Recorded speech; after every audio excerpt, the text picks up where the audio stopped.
edition of the Ultimate Endgamers League, season number 9. And while it may be Thirsty Thursday at your local watering hole, the only thing we're thirsty here for at the UEL is wins, baby. So I've got one question, and one question only. Are you ready? Because it's time to break forth the rhythm and the rhyme. It's time to get down like a clown like Charlie Brown and turn your frown upside down. It's time for the UEL to shine. So let's get down to that UEL beatdown.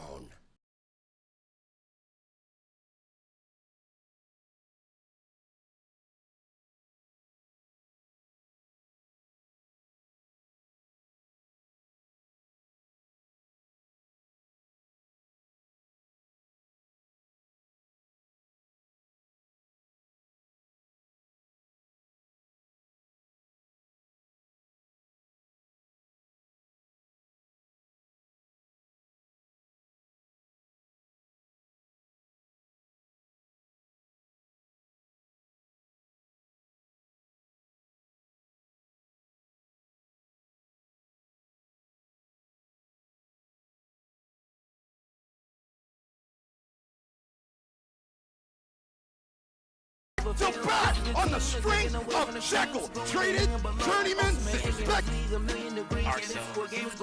As like pros. I'd probably say 10K. Your boys, no rush. Ultimate Endgamers League, so tough. Go capture that trophy, you can't win enough. It's the UEL, UEL, UEL, UEL, UEL, UEL, UEL, UEL, UEL, UEL, UEL, UEL.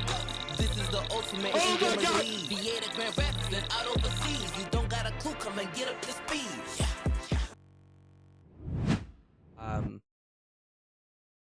Yeah, realistically, now that you're saying that, We are on the air. We are live. mm-hmm. Let me see. What it do, y'all? It's What's up, your guys? boy. Yeah, I was gonna say, man, welcome to our Week 12 matchup between the Cyclones and the Ravens. This is a really interesting matchup, specifically because I've gotten to know the players a little bit over the last few Yes. weeks.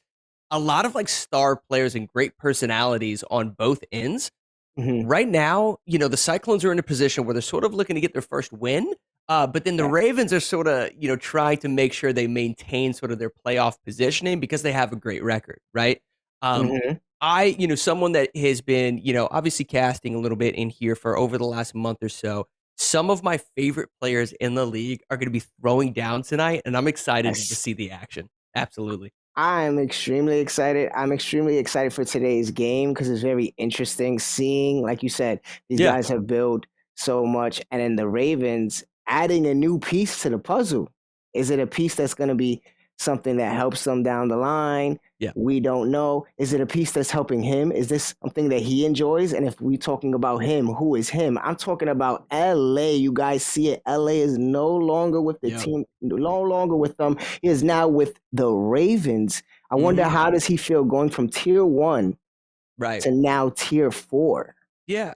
And I mean, we have definitely talked about that a little bit over the last few weeks, the sort of the tier positioning of a lot of these players. It's something I, you know, found incredibly interesting. But if you're relatively new to the UEL, it's something to definitely sort of like get used to because these players, you know, obviously you want to play for the team and you want to create that Yes. team synergy, right? You want to be a good team player, but at the same time, there's a little bit of extra drama, if you will, involved with A little? the Ultimate in Gamers League because the higher tier you are, the more money you make every Mhm. single time you show up to play in these games. So if you're a tier 1 player and you shift down to tier 4, not taking as much of a bag home, right? So it kind of makes you want to play a little bit better, be a more well-rounded gamer, excel in all of the different genres that we have here at Mhm. UEL. But also, you know, you can't just play selfishly. You've got to be able to complement and, like I said, create that synergy with your team. I think LA, for the most part, is an incredible team player. I think it really just comes down to performance, right? Like being able to, like I said, excel amongst all of the genres, not just a Mhm. few. Now, tell me a little bit, Tony. Like, what would you say LA? What would you say is his best genre? See, it's difficult. I've always considered LA to be someone who's can be considered an end gamer because he's, like I said, he was tier 1 for a reason. Right. But if we talk about it, I'd say his strongest would be like shooters and fighters. I would say shooting and shooters and fighters is what I would say he would dominate in. But in past performances, has it been shown? We don't know. Is that why he's in tier 4? Is that why he got traded? These are questions that we're hopefully going to get answered and hopefully see what happens tonight. Are there Ravens testing to see what he can do? Because this is a competitor. Oh, it looks like we're going to a rock, paper, scissors. And the Cyclones taking that. They take RPS, which is I'm gonna see how that plans out. Would it be a benefit to them? Because I personally think this might be a Ravens game. Okay. It's definitely one of those things. I think the more of these games that we jump into throughout the night, what the Cyclones need to do early is be able to secure at least a few wins. If, as we go later on tonight, we talk about this all the time, there's a level of endurance that sort of comes about, right? Teams getting a little bit more fatigued, things like that, but also tech issues, right? There's a lot of tech issues that occur. You've used way too many of your timeouts, so you can't necessarily get your setups done, which force you to forfeit some of these games. There's a lot of that can occur later on in the night. So if they're able to secure a few wins, maybe they struggle, maybe it gets a little tight. But if the wins get away from them, there might be a situation later on where the Ravens actually make a few mistakes and they're able to pick up not necessarily free wins, but some easier dubs to, continue in the win column, if you will. Speaking of easiest dub, do we consider this to be an easy dub? Because Die by the Blade is the game that spinned. It doesn't seem to be being re-rolled. So we're going to play Die by the Blade. If I'm not mistaken, yes, we're playing Die by the Blade. And I consider this a strategy, but more or less a fighter. And the Ravens are very dominant in that. And I don't see tech issues since moving over from PC to PC. Before we had a console to console, but now we had a PC to PC moving over. I don't see tech issues having so much of an issue here. Who do you think is going in for? I mean, not they're all going in, but because it's a 5v5 and we only play with 5 tiers now. But I'll say this. I think the Ravens are more sort of favored to sort of win this because Die by the Blade is a little bit different with regards to the other fighting games within the, sort of that genre, if you will. It's not as combo based or things like that. This game operates similar to For Honor, the Ubisoft original, obviously. Yes. Where you're more or less, listen, when this game's title says Die by the Blade, they quite literally mean that. The first strike of this blade, one of these players is going to get killed, right? So there's a lot of footsies play. They're obviously going to be gauging the distance a lot, and then obviously, sort of jumping in to sort of get that lucky hit. Now, there is combo strings. There could be strings that sort of carry your specific character model across the stage. And what you'll notice really often is players will actually cancel those combo strings in order to sort of play a mind game a little bit with their opponent. Are they going to finish that third hit, which lunges them across the stage, right? Are they predicting that? And then you sort of create a mix-up by not going for it. So there are a few things like that you'll notice throughout the gameplay, but it's very, very mind game oriented, less, I would say, input oriented, right? Yeah. And that's where we need to see if the Cyclones, because that's the thing. My fear with them is that they don't have the power at the moment to combat these fighters. Yeah. Adding Cool Fire, because we can't discredit Cool Fire. Oh, are we getting a respin? I think we are getting a respin. I think it's Halo, if that's not a respin. Oh man, I hope that we get to see some Halo Infinite. If it isn't nope, it is not a respin. That is the next game up. Next game up, we are going to see Halo, but we are getting into that Die by the Blade. We see Herb as our first player heading into this. I think it's Herb. Let me see who else was there. But we definitely got ourselves Herb being the first competitor. Herb really stepping up in at least I would hope to say really stepping up this season and showing what he can do as a leader and as an all-around end gamer. People calling him just a fighter. He was one of, if not arguably the greatest fighter to probably step into the UEL. Yeah, we got But Herb, and we definitely, and obviously Pizza Man. Pizza Man being a little bit Pizza younger Man. than what I would probably see as the first player up. But this is Mhm. also something that Pizza Man might have been practicing a good bit of, Yes. right? Like it's a very fun game. It's very appealing to I think a lot of our audience. Mhm. And at the same time, you never really know because this game is like sort of first strike, sort of ends it, type of operation. It really comes down to reaction times, reads, things of that sort, less of necessarily like the inputs that you're putting out. So Pizza Man might not necessarily have to know a bunch of combo strings or mix ups or abilities and things of that sort. If he just has really good timing, he's going to be able to take this easy. Yep, and we're seeing a couple swipes, and there it goes down. Unfortunately, it doesn't seem that Pizza Man had the timing down correctly. Yeah. Mm-hmm. That's true. That's true. All right. So Herb feeling good about that first win against Pizza Man. He's putting real pressure, Mm-hmm. putting real pressure. There it is again, Okay. Yeah, lots of parrying going on. Lots of parrying going on. and he's taking him down. There it is, Herb taking the first, I believe.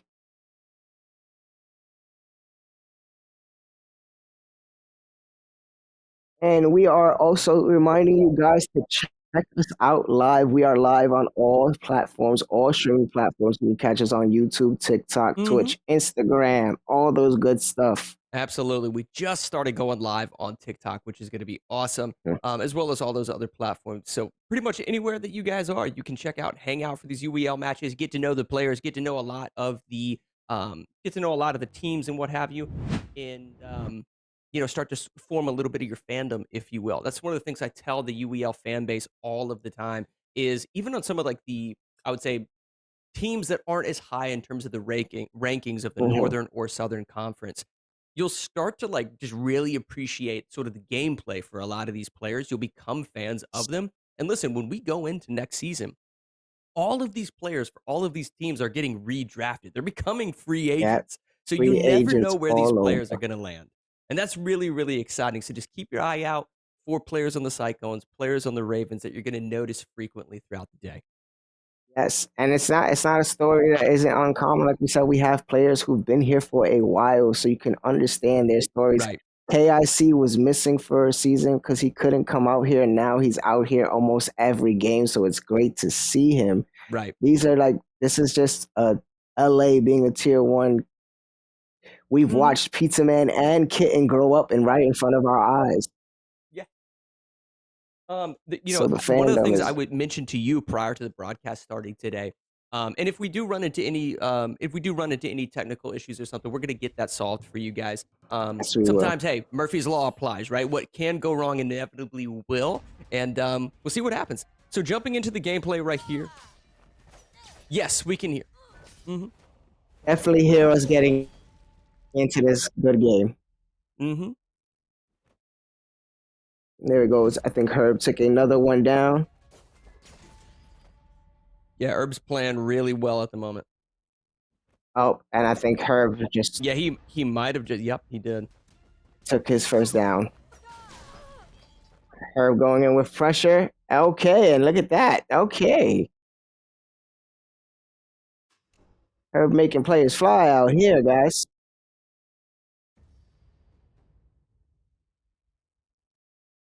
Okay, so Cool Fire just taking out Herb, taking out Pizza Man. He's taking out Cool Fire. Now he's looking at Bo Seif like some meals. He's like, yo, you're These are next. like some We're just meals. I sweeping like this that. up. We sweeping it up.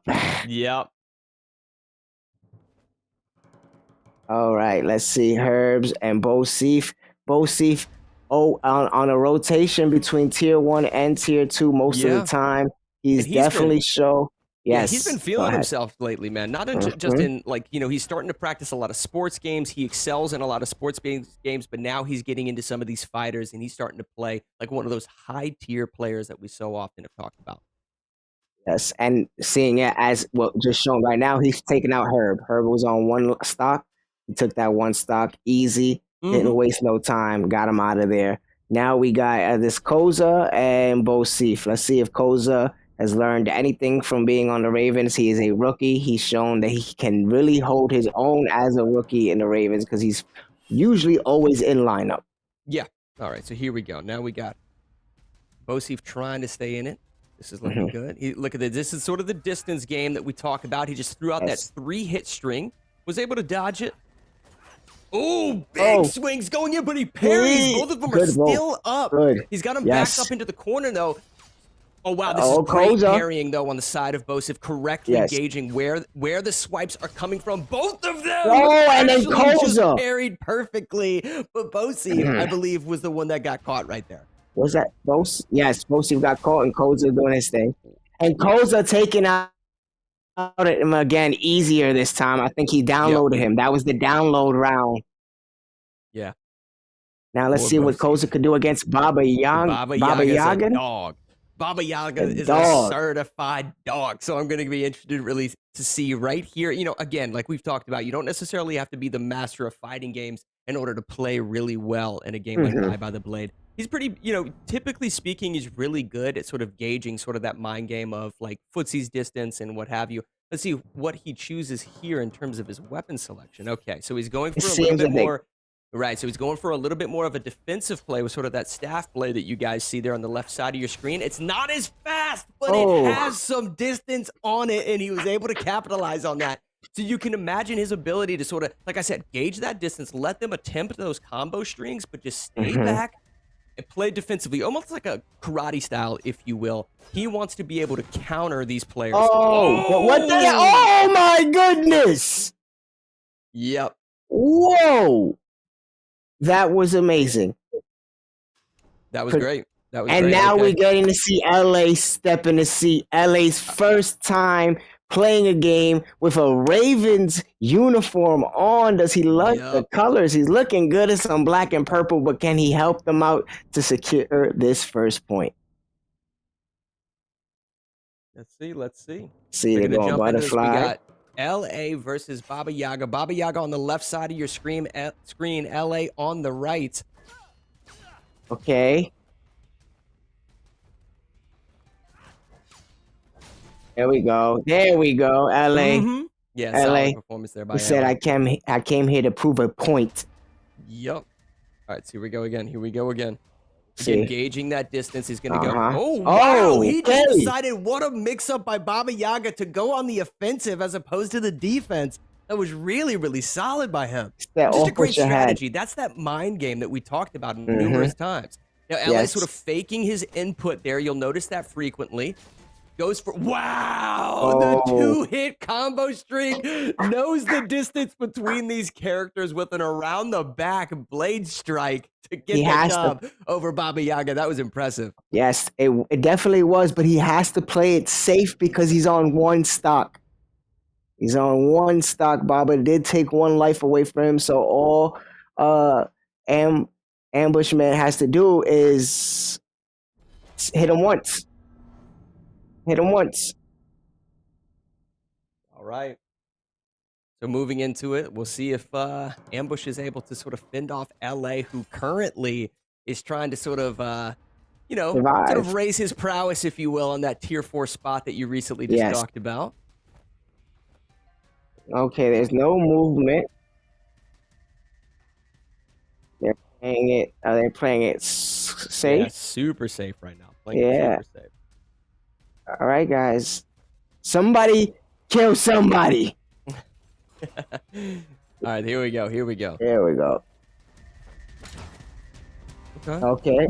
Now, Ambushman's kind of doing this. Wow, solid parries by both of them. Remember, guys, you can parry as you're actually attempting your combo string. That was amazing. Even when you actually input the combo string, my goodness. There it goes. Even after you've input the combo string. Interesting. So it is Coolfire's birthday, so happy birthday to Coolfire, by the way. Happy birthday. Unfortunately, you got taken out. Yep. But happy birthday to you. Happy birthday. And now we're getting Tier 1 KIC versus Tier 1 Ambushman. Yeah, this both is good. of them with their both stocks. Let's see who got this. All right. My man KIC putting his headphones on, trying to lock himself in. He said, "You live by the day, you die by the blade, and I'm gonna show it today." Yeah, two, like we've seen this quite often. Now, what he's probably going to do is, as opposed to just lunging forward with that first hit of that combo string, he's going to go for 2 or 3, but he's got to be able to parry this. Oh, it doesn't matter. I think what Cassie was predicting there was a single input, and then he was going to go on to the attack. Oh my goodness. He just couldn't parry. Ambush, man, said I'm tier 1. Yeah, Ambush with just that mid-range poke on that particular sort of blade staff, if you will, is super, super deadly. And now we got my man Flying Kittens, one of the young bucks of the league, stepping in here. Goat. Yep, stepping in to sort of anchor the Ravens, if you will. Are the Cyclones potentially about to go up 1-0 over the Ravens? A playoff contender? Hey, we've seen miracles on 34th Street. We might see one today on UEL. Yep. So quick little button check here, it looks like, and then we're going to get right into the action. We got the young goat, Flying Kittens, and the tier 1 ambush man with a great beard. All right, Flying Kitten's trying to just throw out. He has to be super careful there. He's got to be careful. Now remember, as Flying Kittens flies across, if you will, no pun intended, this screen, he can parry at the same time, but there is a point where you are vulnerable. Perfect parry by Ambush. We see a lot of this early game aggression from Flying Kittens, and I think that's sort of a pattern of behavior. There we Flying go. Kittens does get 1 round. Here we go. The last round. 1 life each. 1 life. Flying backing up a little bit, playing a little bit more passively than we're used to seeing him. Wow, Ambush playing a little bit more aggressively. Yep. I want to see him bait out a strike, roll to the side, and then go for sort of that dash that we've seen from him potentially a few times. Wow, solid parry. That's going to be it. That's good. There it is. Ambush is saying, fear the beard. He came to play. That is the first point on the board for the Cyclones. Awesome. Fear the beard. We gotta get like the foam beards. Can you imagine a situation like today where Cyclones are going up 1-0 against Ravens? Now, Ravens, if you guys aren't familiar with this team, there's a few new players, there's a few new sort of like synergy things sort of going on here, but at the same time, they are a playoff contender. I mean, we're talking about a team that's at the top, not necessarily the top of their conference, but they're a serious contender to, maybe potentially push for the championship game. And then you got Cyclones 0-8. Why was I so excited to go into today's matchup? Well, you just saw it. We've got playmakers on the Cyclones that are just fun to watch. I personally am becoming a huge fan of some of those players. In particular, we got Pizza Man over there. Cool Fire is just a really genuine dude. One of the nicest people that we've ever seen in the arena. I just love so many of these players that I'm excited not just to see them excel the rest of this season, but then also what team are they going to be on during next season? Right? So, dude, just hold on to your seats because we're just getting started tonight. We're in for a super fun matchup, and we may even see the underdog upset that we've been looking for. This is going to be a lot of fun. We need that underdog story of the century. And speaking of synergy, though, we still have to speak about Cool Fire. This is he's played a bandit. He was a bandit most of his seasons playing. So to see him now on the Cyclone, happy birthday to him on his birthday playing this game. Dude, I want to see what he can do. Can you imagine pulling off an upset like this on your birthday? That's what I'm saying. I can see, if I see anyone, I can see Cool Fire doing this. This is someone who was definitely contenders of being Rookie of the Year last season. He was great in fighters. He was great in shooters. Right. He surprised a lot of people with the capability that he had to carry certain games as a rookie. So now him being at least a seasoned in, having a little sazon on that gameplay, I want to see what he can do now. With the Cyclones. And here's the thing, right? So we're getting ready to jump into Halo Infinite. We just went from a fighting game, if you will, a really unique fighting game, to we're going from that into a first-person shooter. And not just a first-person shooter. We're laying down the gauntlet of shooters, right? We're talking OG Xbox Live days, jumping into some Halo action. We're going to have Flying Kittens and Koza versus Ambush and Bosif. Now, here's the thing. I know Bosif has been practicing a good amount of Halo Infinite. Here's also, though, the thing. Flying Kittens is confirmed diamond level player on Halo Infinite. So he has been putting in work over the last week. So I just, think if we can, we're definitely going to see some solid gameplay. Like I said, this is Bosif. You can already see right now a little bit higher level of a sensitivity, which is an indication that he's a pretty good player. The fact that he just swapped over to this sidekick already landed some solid damage. Pretty throwing the decent. damage. Yeah. Right, but they don't have Hill. One of the things you're going to have to do here is sort of shift to the left side of Greenhouse and sort of secure this horseshoe, if you will. But the fact that Bosif just picked up a battle rifle is going to be deadly. He's going to be able to secure this kill from a distance. There it is. There it is, and now he's on hill control. The priority for the Ravens has to be to control that battle rifle and or the Bandit Evo rifle that's going to be in the top of tower. They need to push this with overshield, something along those lines. Okay. Great gameplay from Bosif to back up Yes. and get his health back. And then at least he knows that there's someone out there. Yeah, absolutely. Now, he can't. He doesn't but get back up in time. They were able to secure that kill. Easy Couldn't peasy. do it. But Ambush is still maintaining pressure. He does get fragged out. Yep. So Is we're Bosif watching potentially going to Bosif. rotate through bottom tunnel? No, he doesn't. There is a shotgun sort of in the rat tunnel, if you will. So if they were able to either get the Bulldog shotgun or potentially a heat wave, and we may be having some tech issues. Mm-hmm. Let's see. Nope, Bosif just put his controller down for a sec is all. Yeah, he Now switched. this is All right. Ambushman. Ambushman Ooh, takes playing down. with a very low field of view compared to like sort of the standard. Disconnected. I don't know if that's necessarily an indication of his experience on Halo, but I would say that's an indication that he's not as comfortable on Halo as potentially some other shooters. And But here we'll we see, go, we'll see. watching the young goat flying kittens.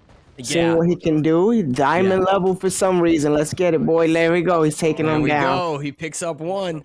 Mm-hmm. Let's see, he's altering a few of these settings. It's going to be interesting to see what he alters here because there's a few settings that could actually be super advantageous for your gameplay, which includes the toggle to crouch option, which allows you to crouch faster. Oh, my my goodness, God. Flying Kitten's absolutely smoking with that sidekick pistol.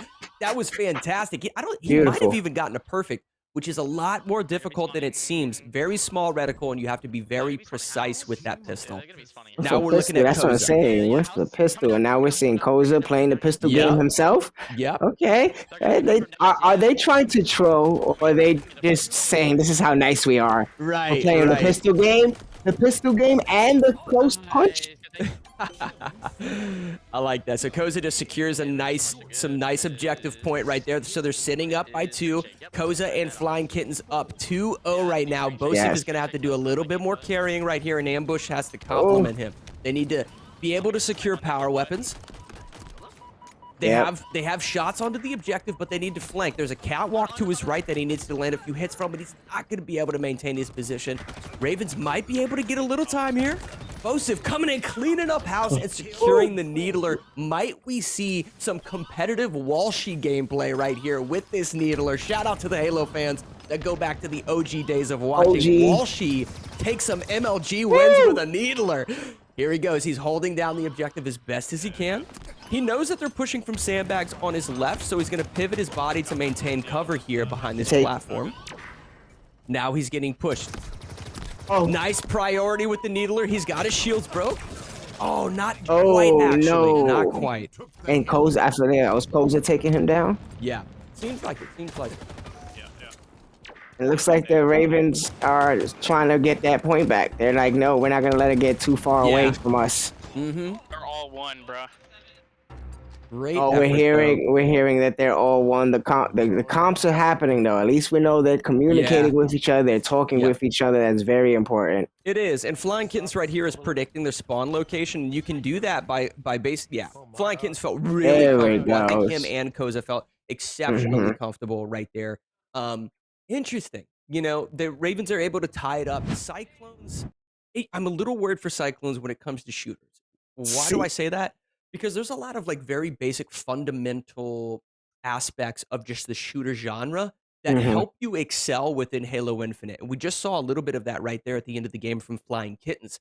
Spawn prediction and map control are a huge part of it, especially when you're in a 2v2. But you notice it even more, say, in like a 4v4. When they were over at the overshield spawn, if I have a player behind me in the tower and we just picked up a double kill, maybe with a sniper rifle, maybe with a sidekick pistol or what have you, you have to be able to predict where your opponent is spawning in order to pre-nade that area, in order to position yourself and get ready in a defensive stature for them to push into you, things like that. They were already throwing grenades into their spawn point every single time they picked up a kill, which is an indication not that just they excel at Halo Infinite, but that they're really familiar with shooters. You see what I'm saying? Yeah. So I'm a little worried for Cyclones, the fact that they're not picking up on that aspect of games that we see like Apex Legends, Halo Infinite. We see it in games like Call of Duty, X Defiant from Ubisoft, and so much more. They really need to start understanding that before they get a grip sort of on that. And I feel like as well with a lot of the teams is setup management, lineup management, because they're going into NHL without Bosif, which is possibly Bosif, one if not Bosif's favorite game and best game on the wheel. So you have your best NHL player out. You have Pizza Man, who I would I would sadly say isn't the best sport player. You got Cool Fire, who can possibly hold his own, and then you got Baba Yaga. But then you have on the Raven side, you have people who actually play sports games. Yeah, absolutely. Well, we'll see, man. We'll see if the Cyclones listen. If you guys are watching on Twitch or watching on TikTok, wherever you guys are watching, drop some hype in the chat. Let's see if the Cyclones can go up 2-1. This is exciting. I know we got some people over there. We got Jeezy, we got Lockdown, Genius, and so many of you other guys over on Twitch. Let's get some hype going. We're playing 3-on-3 NHL 24. It's going down. It looks like Cyclones are going to be the home team. Let's see. Ravens are in the blue jersey. Okay, so Ravens are in blue jersey. Cyclones are in the white jersey. All right. Now, this is going to so much of NHL comes down to positioning and just obviously assisted shots on the goal. I want to see from both of these teams an ability to pass to their teammates and start putting pressure on these goalies. The reason I say that is the actual stamina meter that you see beneath the goalie is going to deplete the more pressure you put on them. Eventually, when that goalie goes to block that puck, he's not going to be able to get up as fast. He's not going to be able to react in time, and getting those goals is going to be so much easier. Now, this is a one-on-one right here on the goal. Can they get it in? They can't. Oh, nope. That stamina is still strong. Yeah. And they've got it. Cyclones have to be careful about that. Listen, Ravens are going for what are called poke checks, right? Yes. So basically that means they're sort of sticking their stick out and just sort of stealing the puck while maintaining their speed. You just saw it right there on the right side of your screen. And what that's basically allows them to do is steal the puck, maintain their speed up the ice, just like you saw right there in real time. Let's and go. Then potentially get a one-on-one on the goal. Ooh. They're good to play.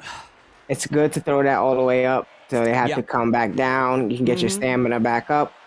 But now, we haven't mentioned this yet, but this is an aspect of the UEL that's super unique to this league. We got a one-on-one going on, but he can't quite get it. But something that's super unique to this league. You saw how Bosif competed in the last game of Halo Infinite, right, guys? Well, he actually is one of the best players in the league at NHL 24, but because he played Halo Infinite, he cannot play in this game, which is NHL, because we run a sort of dugout baseball lineup system where basically all of your players have to play in a rotation before your roster is reset and they're allowed to play in another game. So it's just something to note that, Ravens don't necessarily have the best NHL players even out here right now. Okay, we got a one-on-one, but he can't do it. Cyclones coming up the ice, potentially to get a shot on the goal. We have 3 Raven players in front of the goalie. And the goalie, they need to make sure that goalie stays in goal. Yep. Pretty solid effort. Just good pressure in general that I'm seeing from the Ravens. Yes. Whoa! Wow! And there we go. First point. I told you. And you can see Bosif on the side. If you look at the side up there, you can see Bosif is talking to them. He's trying to tell them what to do, but you can tell, I know in his mind, he's like, I want to play, guys. Come on, guys. You're making simple mistakes that you shouldn't be making, like that one. What? Yep. Here we go. Ravens. Back to back. Ravens back to back, feeling comfortable right now. Now, something we have not mentioned yet is the fact that there is a sort of specialty puck system that you'll see below your scoreboard in the top left-hand corner of your screen. Right now, we're playing with the default puck, but eventually there's going to be what's called a money puck. Yes, sir. Which basically means if you score that money puck, you'll get either, I think it's 2 points. You'll get an additional point put on the board, not just one, but if you score a money puck, you get 2 points. So there is a chance for these teams to kind of go back and forth. The other puck is actually called an ice puck, which not just gets you a point, it actually takes points away from your opponent. So very sort of unique scoring system within this 3-on-3 reaction of NHL 24. Speaking of those pucks, if you look, like you said, look at that scoreboard for this half, the second half, we got 2 of those money shots, 2 of those money pucks. So let's see, maybe the Cyclones score here, get a money shot. Who knows? Who knows? What we know is that we need 5. Yep. Here we go, the Trons. There we go. Okay, nice shot, though. Nice shot, though. So the fact that we're moving here into the second period, the sides have swapped. And it doesn't even matter because Raven gets another goal. They're going up 0-3. Listen, they're not even playing with their best NHL players, and they're still up 0-3. That's what I'm saying. Really impressive right now. That's what I had to say to you earlier. LA is one of those people that him being a tier 1 for the Paladins at a point in time was their go-to sport guy, was someone that, hey, on that team, they knew he can hold his own on sports. So you have LA who knows what he's doing. Right. Yeah. He's not coaching for the sideline. He's actually playing, so he can help. Me playing with you, it's completely different from me trying to talk to you while not doing anything. And that's why great coaches are great coaches. I just happen to not be one of them. And they're showing why team chemistry works. These KIC and LA have history. They've been friends for, a while. So it's great chemistry at the same time. And there it is. It's 4-0. 4-0. The Ravens, wild, man. They're feeling super comfortable right now. They're feeling super comfortable. They're not even worried about an ice puck. They're not worried about a money puck. None of that stuff. I think that was the money puck. That was the money puck. So it was 6-0. That was a domination. Yeah, I'm sorry, Cyclone. That was a domination. Now, listen, I sort of expected that within the sports genre. I know that there's quite a few players on the Ravens that can excel within that sports genre. They seem to have shooters, I would assume. Listen, these players every single week, like I mentioned, Flying Kittens, practicing in Halo Infinite, they're constantly trying to improve as players, not just to move up into that tier system, but then also potentially get drafted to the next championship team when we move into the next season of UEL. So there are 33 games on the UEL wheel, and they have to be well-rounded in all of them, which is hard to do. But what I will say is week by week, all of these players know the games that they need to practice in. Listen, if you jump into Lumina Rush and you can't complete one of the level 1 default stages, I'm sorry, you need to practice, okay? And we see that so often that players will go home, they have this voice in the back of their head saying, I'm not letting that happen again, and they'll come back. So I don't want to say that Ravens have all of the shooters locked down at this point, but I was going to ask you, Tony, do you think that there is a specific genre to the Cyclones that is going to be sort of money for them, is going to be not necessarily a cakewalk, but they should take more of the wins in? It's unfortunate because I feel like we've seen a rotation of lineups. Right. That we haven't seen a locked in 5 that I can say, hey, these 5 guys do this pretty well. Right. And it's not a knock on them. They have great players that can have the capability of being nice. But we're looking at the record, guys, and it shows that unfortunately right now, there isn't an end gamer there. Maybe Bo Seif, but I don't see a category where the team as a whole. Okay. No, understandable. And listen, I'm hearing some things from the Twitch chat. For instance, we got Chaos in there saying that the racers and strategy may be potentially something that the Cyclones excel at. So listen, if you guys on Twitch, if you're on TikTok or Instagram, if you hear us casters talking about a specific, man, let your voice be known. Let your opinion be known. Talk to us in these chats. And, you made me teaching me something about some of these players. All right. So we're going to be jumping into this here. This is, oh my God, I love this. This is what I was going to say. Midnight Ghost Hunt. We're going to see how good on that strategy is. You see, that's what y'all saying in the, y'all put it on their backs. Y'all said they were good at strategies. They better take this one. It better be 2-0 after this. If not, some of y'all owe me some Twitch points. I'm just saying. I'm just saying. I love it. I love it. So we're jumping into this game right here of Midnight Ghost Hunt. If you're not familiar with Midnight Ghost Hunt, this is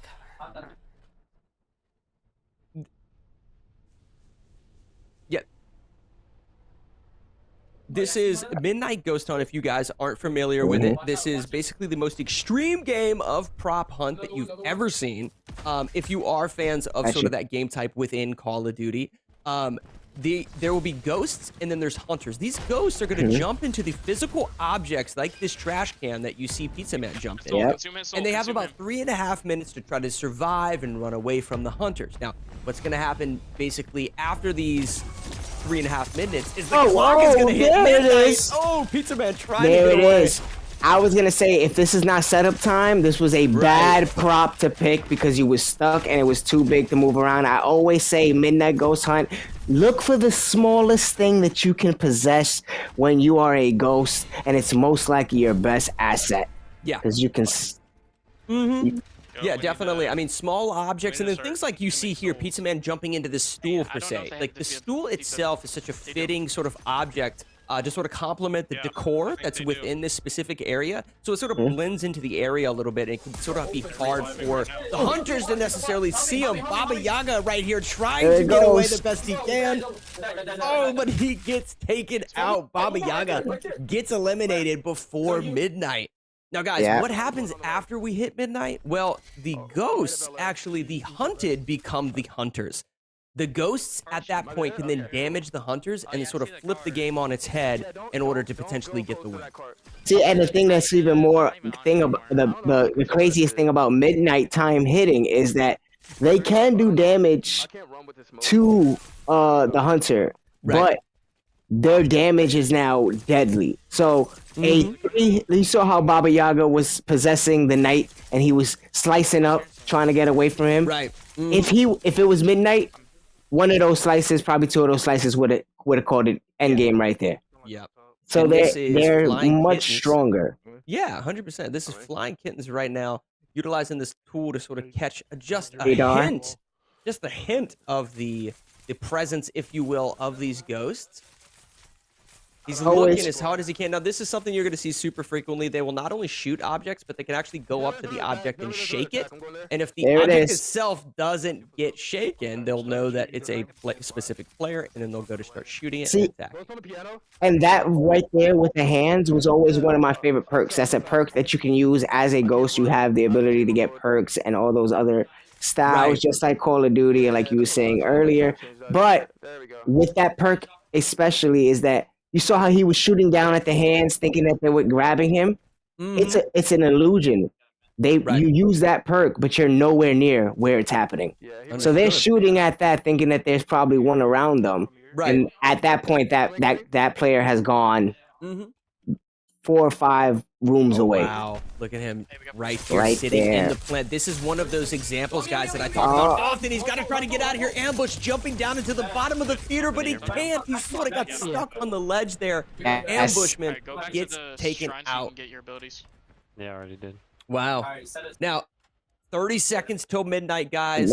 After this clock hits midnight, the ghosts will have the ability to not just smack the actual hunters themselves in order to cause damage, but the objects that they jump within, they can fling those objects at the hunters to cause massive damage. There's obviously different parts of the actual hurt box too, so if you end up hitting one of the hunters in the head, it'll cause more damage and vice versa. But something to just pay attention to. This particular map, if it's not this sort of open area of the theater, this sort of like the entrance to the theater, if you will, there it is, midnight. To fling objects at these hunters because the hallways and corridors are so narrow that sometimes the objects being flung will actually catch on to a part of the wall, it'll hit a railing, and they won't get as much momentum as they would otherwise if the area was a little bit more open. So it's a difficult map sometimes.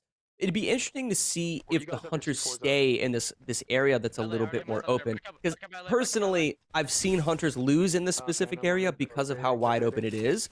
It's easier for them to get objects thrown at them as a result.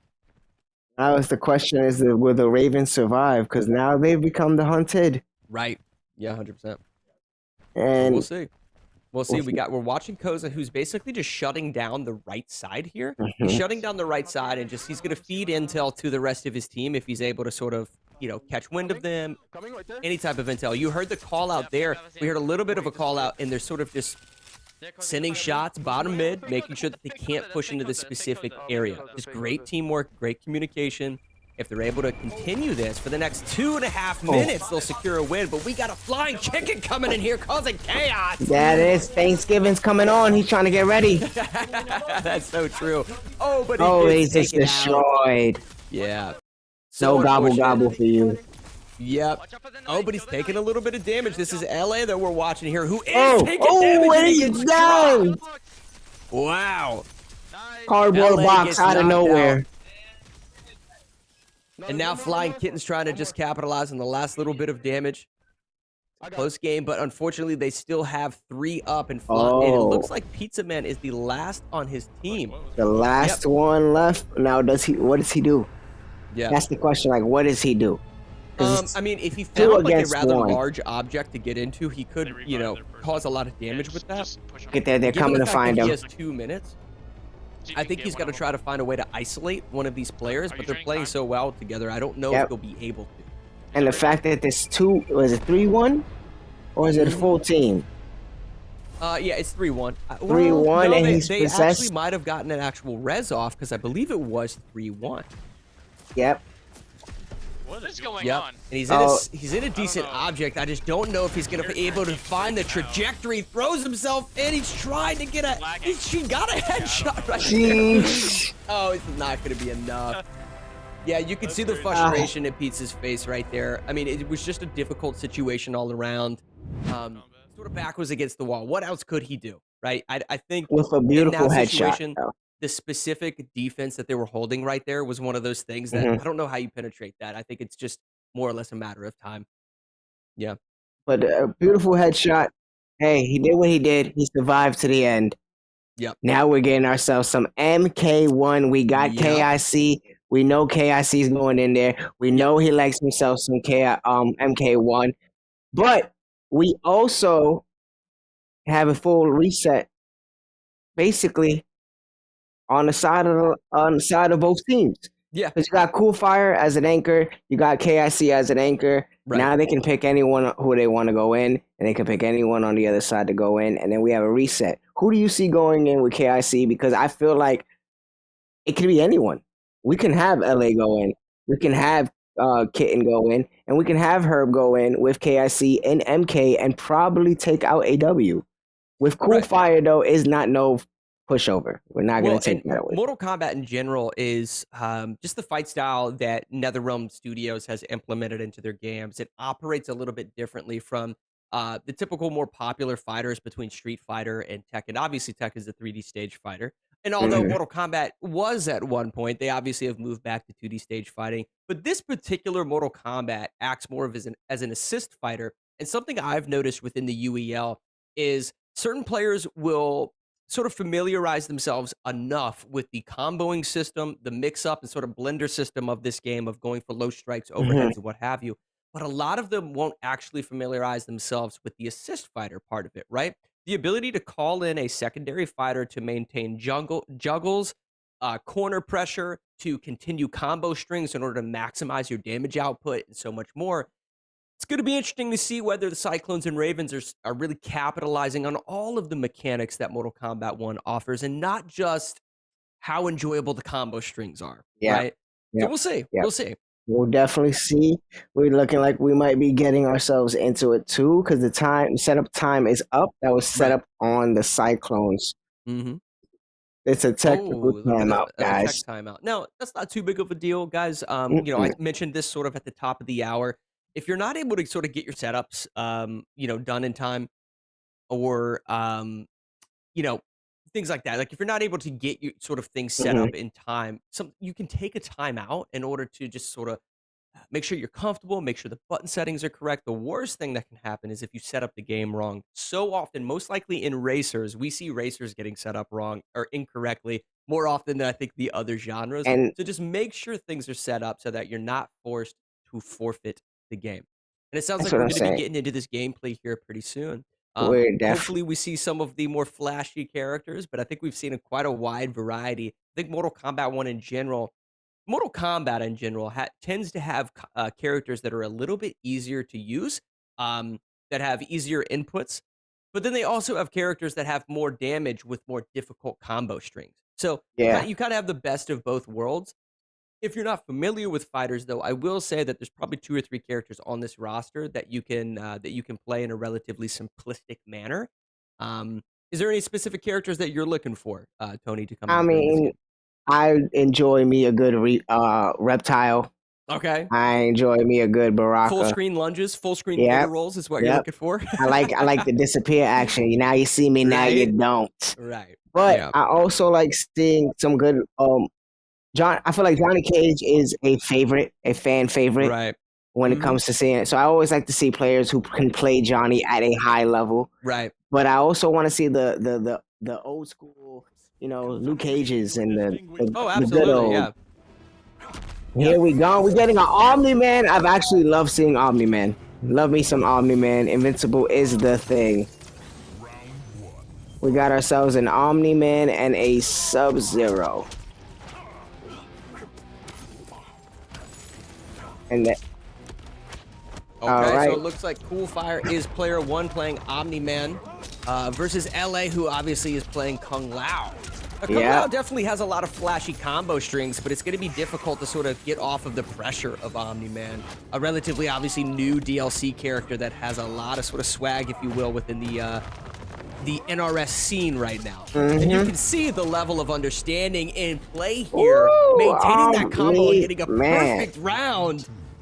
Coolfire definitely vibing right Hey, now. I said it. He's not a sleeper. He's not No, a sleeper. definitely not. 100%. Especially You know, when it comes to fighters. and something just to note, Omni-Man has so Kung Lao, this is Sub-Zero, correct? me. Sub-Zero, I yes. just read the names wrong, obviously. But the fact that LA has Sub-Zero and Sector is his assist fighter, Sector specifically has a lot of fun combo strings, so we'll see if he's able to sort of throw those out here. And we're seeing a little bit of, it's the Kung Lao assist, using the assist properly, but Right. Omni-Man still doing the same damage he was doing earlier. This is the Coolfire finds his element in these fighters, and once you let him lock in, he's scary. He's very Right. scary. Now, correct me if I'm wrong here. So, Coolfire is actually playing Sub-Zero, correct? And then LA is on Omni-Man. Yes. Okay. There So we go. LA Okay, so showing- LA is definitely vibing right now. That was a great performance right there. Hey, Definitely guy. has an understanding of sort of Mortal Kombat's mechanics. I think Mortal Kombat specifically I think it's easier to actually delay your inputs in order to maintain juggles. And the reason I say that is because Omni-Man, you saw sort of some of those hits that he was doing in midair, where he would sort of shift forward, maintain a few hits, shift forward again, maintain a few hits. Mortal Kombat has very wide frame windows within it that's a little bit more forgiving to your button inputs. So I think it's a lot more flashy of a game, specifically because it's easier to understand. When you see huge combo strings within Street Fighter or Dragon Ball Fighters, things like that, I think it's a little bit more difficult than I would say Mortal Kombat. But also, you see a lot more flashiness within MK, so it's very enjoyable. And we LA have definitely another. putting on a show. Look at this. You see the way he's delaying his input in order to catch that juggle?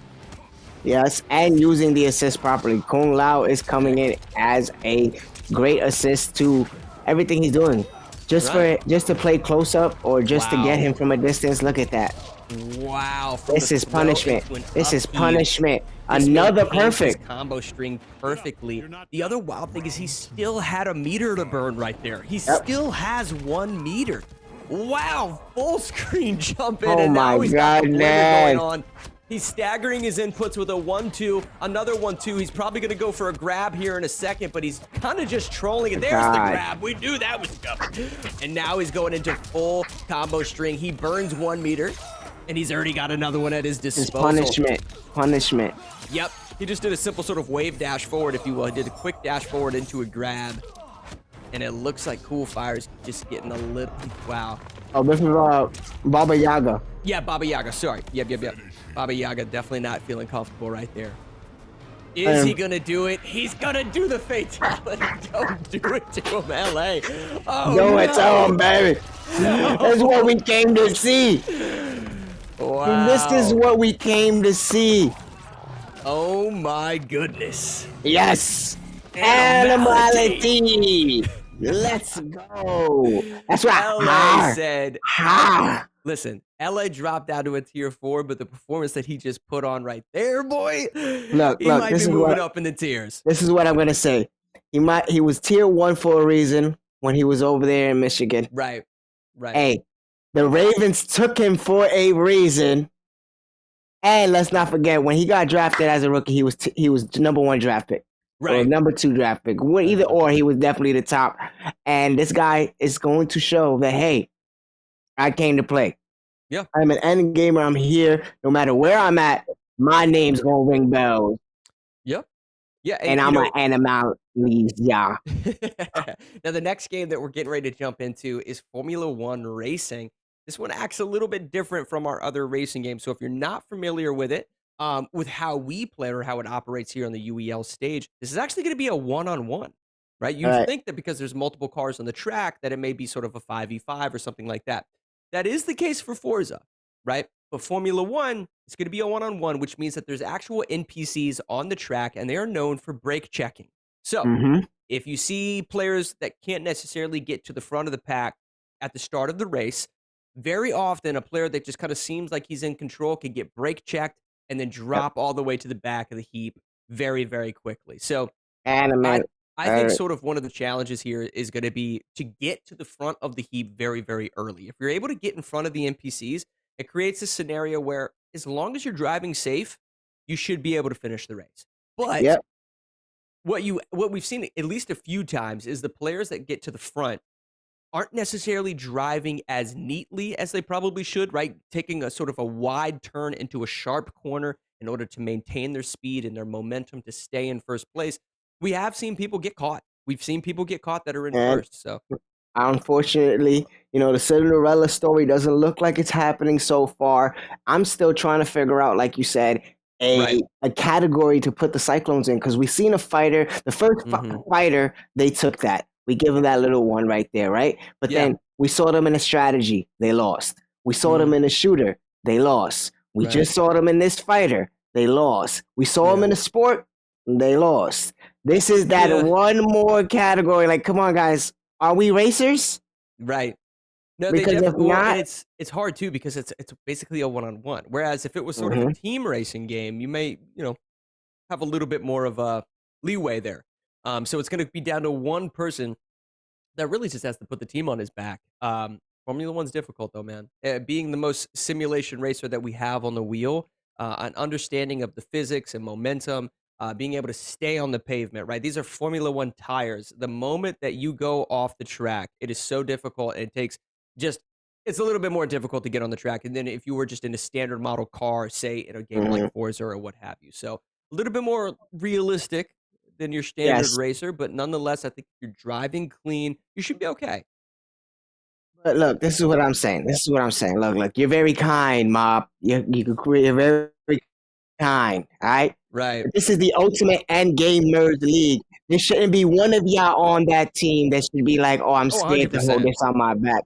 Y'all should be practicing against each other every day so that we know each one of these players, hey, it don't matter. It's a 1v1, but we know these guys got it.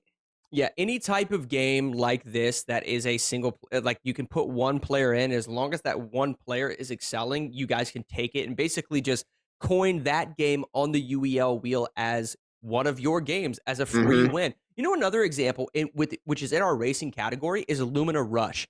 If you actually, I've seen a strategy within some of the other teams, as long as you pick a specific course on Lumina Rush that's a really difficult course, if you have one player that knows how to finish that course, you're going to have more people that are finishing the course than the opposing team, and as a result, you're going to win. So if you have one person that can lock down a specific game, it's going to help your team excel. But listen, guys, on the floor here at the UEL, one of the things that helps us operate and do everything that we're capable of doing, the PCs that we game on are called SurfThings. Right here. Check them out. Right there above. If he loses this now, I don't even know. TOG. You just lost to him. Calm down. Stay focused, bro. Stay focused. Going great on his trail. Right now, hunting down from the bandits. Oh, and there. Again, and that one goes in there, taking this one away. It's 5-2. The first half is really starting to go their way. Yes, it is. Definitely is. This could be a runaway, like you're saying. All right, welcome back, guys, to our Week 12 matchup between Cyclones and Ravens. You just saw these SurfThing computers right there. Be sure to check those out, man. Listen, when you see those, the game that you'll see those SurfThing computers excel in the most is going to be StarCraft, because we have thousands of units that are on the screen at any given time. And that's just for one specific player, right? You'll see like 900 or over 1,000 units. Multiply that by 4 players on each team, and it gets insanity. It Right? gets So the fact that we're able to insane. operate the way we are is really, really cool. So big ups to SurfThing computers. Big ups to Surf Things. And if you guys want to operate the way we operate, so you want a game like the pros do, get yourself a Surf Thing. Let's go on over there and get yourself one. Absolutely. So we're jumping into Formula One. We got about a minute before this game starts. Is Ravens there a using specific their thing first that you would timeout. say? Is there a specific thing you would say is like important, right? Like if you have setup, right? As long as you got the game set up, is there specific courses within Formula One that you would say are more advantageous than others, that are a little bit more difficult to race? I would always say like those slopes, the ones that have the I feel like the longer courses. Okay. Most of those longer courses with those turns and those, there's going to be a rare time where you will see a team pick a course that has a lot of like spins and turns and loops. Right. So seeing a team do that will be interesting, or seeing them pick that setup. Like you say, hey, I have a racer, you know that my racer's setting up. He can do most of these courses. I would always say the best strategy is if you got your best player who can possibly survive, right, instead of crashing out, compared to someone who hasn't played any of this, I would go for one of those difficult courses. Understood.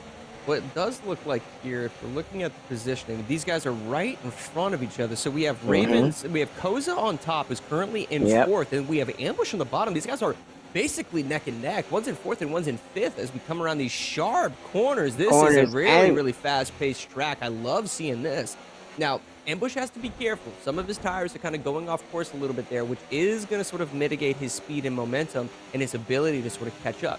He cannot go into these turns going too fast, because it's actually going to play against him, and he won't be able to have as sharp of a turn as he would otherwise. So he's trying to catch up here. He's kind of they're neck and neck. He's trying to, and that was a really good time to do it because there wasn't a turn.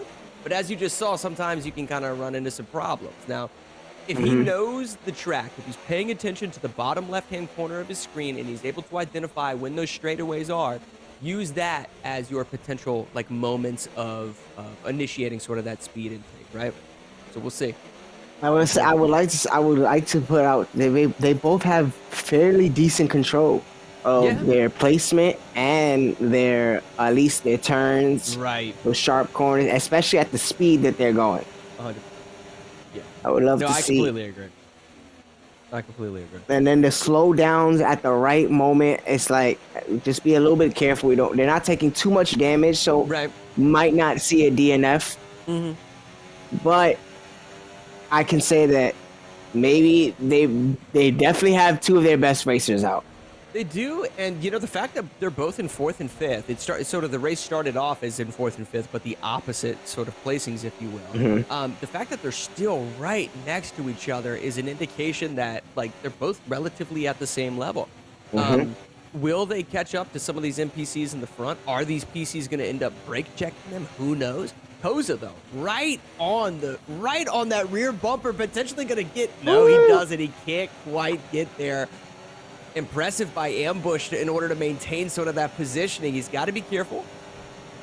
If he can, he sort of needs to utilize his side mirrors, if you will, to be able to identify where he's getting snuck up on. Now, it does look like Koza, though, for some reason, is dropping a little bit behind the pack. Okay, that turn was pretty advantageous for Koza because he went into it too fast, and he actually used sort of bumping off of the car in front of him to his advantage. in order to get back on the track All and keep right. his momentum. Yeah, and maybe they're trying to play safe. Maybe they don't want to crash out. Because I was saying, like, why they might not be going for first a position earlier. Why they're Right. stuck in those two positions. Is it a skill level? Maybe they're not too great at the game, or maybe they just don't want to take damage from Right. cars who might just want to be hitting them out, hitting out of first place. Right, Like I right. said, the NPCs are vicious. They're No, vicious. they are. Yep. And you're seeing a little bit. Right there. You're seeing it. They don't care. Oh, he's pushing him into the Oh! wall. He's got to be careful, though. He's got to be careful because if he might. Koza. Yeah, he's going into a turn. Oh. Oh, That was some pretty intense gameplay. Sort of And ramming the he's other now into at the a- side rail, if you will. And as a result, Oh, Koza is there going it out is. in 19th. That played for the Game advantage over. of Ambush, who put in the work right there and sort of ramming his opponent into their side rail. Hey man, sometimes you see it. Sometimes the more Koza- aggressive player is the one that's going to take the win. See that- And even though it's a simulation racer, it's pretty realistic, right? See these guys sort of putting their lives at risk, if you will. That's what I'm saying. But was it so much of of Ambush playing aggressive, or Koza trying to sneak in there and get him from behind, and Right. Ambush saying, "Nah, not in my house." Yeah, and that's just a great understanding of like all of the things at your disposal within the game, utilizing those sort of side meters, if you will, identifying the position of your opponent, trying to ram them off into those side rails, slow them down a little bit. He had to be careful though, right there, because he could have lost control during the actual turn itself, and then ended up in sort of the opposite position. Nonetheless, Ambush able to secure a win right there and get Finally a win, see. a much needed win Yes. for Cyclones, and now they're only 2 games down against a team that's 5-2. Pretty impressive, man. Pretty impressive. So And- maybe racers are their category, like you were saying. And we're getting into some Fortnite. If I must say, Bosif is very, very skilled in Fortnite. Yes. Stars is one of the GOATs. I give him that. Stars is a Fortnite GOAT. But you also got Pizza Man, who is definitely also very skilled and very talented in Fortnite. Right. So it's just like, this might be one of those games that I say, hey, Yeah. maybe the little engine that might do this one.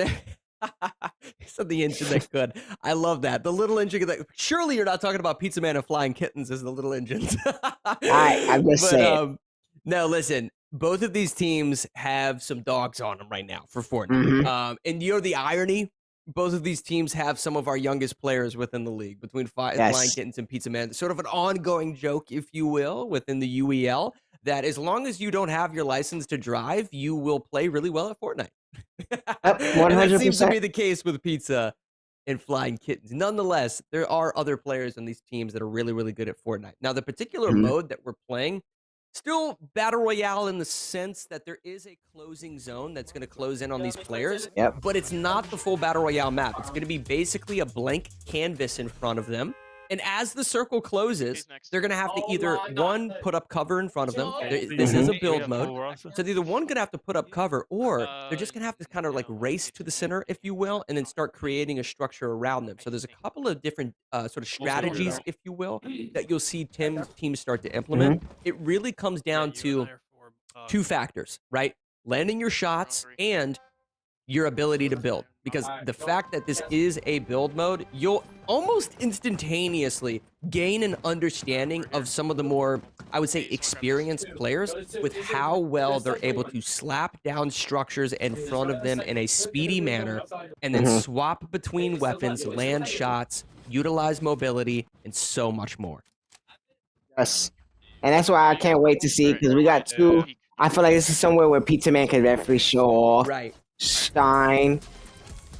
And then you have Stars, who doesn't need much to show off. He's gonna show you who he is, where he is, and how he is. Flying Kitten, I mean. But Yeah, I definitely want Pizza Man right now. You know, something interesting just to note, the fact that they're actually using some of their brick structures right here. That's an indication that they don't want to necessarily leave this position for a little bit. Typically Yeah, they're gonna speaking, take you'll your head see off. players slap down some of the wooden structures and utilize that material in order to sort of burn out on it early. And as they advance to the center part of the stage, they'll start using the more durable structures like You want brick us to try to and go like to? that metal Yeah. steel, if you will, right? That's why you see Right. this brick building right in front of Pizza Man as he works towards the center. Now we're jumping over onto Herb, which Herb. is, yep, Herb just kind of breaking down a few structures here and there. And, Yep. you know, something that's going to be important, right? If you're slapping down, if you see somebody behind a wooden ramp, please, he does get a knock. Herb does get a knock right there. But if you see players that are behind wooden structures, oftentimes the more experienced players will just spend the time just sending shots, you know, sending shots, trying to get damage on target, knocking down those structures. Herb kind of advancing to the center here. Let's see if he can pick up a couple more downs. Yep, let's see. Herb that's what I'm saying. This season, Herb has shown that, hey, I'm not just the fighting guy. I'm here to lead this team. Yep. And we got Flying this Kitten. Flying Kittens has to be careful. Just Flying Kittens has to be careful that it doesn't take fall damage. He clearly knows how to build. Didn't have his weapon reloaded, but something you're going to see almost all the time from him is the ability to maintain verticality. He's trying to get up. He sneaks up on a player, gets some There it power, is. squats in, and elimination, and now he's back on top. Dropping down only a little bit just to maintain some pressure. Sees a player above him. Now we're swapping over to Ambushman, who's fighting Flying Kittens as we speak. Oh man, this is This is what I'm talking about. Yeah. This is what I mean. Where might be where the Cyclones find themselves 1 point away from. Oh wow. Wow, so it looks like Flying Kittens and yeah, it looks like Flying Kittens and Ravens were able to take that first game. And there you hear it, Flying Kittens popping off the way Flying Kittens does. Yeah, absolutely. Yeah, he feels comfortable, man. He feels comfortable. You know, something I have seen within some of my first games actually casting UEL was Flying Kittens being a little overzealous, if you will. You know, a lot of our younger players tend to be high energy. They tend to be very aggressive. They're constantly on the offense. Something that Flying Kittens could do to sort of, I guess, make him a more well-rounded shooter is to sort of pick his aggression, and a phrase that I call selective aggression.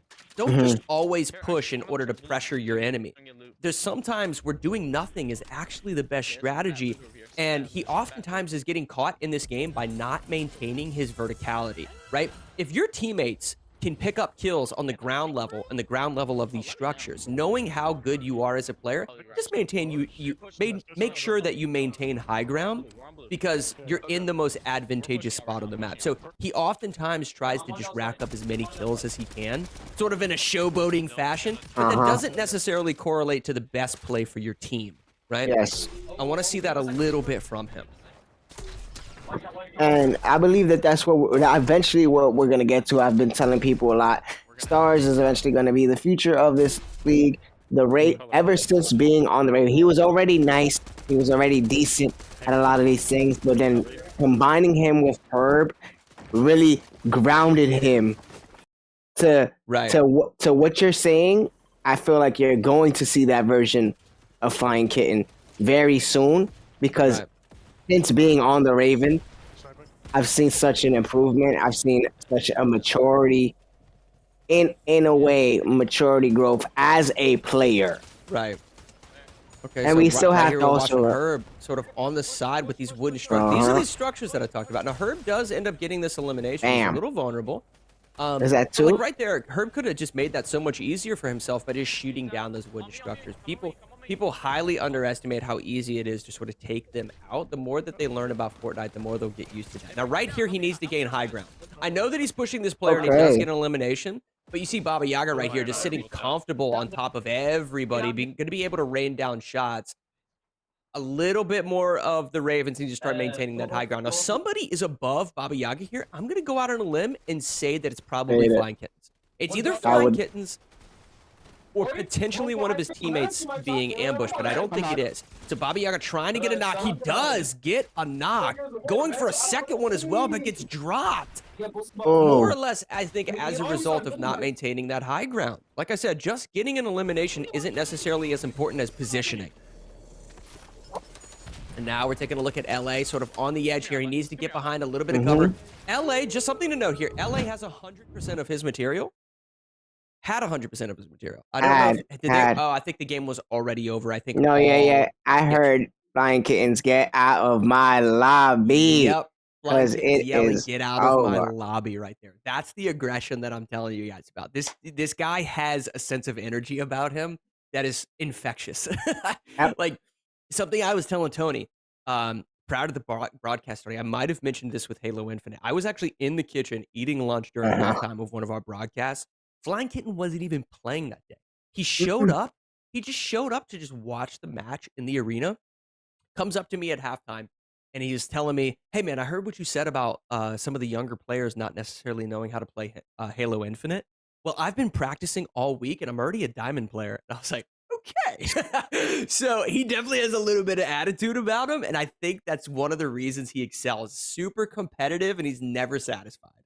And that's what I would say. That's why I always praise Flying Kitten as much as I can, because it sounds it sounds like very egotistical and arrogant at times, the way he comes off about things. But then when you really think about, like, hey, this kid took a comment that I made about all young players and said, hey, I'm going to take that one thing and I'm going to fix it about myself so that I can prove it wrong.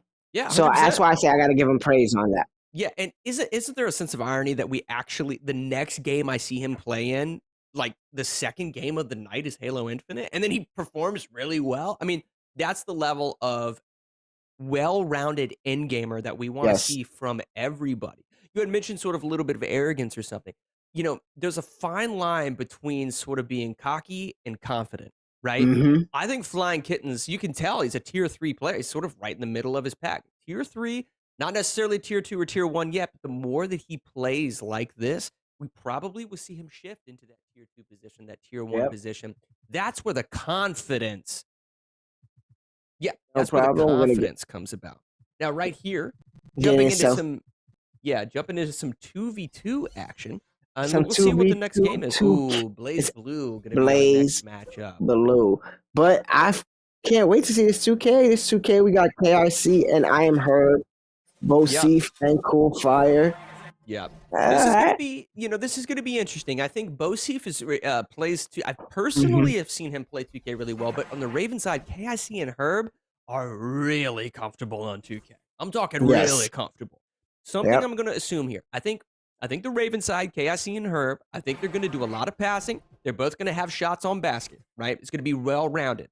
On the side of Cyclones, I think, and then this is nothing against Coolfire. I think Coolfire is just such a good sort of assist player and an assist teammate. I'm going to go out on a limb and predict that Bosif is going to be taking the majority of these shots with Kobe. Coolfire is going to be setting up the picks, right? He's going to be getting the picks off, and he's going to get those assisted shots on the basket. I want a 4-piece nug right now coming out of the Cyclones. I want all of the baskets. Yeah. So we'll see what happens, man. We'll see if they can take it and go to a 3-5 type of situation. But they have quite a wall against them with KIC and Herb. And then you got, this is one thing I must say. Yeah, go ahead. When it comes to 2K in the UEL, usually when you see Kareem, you see two versions of a Kareem. You see a Kareem a person who actually knows to play Kareem. Yep. Or you see Kareem being used for just rebounds and passing. Yes, that's my point. I think the Ravens are more comfortable from shying away from. Whenever I see whenever I see a team that doesn't use Kareem, I mean, they're always going to use a center because they know they have to go against a Kareem. Right. But whenever I see a team that doesn't use Kareem, ooh, wow. Yeah, I mean, here's the thing though, man. Ravens are feeling comfortable right now. Let's see if Cyclones can get this back. Listen, we got Bosif on Kobe Bryant, and we got Coolfire on Kareem. I want to see Coolfire under the basket a little bit more. Start playing that central box, right? Let's see if he can do that. That's what I want to see. Yeah. Here we go. Here we go. Good Now remember, guys, passes. just to gain a little bit of understanding for our viewers, basically a 2-point shot is worth 1 point, and a 3-point shot is worth 2. This is a game of 21 on the blacktop. Just so you guys know. So LeBron right under the hoop is able to just get that slam dunk. It's going tied 2-2 up right now. We got Bosif currently playing on Kobe. Okay, nice little solid pick, if you will, coming from Coolfire. Let's see if Coolfire sort of boxes his way up here. Oh, he's going to just go for it. Oh, he doesn't do it, but he does get the rebound. That's what we like to see from Coolfire, playing that assistant player like we talked about. Great job from him. Good stuff. Beautiful putback. Yeah. That was a beautiful 2-pointer from LeBron. Yeah, and almost instantaneously, right? Like, oh, nice crossover though by Bosif, basically bringing it down the center. He doesn't necessarily get Coolfire. it, but Coolfire gets it back out to him. Let's see. Okay, nice little layup with the 2-step. Yeah, his little Euro. You know, how ironic would it be if Coolfire ends up being the point specialist? Oh gosh, Herb. Coming down Central Ave right there with LeBron. Just buckets. Now we're going to see can Bosif make this with Kobe? I was going to say, that was a little forced. There it is with the putback. It doesn't matter because Coolfire is actually putting on a show. He said, Kobe who? Put some respect on Coolfire right now. He said, do you guys not realize I'm Kareem Abdul-Jabbar? Yep. There we Make sure you go back. Reset. Okay. Yep. Wow. Solid pass. I am actually genuinely surprised that Bosif wasn't able to make that basket right there. That's going to be an easy layup. Right off the fingertips right there from a Herb playing on that LeBron James. KIC definitely sort of, you know, doing his job though, right? Like he's in the position to get the picks, getting those rebounds out to Herb in order to get those points off. Maybe some of these roles reversed here, man. You know, the assist player might actually be KIC in this situation and not Coolfire, because Coolfire's got some points on the board, man. Yes, he definitely does. And maybe they're just, you know, like I said, I'm surprised myself. Look at that block. Oh, wow. Was it a foul? I think it was a foul. It was a foul. Nonetheless, but great defense. KIC going down the right side of the court for a potential simple layup, but he actually passes it out to LeBron. This is Herb playing on LeBron on that 3-point line. He's going to back up behind it. Oh, it goes for a pass. No way. Okay, I was about to say. That would have been pretty gnarly. It goes for it again. There it is. Yeah. Wow. Just there it really is. Well-rounded, both of these teams, you know. I think they both have a great understanding. Great understanding the mechanics. You definitely can see it with the positioning on the court like Bosif just had right there. Yep. Yeah, that was really good. That was really good because Coolfire on Kareem was actually crossing over to the left side of the court as Bosif crossed to the right side, which was allowed him to get another 3 for Wembley. He's got to reset. Anytime you guys see that red flashing light on the 3-point line, that means that they have to reset behind that line before they can shoot into the basket, okay? But dang. All right, here we go. We got Bosif on Kobe. Oh, and then it's an easy. Yep, passes it straight over to Coolfire to get an easy point on Kareem. But now we've got Ravens. It's tied up 8-8. You guys can see the score in the bottom left-hand corner of your screen. We got Herb playing LeBron on the 3-point line, getting boxed out a little bit, but they are setting up a pick for the crossover to the right. Sends it back to KIC. Let's see. Okay, nice solid pass up the middle and a simple layup. Herb playing LeBron James to his fullest potential. You gotta love that. I think we have a minute and 5 seconds left on the clock, guys. We're not going to be getting to 21. This is going to come down to the wire. This is a battle of those single-digit points. For real. Let's see what happens. Can they make it into an overtime game? Yep, potentially. But KLC right now. KLC's on fire right now. Look, doesn't quite get it. Gets the rebound. Passes it back to LeBron. Coming up the right side. Trying to get.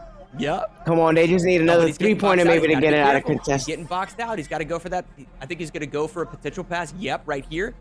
And then he crosses. There it is, LeBron James. Right. I'm not going to lie. I actually thought he would have crossed to his left in order to get the outside sort of rim, if you will. he didn't even do that. He went straight to his opponent, which is, Oh, you know. oh, it's a good, Which is great brave. handling from Brian. Yes. Yeah, which is brave. This is Bosif on Kobe going for Oh. a shot that nobody in their lifetime would have ever have taken. Nonetheless, he gets the But- ball back. The clock is running down. Left side, They got to three-point take line. this shot. You gotta be kidding me. Tied it up. It is 10-10. Next bucket wins. Next bucket wins. Oh, I'm surprised that Herb didn't go for that shot. LeBron. There it is. There it is. And LeBron there it takes is. the third. LeBron KIC James. clutch with the Ravens. Oh my goodness gracious. Found That him. is as close as King we ever have James. seen it. That's as close as we've ever seen it here at the UEL. But listen, Cyclones, you might have lost that game, but you cannot walk away from that with your chin down. You got to keep your heads up. That was a really, really good performance against a team that is comfortable clearly on 2K. Both teams played really well right there, man. Yes. And I mean, and Cool Fire, man. Yeah. He said assist who? Yeah, hey, shout out to Cool Fire, man. When you're watching over this, if you can hear me right now, Cool Fire actually played so much better than, not necessarily better, but he was putting sort of shots on basket, man, just getting buckets, 4-piece buckets. And I then wasn't expecting that. I also have to say, we didn't get to see Cool Fire play this season that much. So it's like, hey, we're forgetting, but he's like, hey, I'm going to remind you guys. Right.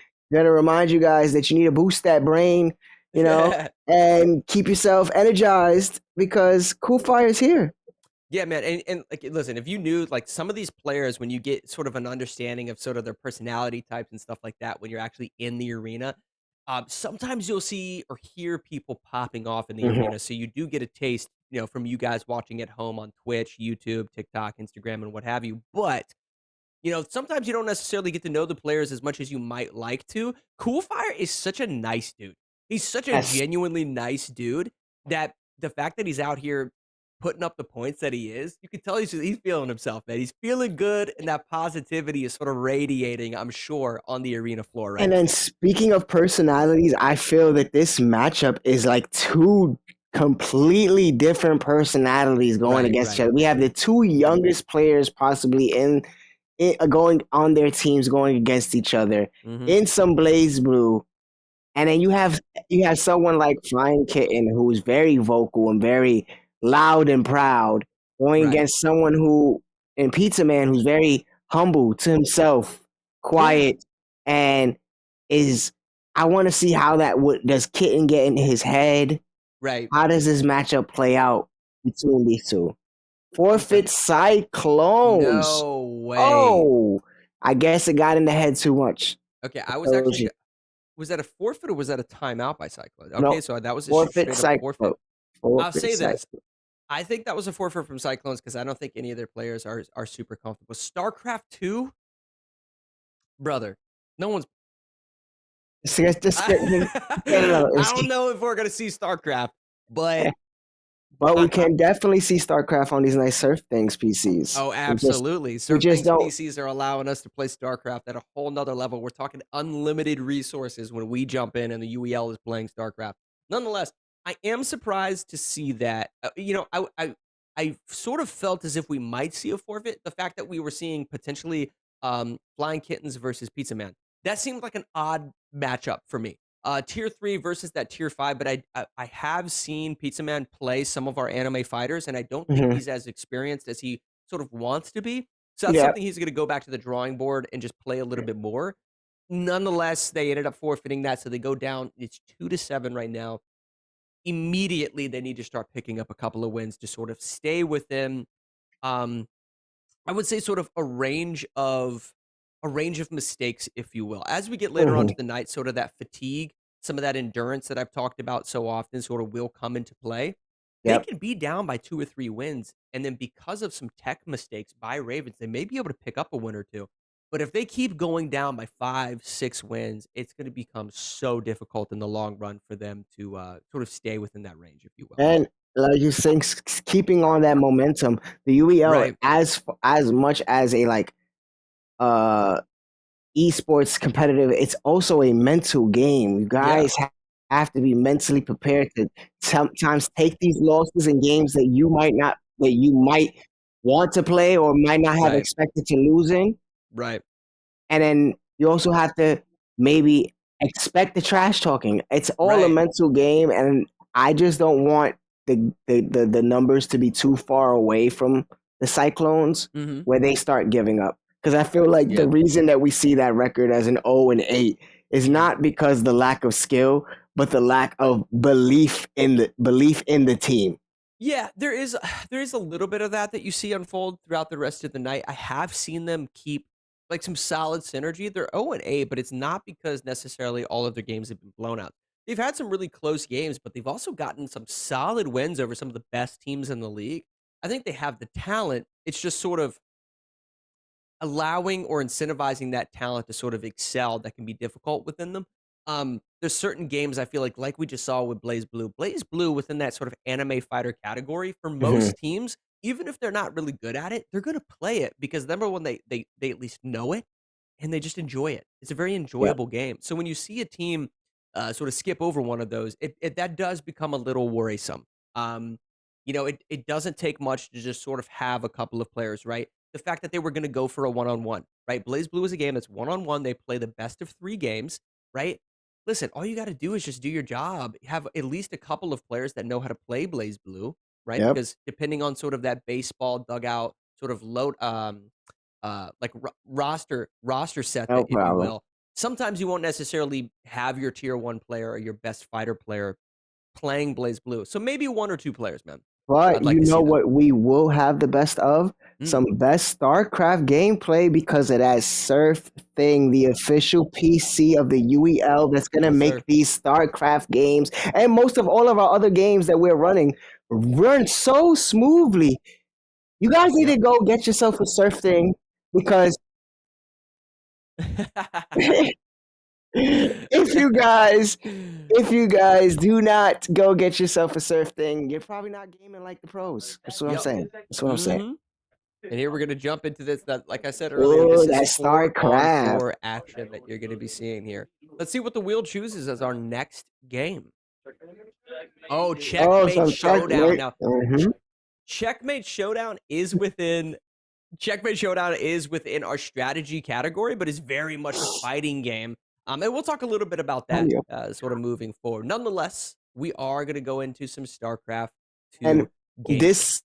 this season StarCraft, yeah, this season StarCraft is a little bit more, I would say, competitive in the UEL because before we had to wait. They had a timer. They had limits to buying, so they can buy resources to making things. This time there are no limits. They can just drop, build. So I love this season because it's just mayhem on top of mayhem, and you know your boy Tony loves some mayhem.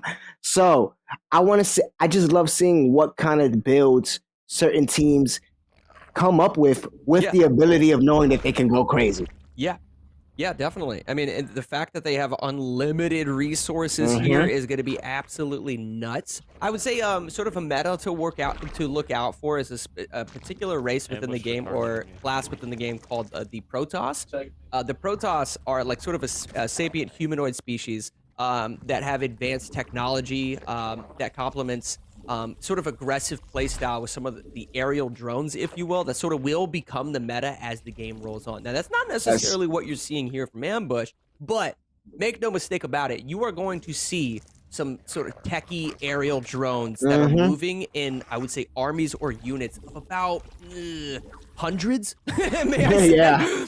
There are so many that are going to be developed at one point in this. So that's just something to look out for. It's a strategy and sort of an in-game sort of selection that has been very difficult for people to overcome. So the fact that we're seeing Ambush not necessarily play the Protoss is really good. That's what I'm saying. That's when you know those UEL StarCraft players compared to those StarCraft players. There are a selective few people that when this game comes on, they get super excited, just like we do. So now, is this just a quick question? Is Ambushman, and for you guys watching over on Twitch and what have you, let us know in the chat. Is this the Zerg? Is this the Zerg race that he's playing right here? if I'm not mistaken, It may be. We'll get an update on that. Nonetheless, we are watching KIC sort of start to build his units here with the Protoss, like we talked about. And we're seeing some action actually start going down. If you see down the map, there's some red. Someone's evading somebody. Yeah. And that purple looks pretty dang large. Yeah, the purple looks large, but here's the thing. You know, there's a lot of different strategies within StarCraft. So for those of you that sitting at home, if you're not familiar with this particular game, the fact that we're utilizing unlimited resources, I think creates a complexity of gameplay where you have specific players that are choosing to be aggressive in the early game, and then you have other players that are choosing to be a little bit more defensive, right? But then where does the 4v4 come into play? Well, within 4v4, if you're communicating with your teammates, you may have a couple of your teammates that are building defensive structures, building certain barracks in order to upgrade your units and so forth. And then you have your other two players that are playing aggressive. Sometimes you'll have just one person that is building those defensive structures while 3 other people are necessarily, you know, going on the offensive. So there's a little bit of complexity there. As, you know, this game sort of unfolds, you'll notice not just the aggression, but you'll notice defensive, you know, sort of positioning in gameplay sort of become advantageous as sort of counterplay starts to develop, right? Those players in the early game that are overly aggressive, they may deplete some of their units and then be vulnerable to a counterattack. So just something to look out for. It does seem, though, as his KIC feels, you know, pretty confident at the moment. Yeah, I was gonna say he got himself a little army there. Right. Ready, and they're still generating more and more as the time goes on. Right. So the more they keep that stuff alive, the more they get to generate at least some people or army to get this battle going on. Because you can see they're still building there. Right. And this is Baba Yaga we're watching. There's Ambushman. Let's see what Ambush is doing. He's sort of okay. So he's starting to. It looks like he's starting to move out some of his units. His sort of click management and sort of structure placement seems to be sort of optimized, and now you're seeing Ambush. Yeah, it isn't gonna help. Yet. And then on top of that, like we was talking about earlier, that is Ambush using a Zerg build. Yeah. So there we go. He's going against the meta. He's going against the meta. The fact that he is using Zerg is a ton of fun. If you're not sort of familiar with sort of some of the more nerdy aspects of the lore and what have you, the Zerg are sort of a fictional race of like insectoid aliens that are obsessed with assimilating other races into their swarm in the pursuit of genetic perfection. Okay, that's sort of their point within the game. Wait, so you're telling me that's not the ones that go after Buzz Lightyear? Oh, okay. I had it confused. Dude, my guy. You're at least 30 years old. wait, no. 100%. 100%. That's so funny. Let's good get off of my brother. Good reference. I'm 31, so I get it. I was gonna say, let's get back to the game. I just aged myself. That's so funny. Well, nonetheless, Ambushman's sort of feeling confident. Maybe we see KIC getting a little worried here. He doesn't look as confident in that bottom right-hand corner of your screen. Nonetheless, Koza's sort of sitting pretty. He has some of those Protoss sort of aerial units out, but I don't know how well he's doing. Maybe he's a little worried at this point. Like I said, maybe his early game aggression is playing against him now because he's depleted some of his units. And they're trying to go for Ambush. Ambush seems to be the one holding his own for his team. That's what I'm saying. When you have at least one StarCraft player, oh boy, and then you give them the ability to say, hey, go crazy, you just gave this man ammunition for the whole night. Right. Well, the fact, so it looks okay. So Flying Kitten's down here. He may be playing Protoss as well. He is. So he has those aerial drones that we talked about. Tons of DPS on those things. And now, wow. Okay, so we're seeing Ambushman on that Zerg race starting to collide with the Protoss. This is getting intense. Both of these sort of armies of units are about to sort of clash, if you will. This is going to be fascinating. And now it's the CS. Who has the strongest army? We're looking at Ambush. Ambush still coming in to put in work. Listen to this. Okay, so Ambush in the bottom left-hand corner of your screen, you can see the map. He's actually sort of going for an attack on the left side, whereas a lot of the action is sort of on the right side of their home base. So Ambush sort of flanking them a little bit, not necessarily as involved as we may thought with sort of the battles going on the right side of their home base. Ambush being a little sneaky, sort of potentially setting up an ambush, if you will. May I say it? Yeah. Love the puns.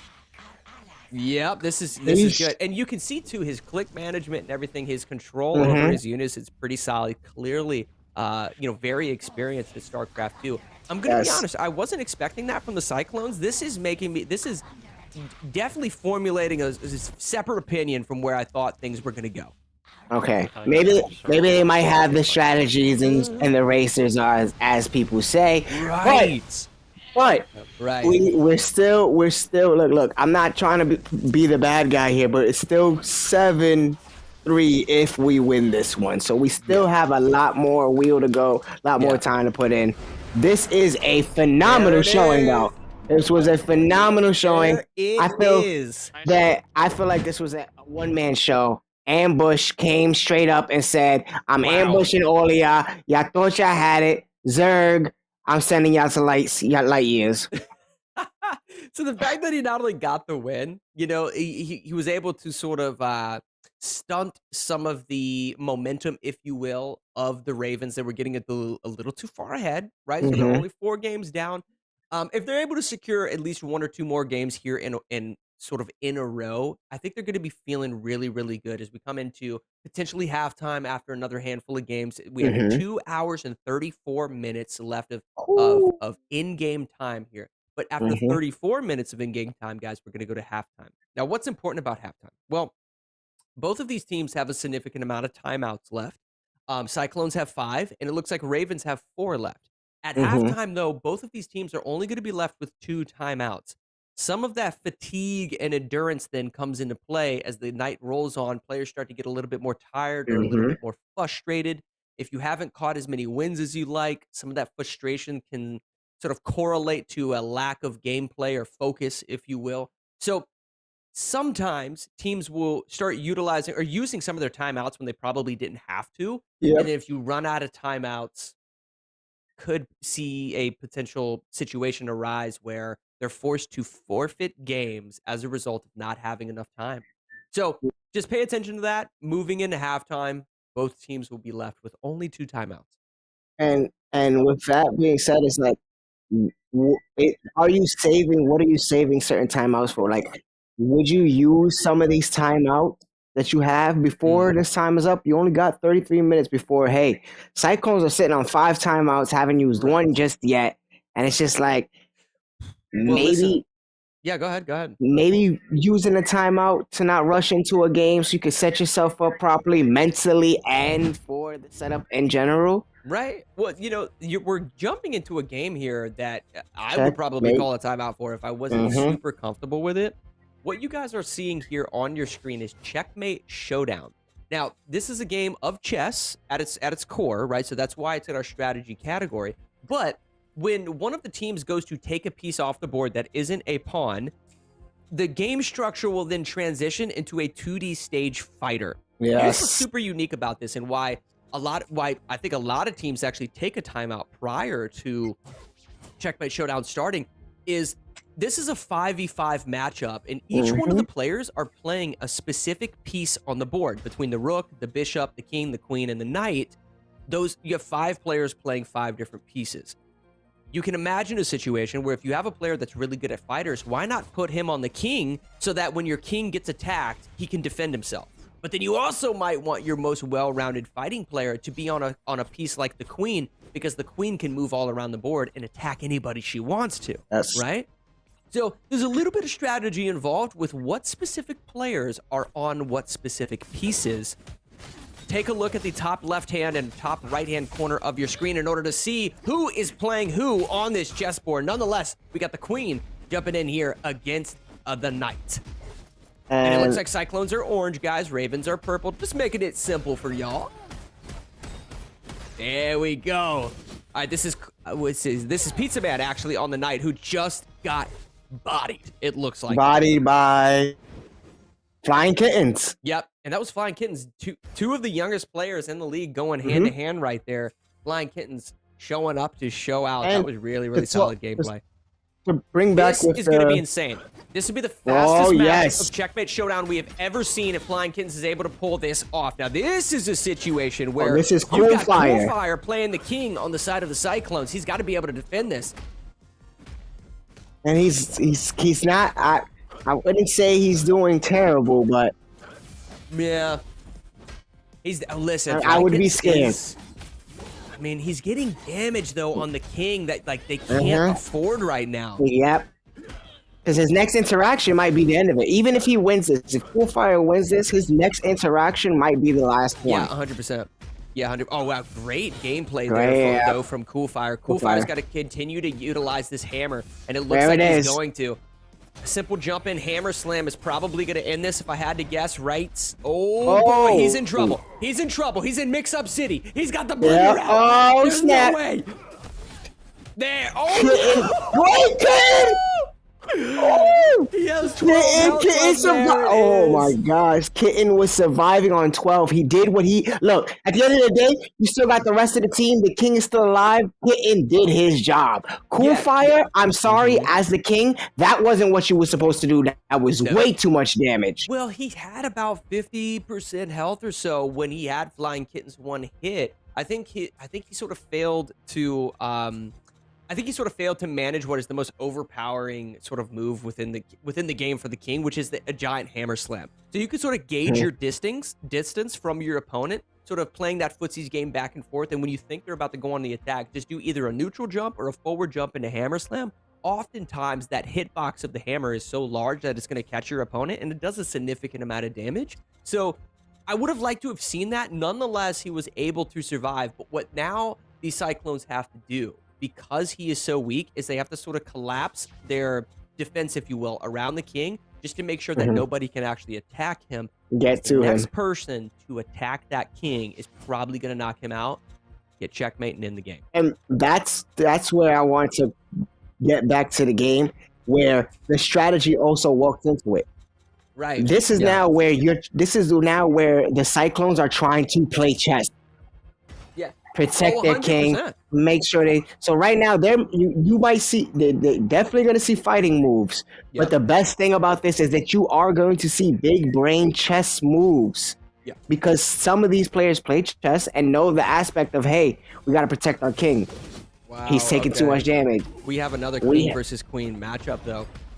This is interesting. So this is going to be Bosif. If Bosif is able to win this, guys, that's going to be game. Cyclones. We'll see, though. I mean, boy, he's getting some decent damage out already. Nice combo string right there. Solid combo break, though, from KIC. Now, here's something interesting. These pawns that are coming across the stage, the actual combo of that 8 hits is because they have 8 pawns on the board. If they had pawns that had been eliminated, not as many would have been running across to rack up that combo. That's what they said. Send out the troops. Yeah, send out the troops. Solid blocking, though. Understands the frame data. Goes for the counter attack, but is not able to get it. Nonetheless, Bosif doing exactly what his job is, just like Flying Kittens. But is it going to be enough? It was not enough. KIC, with a great understanding of the combo strings of Checkmate Showdown, does a full damage output combo in order to end that round.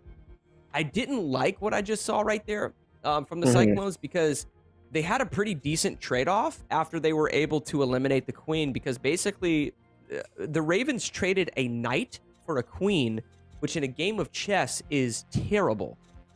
They basically just gave them their queen, though, which, you know, it kind of makes that trade well worthwhile. And we'll see what they do here. This is Cyclones potentially moving the bishop up here. And they do. This puts it, I was going to say, I think Ravens, because his health pool is so low, are going to move that back.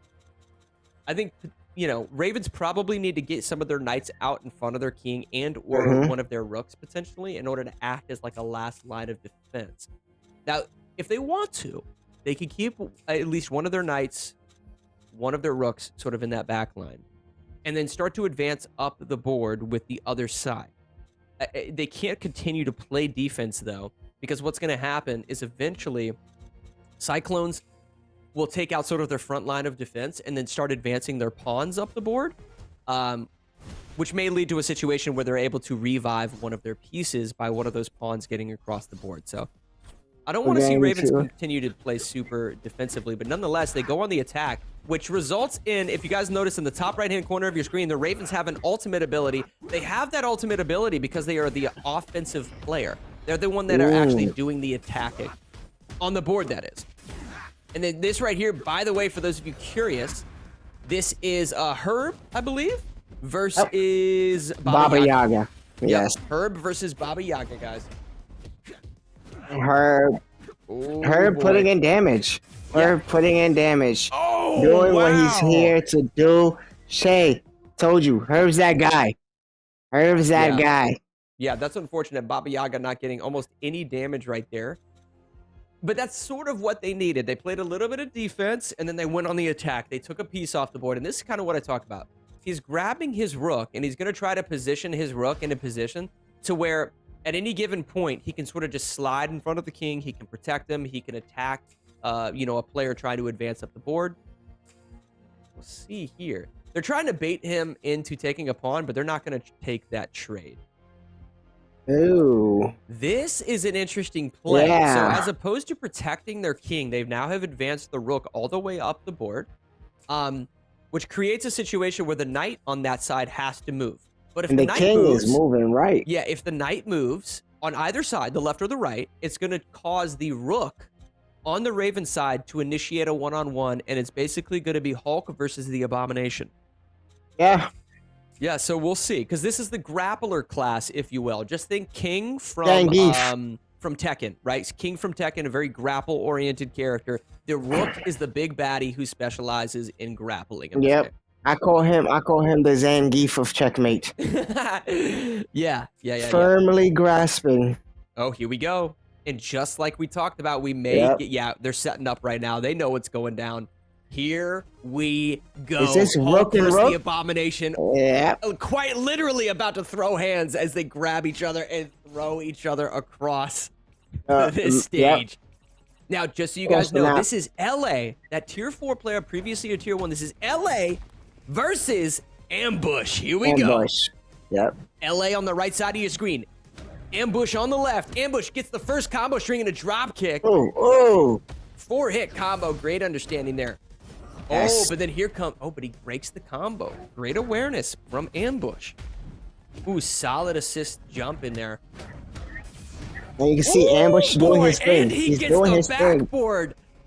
That's something just to note with these rooks. And when you see that drop kick come out, if that drop kick is initiated with the corner at the opponent's back, they will bounce off the wall and they can continue their combo string. It actually is a juggle. And I was saying, Ambush was juggling.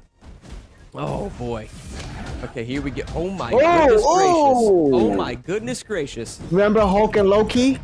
Yeah. We just saw Hulk and Loki. Oh, boy, again. That might just do it. LA with his back against the wall, getting The wall. pressured. Oh, he goes to Suplex City, hits the power bomb. Yep. And now he's just, perfect frame data download right there. Let's Ambush finish fight. the combo string, just get a couple hits, but it's not gonna be enough. enough. Ambush ends up taking it. Good performance though, out of both of them. From both, yes. Here's the A problem. very though. clutch moment.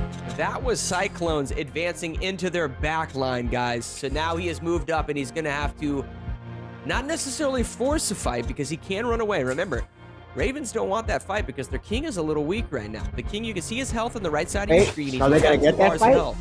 We're going to get that fight. Okay, here we go. This might be it. Ravens in trouble going up against the Knight, which has optimal zoning tools. But That's AIC Pizza Man. staying on top of him with the most... Okay, here we go. Can This Pizza is Man going to be do Coolfire. it? Coolfire's got to maintain his zoning pressure. He He's does a have his Coolfire? ultimate ability, so he can pop that at any given time. But he's not throwing out any zoning right now, which is surprising. Oh. He could. There we go. That's what we want to see. That's the ultimate, but it gets blocked. Ooh, look at the follow-up.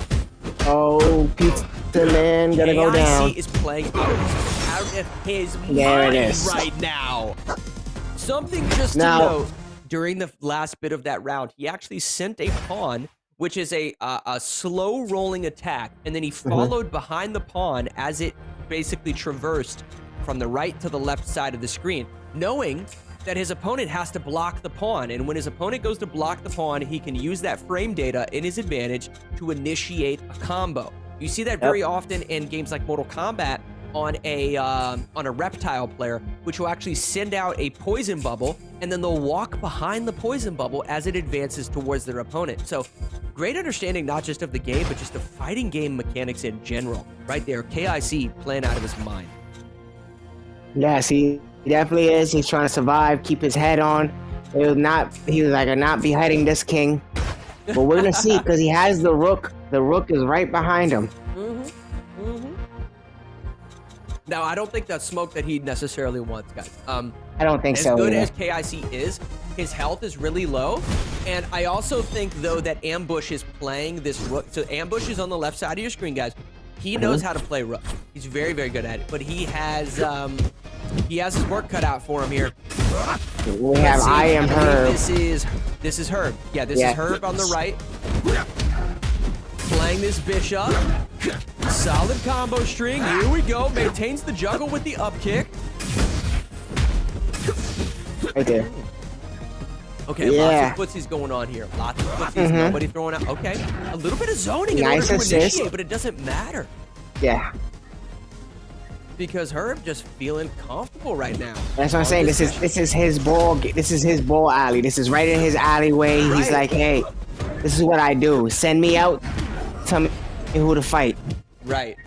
The thing with certain I consider A1 fighters, they pick up the little similarities in all these fighters and then go and compare it. So he's like, oh, this is like street. With it being so Oh, that was so unfortunate. Nonetheless, Herb ends up clutching there on the bishop. Something just to note, Ambush, I know you got taken out, but the fact that you actually walked towards Herb right there and you baited out the wake up. He baited the wake up and then tried to reinitiate. That was a really solid play from Ambush. It just wasn't enough to clutch the round. No, it was not. But we're going to see a king go into something. Mm-hmm. Oh, okay, no. So he moved it away. He moved it away. Well, they're in an awkward spot. Both of these teams are in an awkward spot because they don't necessarily have anybody defending their kings. So you can see Raven's king is on the top left, and then Cyclone's king is on the bottom right. There's only so much area for them to run. Eventually, they're going to run out of space and be forced to jump in. Right. Both of their kings are weak, though, guys. Both of their kings are weak. This is an awkward position. Oh, this is a move that I don't think he was ready for. Oh, is it? No, he doesn't. He can actually take the pawn. Yeah, he can take the pawn. I totally forgot about that. I've never seen this. I've never seen this in the UEL where the king is actually advancing up the board. We got one. Here we go. Oh, my goodness. Coolfire has his work cut out for him here, guys. And he's going against I am Herb. Yep. He's going against Herb. He's got to use that hammer that we talked about. Let's see if he can do it. Oh, boy. There it is. Raven game taking over. It. Herb. He said, this is what I do. Right there. He said, this is what I do, guys. I come in and I show you guys when you think of Ravens and you think of fighters, you think of Herb. And I didn't expect that going the other way. We have 17 minutes going into before the half. Right. The Cyclones not too far off, but I would like them to be a little bit closer going into the half. Right. And like I said, maybe use some of those timeouts as just breathers or just to get your guys head in the game. Right. Something, because you already wasted a forfeit instead of wasting a timeout. Yeah, the forfeit was just a weird one too, because when you're watching over Checkmate Showdown right there, clearly they have an understanding of fighting games. So I'd have to look back at sort of the roster selection, sort of our baseball lineup right there to see if Pizza Man necessarily had to go in for Blaze Blue. The fact that they forfeited Blaze Blue though, when clearly they know how to play fighting games, like that was a really good matchup of Checkmate Showdown. You had players like Ambush, that were connecting with his combos, great understanding of the rook, but Ravens definitely have some hitters on their team when it comes to those FGC sort of selections, if you will. I loved what I was seeing out of them right there. Yes, I can't wait to see more of those fighters come in, but I can't wait to see more games that might have a competitive aspect for the Cyclones. I want to see them get a little bit more.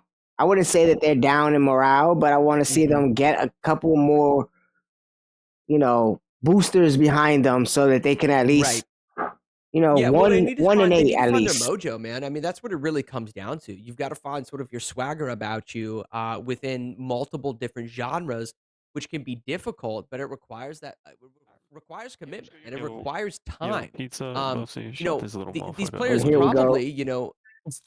probably each and every one of them knows what specific games they struggle in the most. You want me to be And safe or you want me to oftentimes, leave more eyes? often than not, the thing that will help you within the UEL is just understanding the basic fundamentals and sort of the foundational knowledge of each one of these games. You don't have to be the best player, but if you can just understand the foundation of each of these games, you can complement your team just enough to where you're actually starting to pick up wins within them.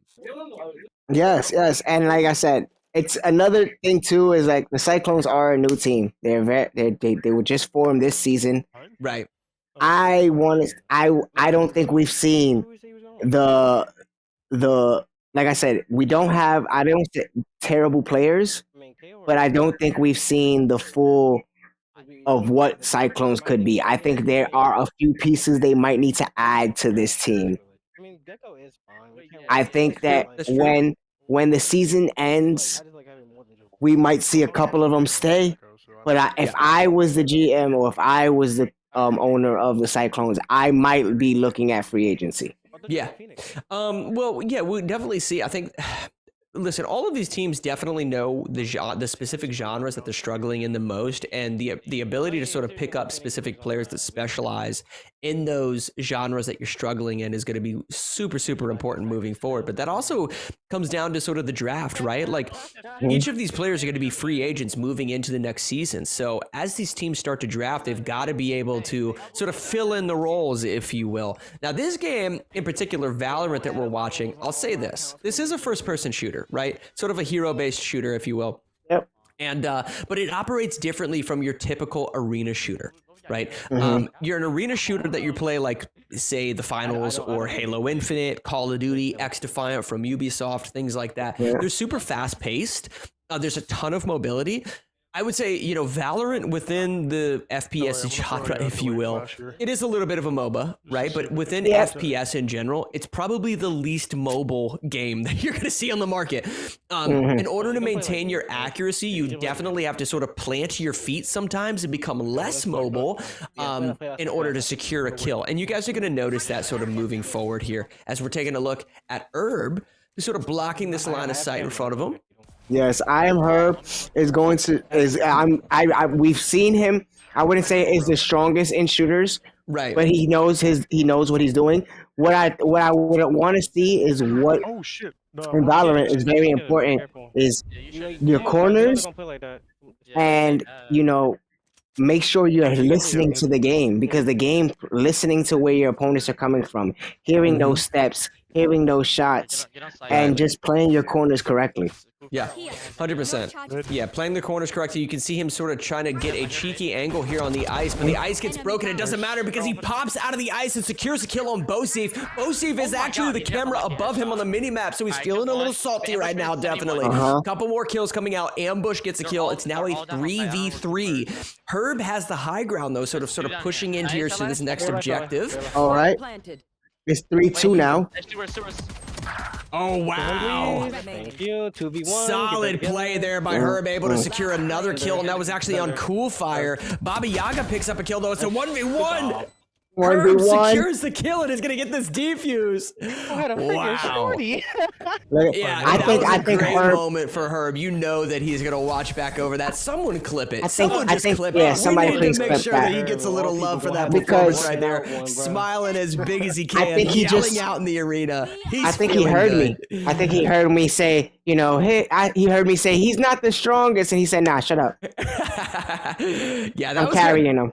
Yeah, that was some solid gameplay out of Herb. A great understanding of sort of his positioning as well in order to sort of collapse on top of the objective, and sort of his environmental awareness of knowing where his opponents were prior to advancing towards the objective. So, and like you said, once he got out that ice, played a great angle coming out of that house and was just going in. Right. All right, let's see here. He has a little bit of a high ground, sort of playing patient, sort of just kind of peeking a little bit. Listen, oh man, the tight peeks on this game are super, super important. Your ability to sort of peek out, that strafing maneuver that you guys will see so often around these very, very sharp corners. But he's playing it slow. Listen, he's playing it slow, just playing his ice wall here. We'll see if he ends up getting a little bit more aggressive. They're gonna push. They're gonna push towards them. Who is that? Him and Chaos? Who is that with him? We'll see. We'll see. And there goes that shadow wall. Neon's running up on you. Yeah, they're just basically trying to. They're sort of locking down this line of sight, if you will. Now you're looking at Cool Fire. Cool Fire goes in to the ADS view and gets dropped with the quickness. That's going to be 3 kills now. Oh, 3 kills out of the Ravens. Yeah, Cyclones struggling a little bit. They're down 0-2 now. They need to start picking up this momentum. Yep. And it seems that. There we go. Yeah, what I was gonna say. It seems like they were having technical difficulties. He fixed that. No worries. He's KIC on the top of his game, like a professional. Able to lock it down, putting down some of these sort of laser gates, if you will, here. That's nice. All right. So in the buy phase, let's see what they can do here, guys. They're kind of defending sort of the B objective, if you will, sort of setting up these cameras. KIC feeling real good. Yeah, I can't wait to see. Hopefully they can find.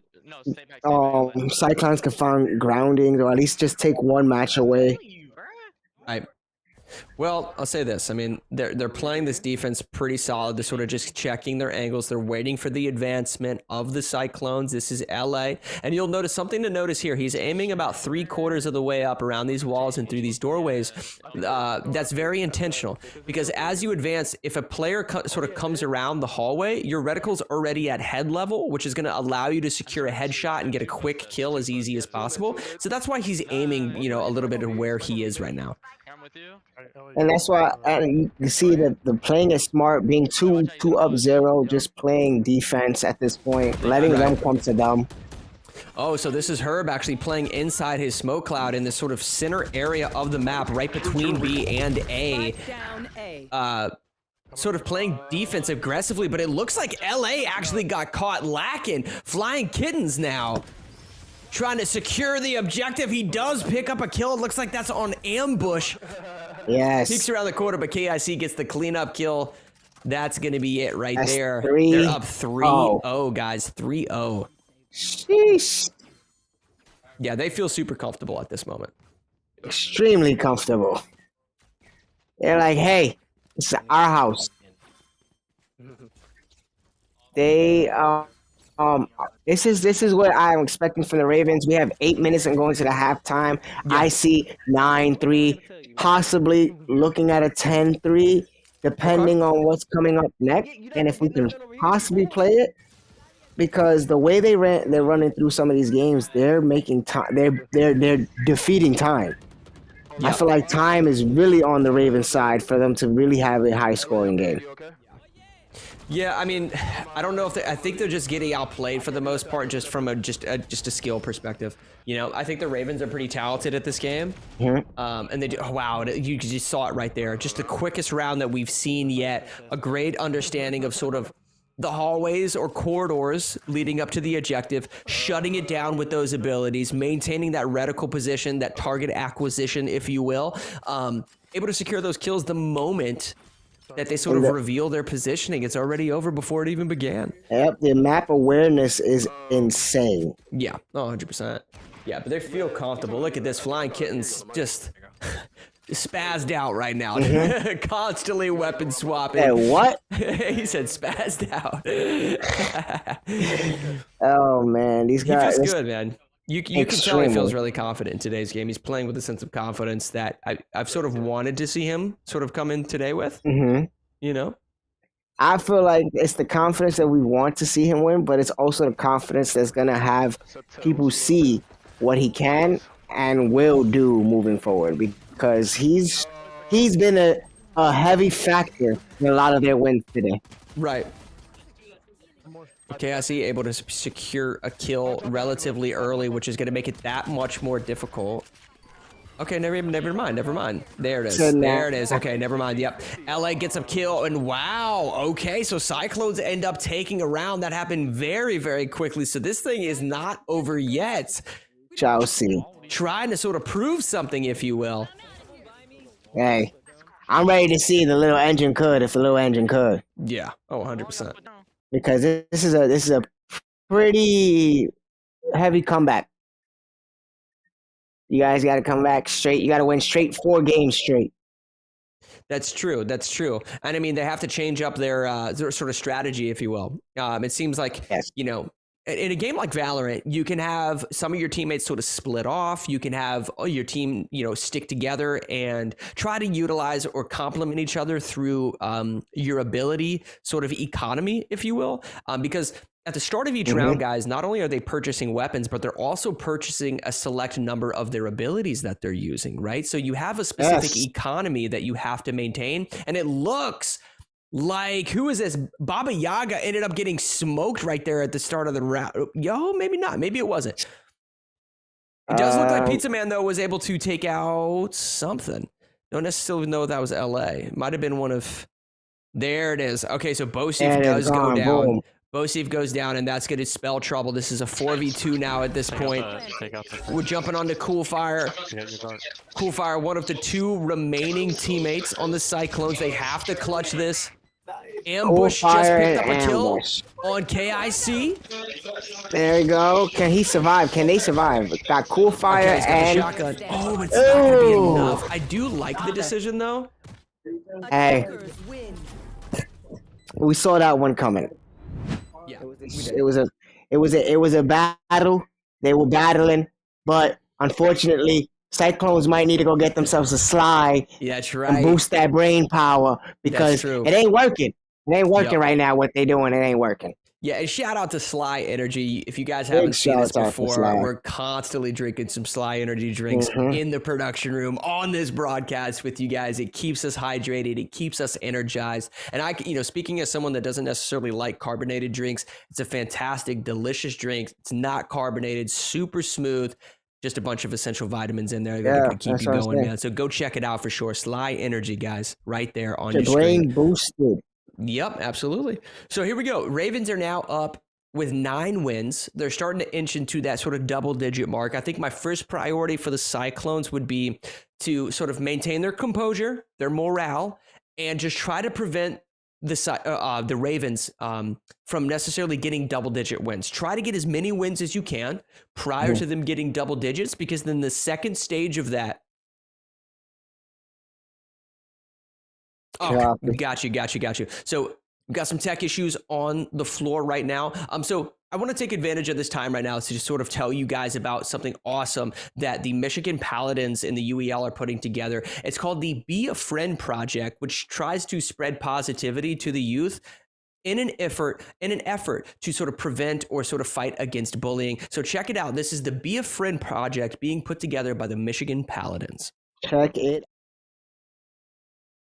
Michigan Paladins play for purpose, supporting efforts to end bullying and building kindness. Get ready to join the Michigan Paladins on December 3rd for an exciting online gaming fundraiser that's all about making a difference.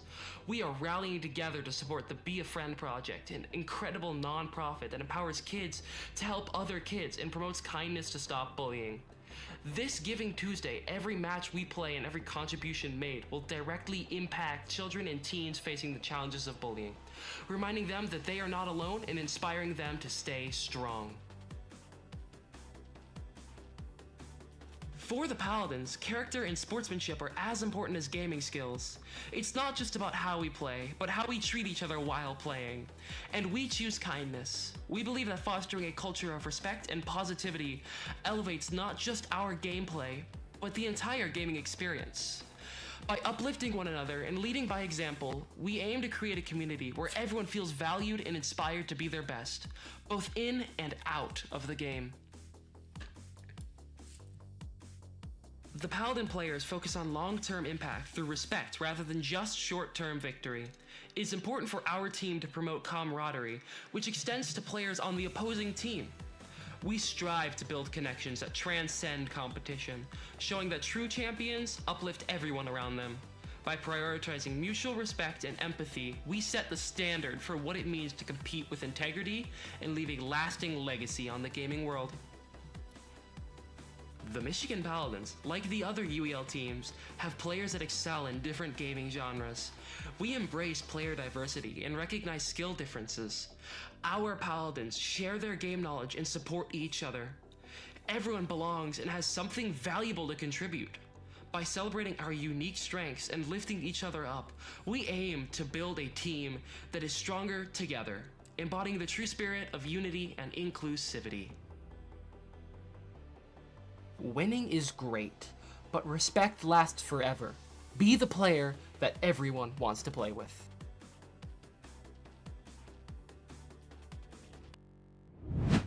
Now that was a phenomenal thing. I want to be a part of that. I definitely Absolutely. want to be a part of that. You guys want to be a friend. We want to stop bullying. Michigan Paladins doing their part to change the community every aspect of the way, especially to show that gaming has such an outreach. Yeah, and what a great sort of conduit, if you will, for like spreading awareness of bullying and creating that positive vibe for the youth. Like, what better sort of avenue for that than video games, right? Video games include ages, all ages, people of all background and cultures, and so much more. There's so much acceptance, if you will, sort of within gaming. Just the arena floor, all of the different types of people that we meet at the UEL are a great example of that. So it's something awesome that the Paladins are putting together. If you guys haven't heard about it already, it's going to be going down on December 3rd. That's going to be Tuesday, December 3rd. So show up. We're going to try to raise money for the Be a Friends project.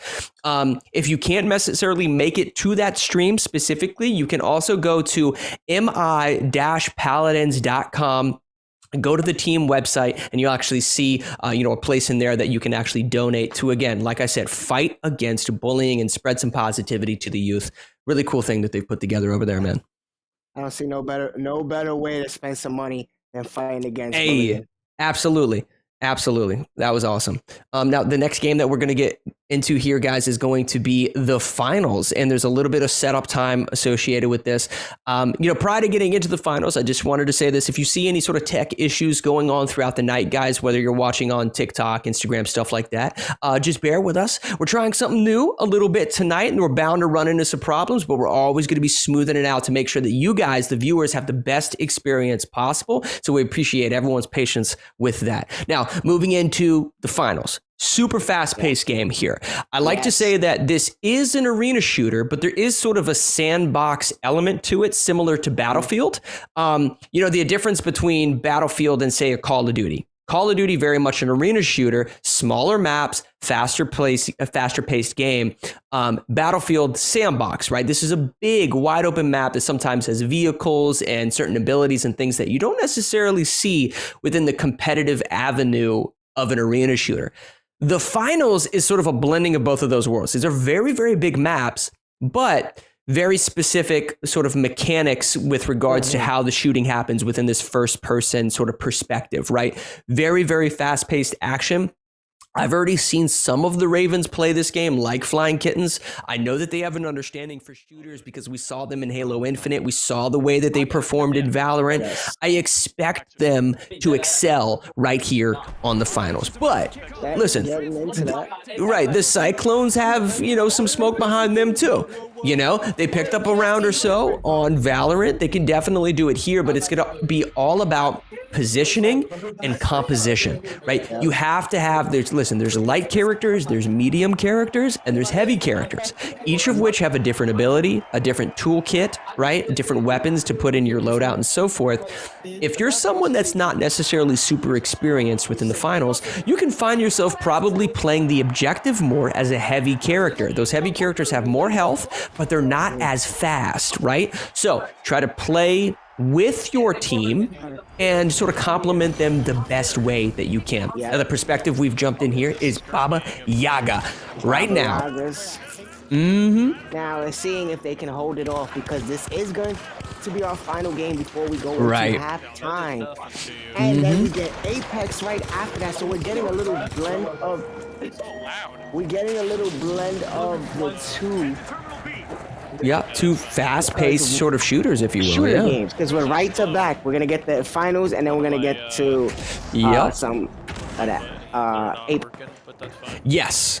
Yep. 100%. And it looks like the Cyclones are actually running quite a few mediums here within this composition. You can tell that because the bottom left-hand corner of your screen has those auto sentry turrets, guys. So be on the lookout for them. They're going to try to sort of collapse or clamber around these objectives and then start to put down those auto turrets, if you will, in order to prevent the team from sort of pushing in there.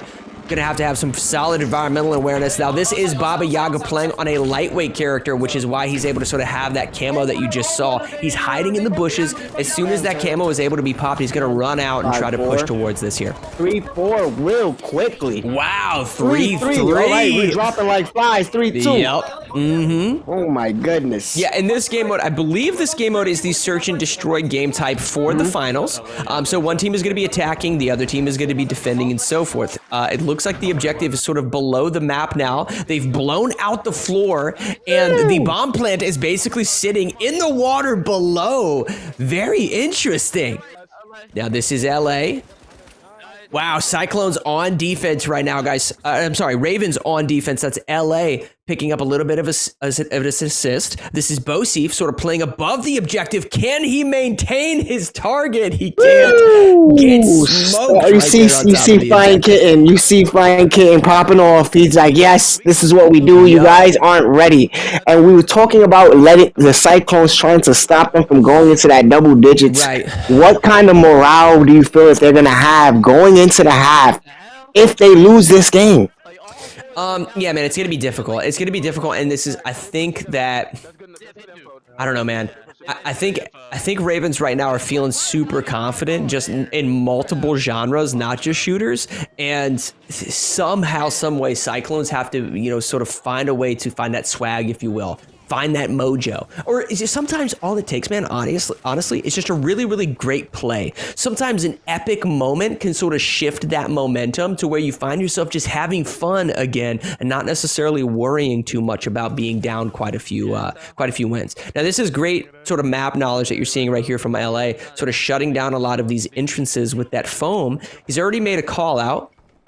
Especially with him playing defense, this is great defense. It's like, hey, no one else is getting in. And if you're trying to get in, I know you're not on my team. Yeah, and he's got that 350 health because he's playing this heavy character. It looks like they're playing one heavy, 3 mediums, and a light. And that light obviously being that grapple hook that you can see. That's coming out of Flying Kittens.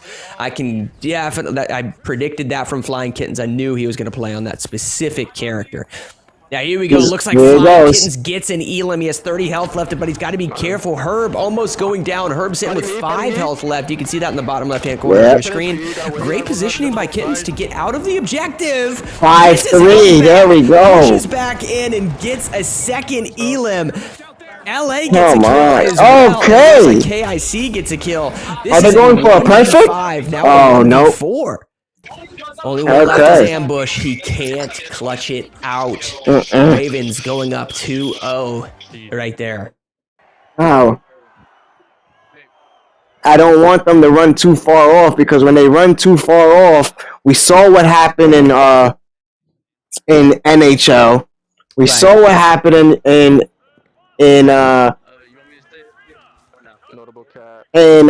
what's that? What was it? Halo. I was gonna say Halo. They were sort of playing outside the objective too much and not complimenting their teammates.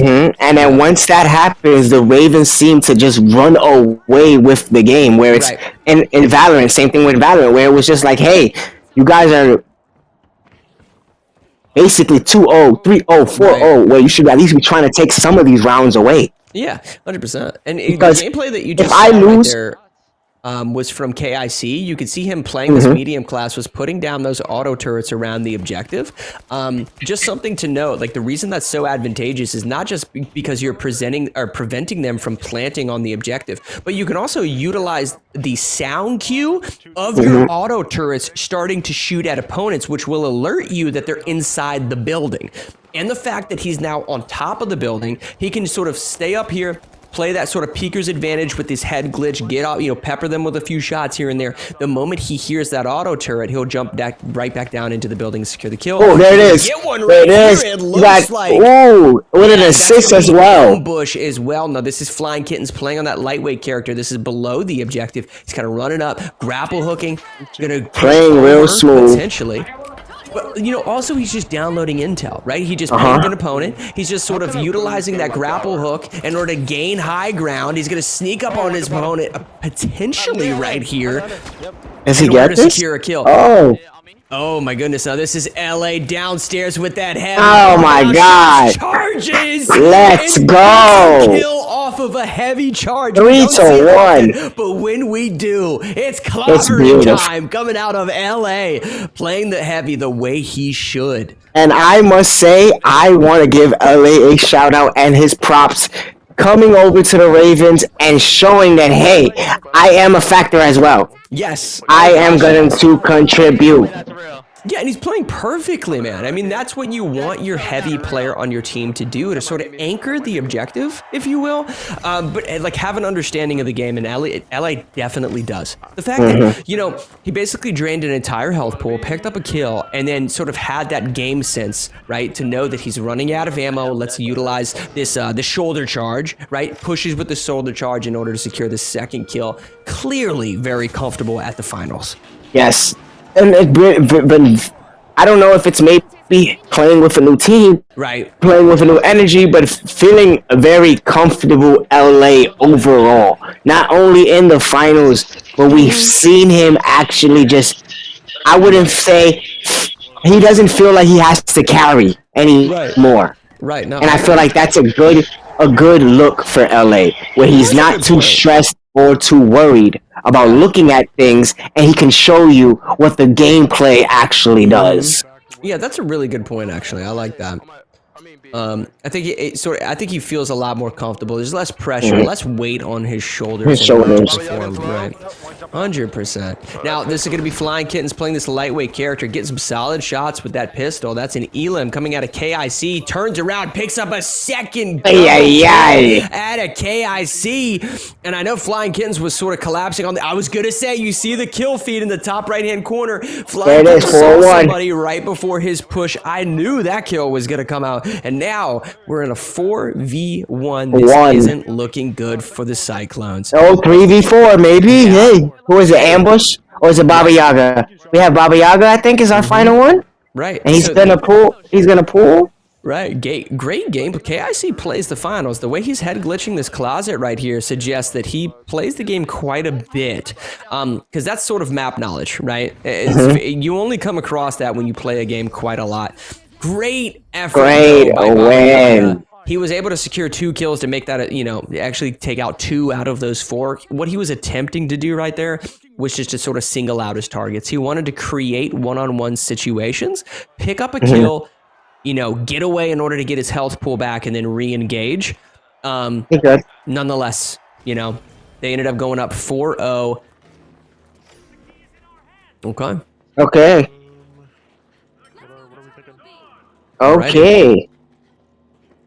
So we're seeing that KIC, and they're getting ready to get ready. And like you saying, KIC showing why he's tier 1. In a lot of these games has basically been holding his own, coming in clutch, and in a lot of the shooters, I wouldn't say that I was surprised, but I can see that he's doing a very great performance in a lot of these shooters. Yeah, I mean, in multiple genres too, man. Like he's actually playing, Checkmate Showdown and some of the fighting games well. And to come into a shooter like this and excel, it's like, hey man, for those of you watching over on Twitch and TikTok and everywhere else, this is the reason he's a tier 1 player and he's getting those big bucks every time he shows up to play. Yep, he's getting those big bucks to play, and he's earning every playing time. He's earning it. Yeah, sort of a cheeky sort of turret placement nonetheless. Oh, Flying Kittens gets dropped with the quickness. Maybe a little overzealous with his defense right there. Nonetheless, this is going to be Now Koza picking up a kill, dropping down to the bottom objective, just sort of peeking it, if you will, in order to download some knowledge, sending some shots downrange. He needs to be careful. There it is. Because that turret is eating him alive like a mosquito in the night. KIC picks up an assist. 2-4. Man, he only has 25 Are we getting health. it detected?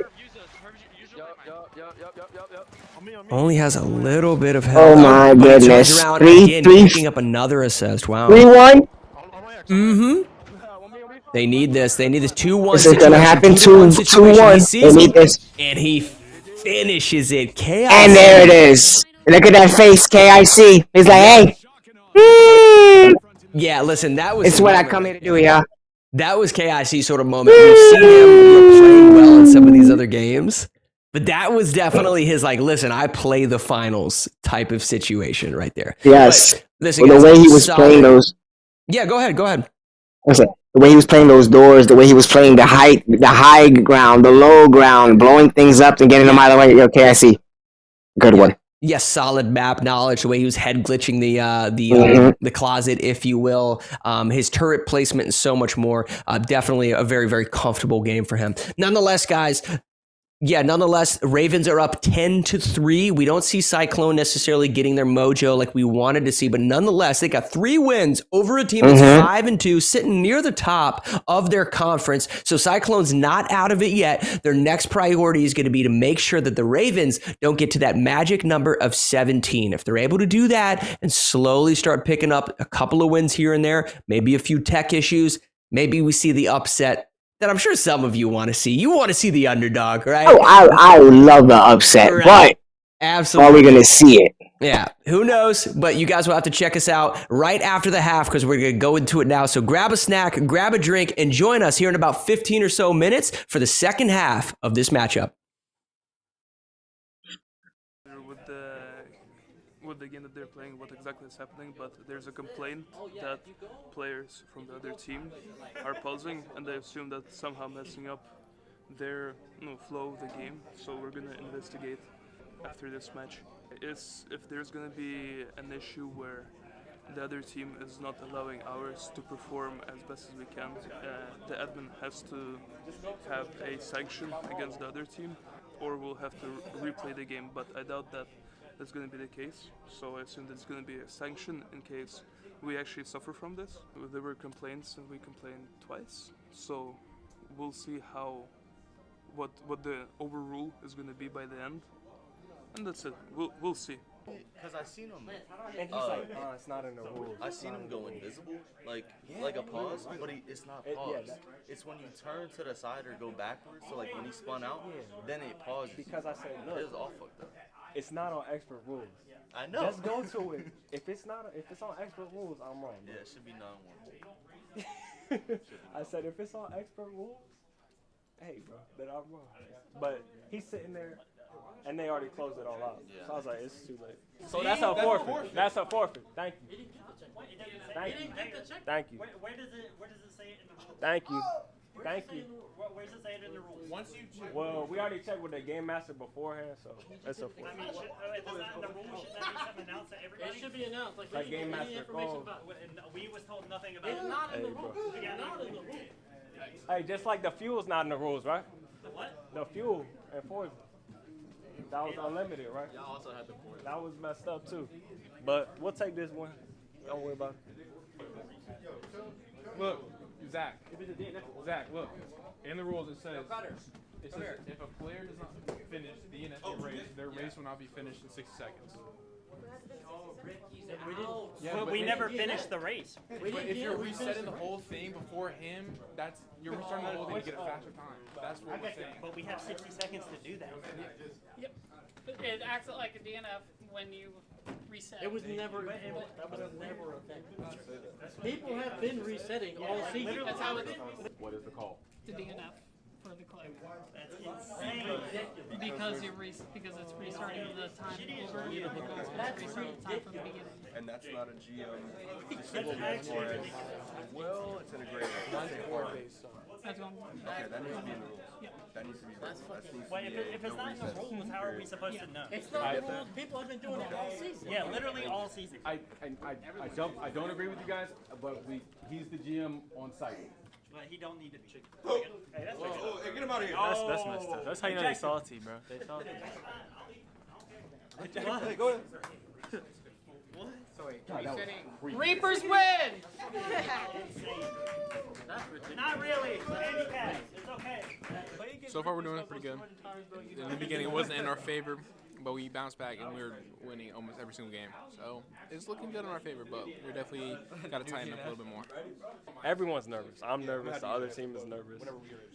Our players are nervous, but me and Cutters, like as leaders on the team, it's our job to be the vocal ones, and we can't show that. We have to make them think we're the best. They have no chance at winning. They shouldn't even show that today. So when we win a game, we gotta scream. When we lose a game, we gotta tell them they're biased anyway. It doesn't matter. We have to talk trash the whole time and keep our confidence up the whole time. And then with our team, too, we have to try and raise their energy up and try and get them to get hyped and things like that. At the end of the day, like, we have to play through. So even though we lost timeouts, even though we lose in games we don't think we should lose, we just have to keep playing the game. If we get caught up and just give up because, oh, we lost a timeout or we lost Forza, that's how you lose. You lose when you let the game go. You cannot let things like that determine the game.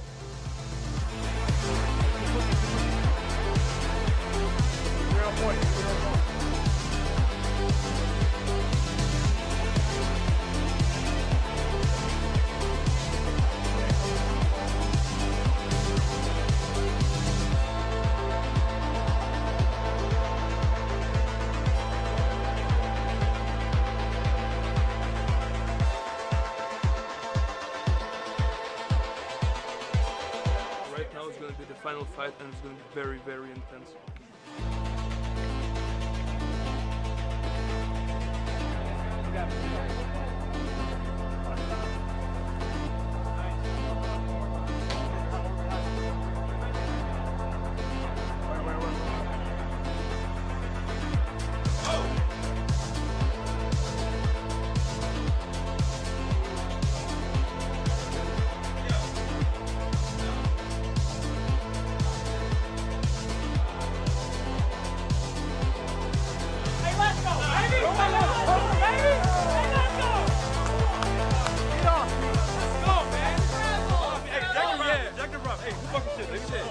Hey, let's go, bro. Hey, yeah. We were. Okay. So, Align, right? We were this close to losing, this close. We came back all the way. These guys, they're cooking. But then the next question is, it was 16-6. Now, once you guys being the 3-time Reapers going into this game, which we thought was going to be a close game, it wasn't. Why did you let the Click win 6 games? What's going on? Because at this point in time, the team you have is already a championship caliber team. Why are you dropping 6 games? I'll answer your question with a question. Why are we winning all these fighting games with no fighting games? That's all I hear about. Actually, that's all I hear about. You only hear about it because you only paid attention to everybody but me. Hey, that's all I hear about. Because I already explained it on why the Reapers are so good on this. But how has it been with you not having an actual dedicated fighter player, you having individual people at each of these fighting games being good? Because not having a traditional fighter is seen as a decline in some of the team's eyes. But you guys have you figured it out. You have Ricky, you have Cutters, you have yourself, you have Midnight, you have people across the board, and Rez, who touch each one of these fighting games. So how does it feel like knowing you don't have to pay a dedicated fighter who's weaker across the board, while having a team who's stronger across the entire wheel with one fighting aiming and specialty? It feels like 4 times. That's how it feels. It feels like 4 times. It feels like 4 times. 4 times. Exactly. It feels like 4 times. Oh my God, bro. That tier 1 matchup between Hollywood and Bo Season. We already know who's winning that, bro. Bo Season all day! Hey, yo, and the last thing I'm going to ask y'all, is what y'all got to say to Third when he's coaching tomorrow? Look, you're going against one of the GOATs. One of the greatest of all time in the UEL. But he's got one of the GOATs. He's got Bo Season. is winning tomorrow, getting their first win. Can't wait to see it. Can't wait to see y'all tomorrow at 3 p.m. Shout out to SurfThing for these amazing PCs, baby. Hey, thank you, gentlemen. We are going to go back over to our post-game, and we will get the commentators to get us out of here. You guys have a wonderful night. We'll be right back. Viewers, don't go anywhere. Oh, God, I love you, motherfucker. Come on, Cordy. Come on, Kurt. They said that they were going to beat us today. And we just fucked them up, bro. Come on, bro. I can't get hyped. Bro, get hype. Yeah, Come on, get hype, bro. Let's go. Come on, Cordy. Let's go. I can't get hyped. Cordy! Oh my God. Oh my God. Oh my God. Hey, Ricky. Let's get hype, Ricky. Yeah! Hey, put your hands in the middle. Yeah. Bring it back!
Works is in our beginner programs, the basics. You're gonna learn fundamentals. You're gonna know how to protect your body, protect your partner, and protect your face and defend yourself. Ultimately, beginner programs, entry level, are for the basic techniques, no competitive sparring, because you're not ready to do that without injuring yourself or someone else. And we will get you ready. And once you're ready, then you will transition to the master cycle, and the cooperative work together, help each other environment will also follow you for the rest of your journey. So even in the master cycle, when it's sparring amongst, training partners who are trying to defeat one another, the collaboration energy is very strong. You're working with each other, not against each other. Of course. Number 3, street readiness. Now, Jiu-Jitsu exists as both a self-defense system in the highest regard and a recreational sport. And unfortunately, most schools dedicate all their training time to the sportive aspect of the art. What does that mean? That means that somebody could be training for 2, 3, 4 years. More, 10. Forever, and never talk about what might happen in a real fight. And this is very unfortunate, you guys, because Jiu-Jitsu is an amazing self-defense system. So what we've realized is the first thing you learn is the hardest to forget. So all of our entry-level programs are 100% committed to the techniques you're gonna need out in the parking lot tonight, tomorrow morning. Whatever goes down, you're gonna be ready, but that's because the emphasis is 100% self-defense. And once you own this self-defense mindset and this way of survival, then you can take that mindset with you and apply it to the master cycle. Where you might be rolling more sportively, Jiu-Jitsu versus Jiu-Jitsu. but it's still a self-defense mindset being applied in a sportive practice of Jiu-Jitsu. Or to any other area of your life. Too deep, you guys. Now, there are 2 other benefits that only exist at certified training centers. Number 1, online access to your curriculum of study for free with your membership. And number 2, free satellite training privileges at any CTC around the world. Why would you want online training? It's so you can watch a lesson. When you go home, you forgot a detail, you can't fall asleep at night, you can go on, you can watch the lesson and then sleep easy. Or you want to come to class the next day, but you don't know the lesson, you haven't learned it Or yet. you want to prepare, right? You Or show up already speaking the language because you watched the lesson. And we found that students who watch their online lessons during the week, in addition to coming to class, grow at twice the rate of progress than students who just come to class. It's all about time and energy. There you go. So online access and satellite training privileges, which means you can schedule the rest of your life's vacations or business trips around certified training centers, because nothing worse than going on a vacation and not being able to keep up on your jiu-jitsu. Nothing worse than that. And when you do a class, wherever you're vacationing, when you do a class there, what do? You do class number 7, you remember, you take note, and you bring that back and you put it on your card, your attendance card at your school. So any classes done remotely count on your attendance card back home, because the curriculum is identical for all the beginner programs at CTCs around the world. The bottom line is this. You guys need to go to a CTC, tell them we sent you. They're gonna do 10-day free trial. What's the benefit of that? Well, if it's not everything that you've ever wanted when it comes to jiu-jitsu, then you say, you know what, it's not for me. But if it is everything you've ever dreamt of and more, enjoy. We'll see you on the mat.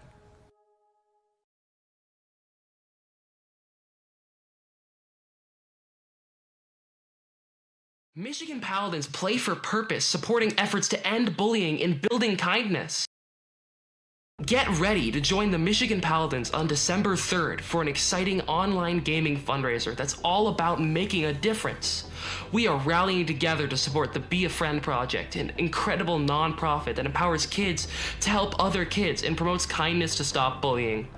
This Giving Tuesday, every match we play and every contribution made will directly impact children and teens facing the challenges of bullying, reminding them that they are not alone and inspiring them to stay strong. For the Paladins, character and sportsmanship are as important as gaming skills. It's not just about how we play, but how we treat each other while playing. And we choose kindness. We believe that fostering a culture of respect and positivity elevates not just our gameplay, but the entire gaming experience. By uplifting one another and leading by example, we aim to create a community where everyone feels valued and inspired to be their best, both in and out of the game. The Paladin players focus on long-term impact through respect rather than just short-term victory. It's important for our team to promote camaraderie, which extends to players on the opposing team. We strive to build connections that transcend competition, showing that true champions uplift everyone around them. By prioritizing mutual respect and empathy, we set the standard for what it means to compete with integrity and leave a lasting legacy on the gaming world. The Michigan Paladins, like the other UEL teams, have players that excel in different gaming genres. We embrace player diversity and recognize skill differences. Our Paladins share their game knowledge and support each other. Everyone belongs and has something valuable to contribute. By celebrating our unique strengths and lifting each other up, we aim to build a team that is stronger together, embodying the true spirit of unity and inclusivity. Winning is great, but respect lasts forever. Be the player that everyone wants to play with.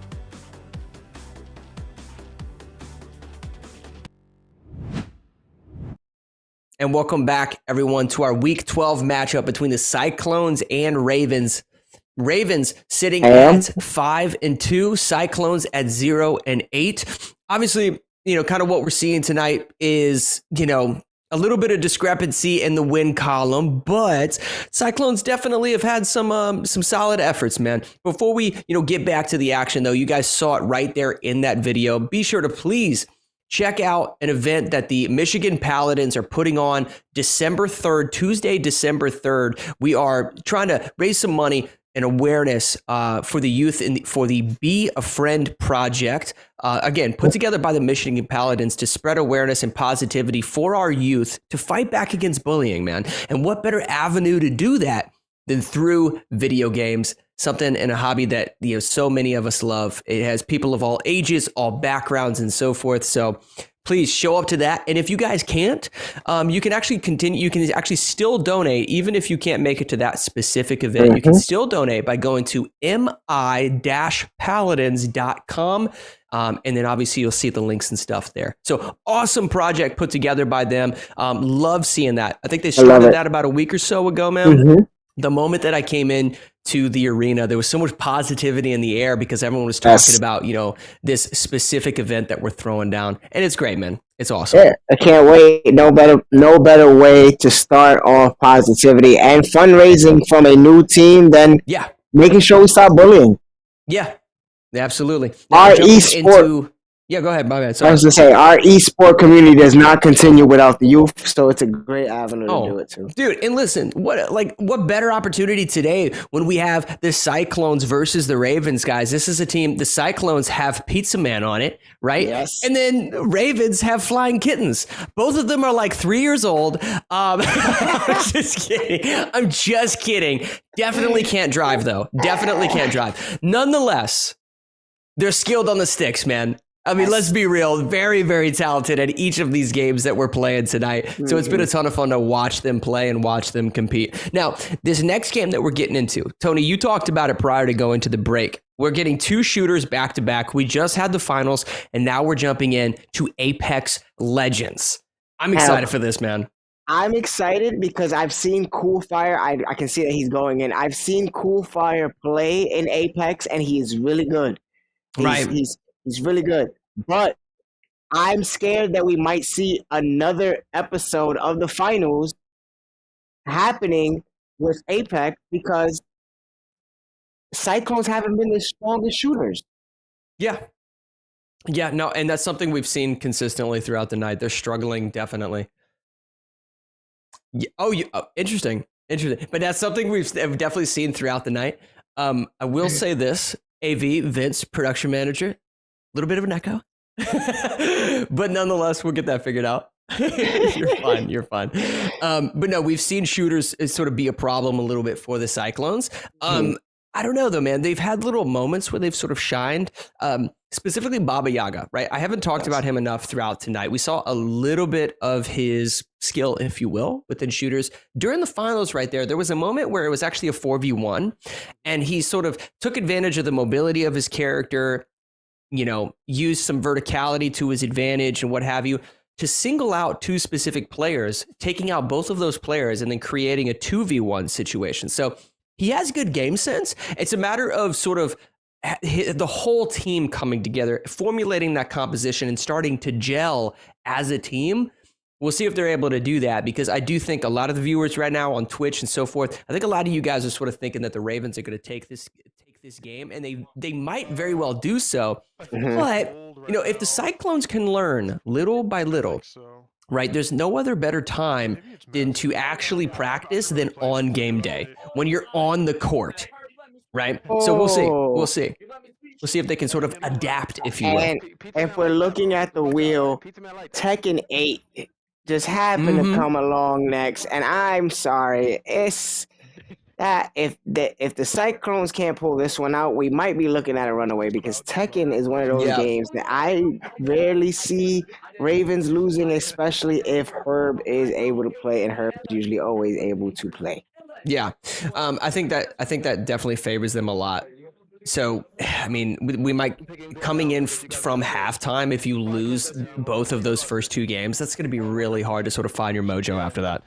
Yeah.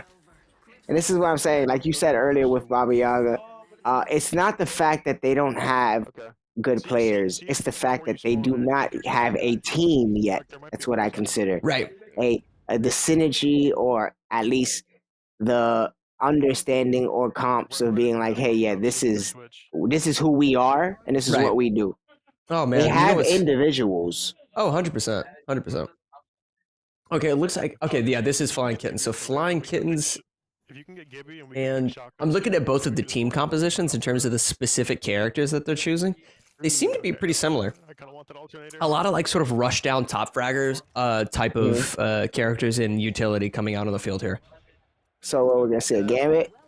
I believe this is Thunderdome, I think is the map type, and then it looks like it's Control. And then we got Flying Kittens. We're seeing Flying Kittens. Is he playing a Gambit, if I'm not mistaken? He is playing Gabriel. Yeah, what's his Gibraltar. Yeah, it's Gibraltar. Yeah. Which is interesting because Flying Kittens, I take, is like a little bit more of an aggressive player, and Gibraltar is a little bit, typically I would say, like less aggressive, obviously more defensive, but people like sort of use the utility, if you will, the abilities of Gibraltar to play aggressively. look for him to sort of get people off of high ground with his ultimate, right? He just threw his ultimate in a defensive measure. This is known as turtling. If he didn't have this dome above him, he would put his drop shield down and then throw his ultimate on top of his drop shield. And like I said, sort of a turtling strategy. That's what he did right there. He basically threw that out to prevent them from pushing him, which I don't necessarily know why, because it wasn't even that weak. Yeah, but you know, it's hard to explain what their thoughts process are because they've been switching up a lot lately, and some of it's worked and some of it hasn't. But majority, when it comes to the Ravens side, majority of their unusual plays have been working for them in this game. Yeah. Yeah, when we're watching Herb right here sort of dipping off the high ground, trying to get a heal off, but he's got to be careful. He has to get this shield heal. Yeah. And he does. Yeah, and listen, he's using the R301 carbine, which is just arguably the most well-rounded gun in the game. So as soon as he's able to sort of compose himself, he's going to try to push up here and maybe start to aid his teammate. No, he's pulling back. Now, he is playing Bloodhound, so he needs to gain a more advantageous position. Just staying sort of bottom, you know, the bottom of this tower, if you will, isn't sort of complementing his sort of move set as well as I would like to see.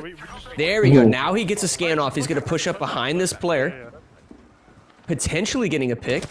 Oh, all right. Oh, he looked left when the player was right, and it's going to be what costs him. He looked the wrong way at the wrong time. Yeah, absolutely. Kind of zigged when his opponent zagged. That's all that was right there. Nonetheless, here's Flying Kittens.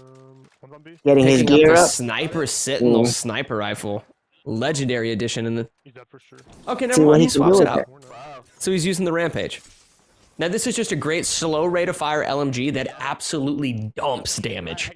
Now we're watching. Who is this? This is Koza. Koza, yep. Playing a little bit of a high ground, and got 8 point. Yeah, I mean, I think he for the most part seems to be sort of the spotman, if you will. He's sort of giving intel to his opponent. The ping system in Apex Legends is exceptional. In terms of the user interface, that it alerts you where your teammates has pinged and so forth. So it seems like he's sort of staying in this side area and just essentially being a data download for his team. Yeah, which might be the most useful thing he can do for his team at the moment. Yeah, yeah, and just taking it slow, and that's all he needs to do. And if I'm not mistaken, they're up 38 to their 20%. Yeah, 38 to 20%. They're also doing something interesting here. You'll notice Koza is here. Well, then where's the rest of his team, right? Well, Flying Kittens and Herb are actually playing side by side. Sort of in that like 2-player split strategy, if you will. Koza's giving them the data, giving them the knowledge. He's pinging them out. And then once he pings them, Herb and Kittens are pushing in tandem with one another in order to sort of just kind of lay shots on their opponents and try to get those assisted kills. Which is beautiful gameplay. Oh, but unfortunately, Herb actually gets smoked. It'd be interesting to see where Flying Kittens is. If Flying Kittens also got taken down, I'm not sure. Looks like Herb was killed by an SMG. Flying Kittens should have been on top of that. Now, Flying Kittens...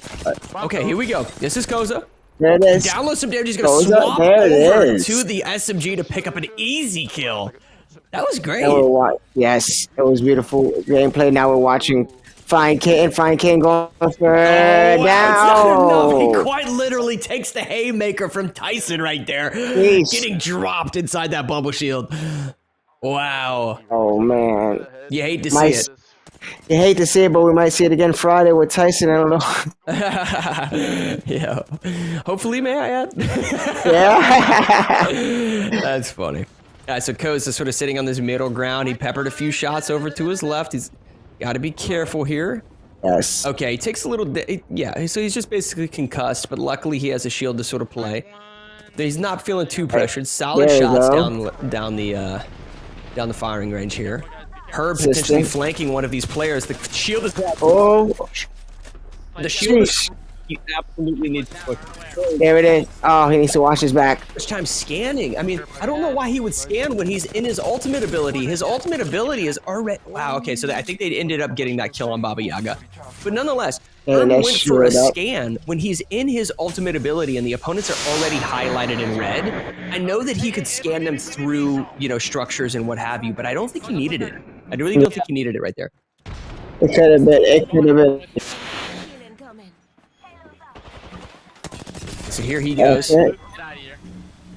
Yeah, solid plays by Herb. Solid plays. Yeah. I mean, you're looking at a similar composition, right? There it is. Ravens take that. Yeah, easy peasy. And I think they more or less just gained control and then maintained control for the entirety of it, is more or less what that was. I mean, it wasn't that Cyclones were necessarily too far behind them. It was more or less just a matter of, listen, we're in control, we're keeping control. You look at the way that they were playing it. Koza sort of sitting off on the side, Herb and Flying Kittens playing in tandem with one another. They just had a good strategy, and I think it worked. Whereas on the side of the Cyclones, maybe a little bit more disorganized and what have you. And that's what led to some of the picks occurring and then their inability to sort of push the objective. Yeah, and now getting into Tekken, like you said, coming into halftime, getting into Tekken, knowing that you're going on a 5v5, which means everyone gets to go in. Herb, KIC, Flying Kitten, LA. I'm looking scared. I'm looking scared going against that as on the Cyclone. Yeah, and it creates a situation where if they lose this, it's 3-12, right? I mean, man, you're down by 9. What do you do at that point? But they also got to focus on just listen. I know they're down by a lot of wins, and some of you guys at home might think to yourselves like, well, why would they continue trying? It's there's so much time left on the clock. We have an hour and 53 minutes. These players are obviously playing for the team. They're trying to get their first win, but in a way, they're sort of playing within their own brand, if you will, right? Because they want to excel as a player and they want to showcase their abilities as a player to be well-rounded end gamers on this wheel of 33 different games so that we move into the next season. Some of these players can be drafted because they're going to become free agents at the end of the season. So not only are they fighting for their tier positioning, right? Tier 1 players get paid the most, tier 5 players get paid the least, but they all obviously are showing up, making money and what have you. It's just a matter of you're not just fighting for that tier positioning, trying to get that bag and what have you. You're also trying to remain as a player. You want to be drafted going into next season. So they're fighting sort of for their careers in that sense.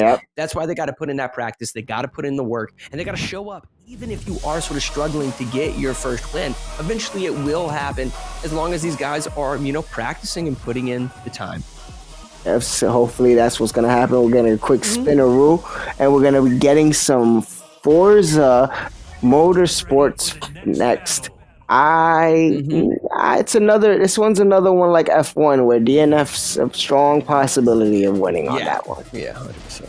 But we're going to get into some Tekken. We got KIC and Pizza Man right now. If I am reading, LA and Pizza Man. And remember, all 5 of these players are on there. And it's basically one life, guys. That's another thing to think about within Tekken. And that's looking like Victor might be Pizza Man. Wow, solid comboing there out of Perfect. LA with just a great understanding of the game. Good vibe, Pizza Man. Okay, easy peasy. Easy first round. It definitely seems like as if Pizza Man needs to start practicing within these FGC titles. He's got to familiarize himself with just the mechanics of fighting games. He had a couple of opportunities there to initiate blocks. He wasn't being hit necessarily with mix-ups. He just got caught lacking for lack of a better Pizza Man. term.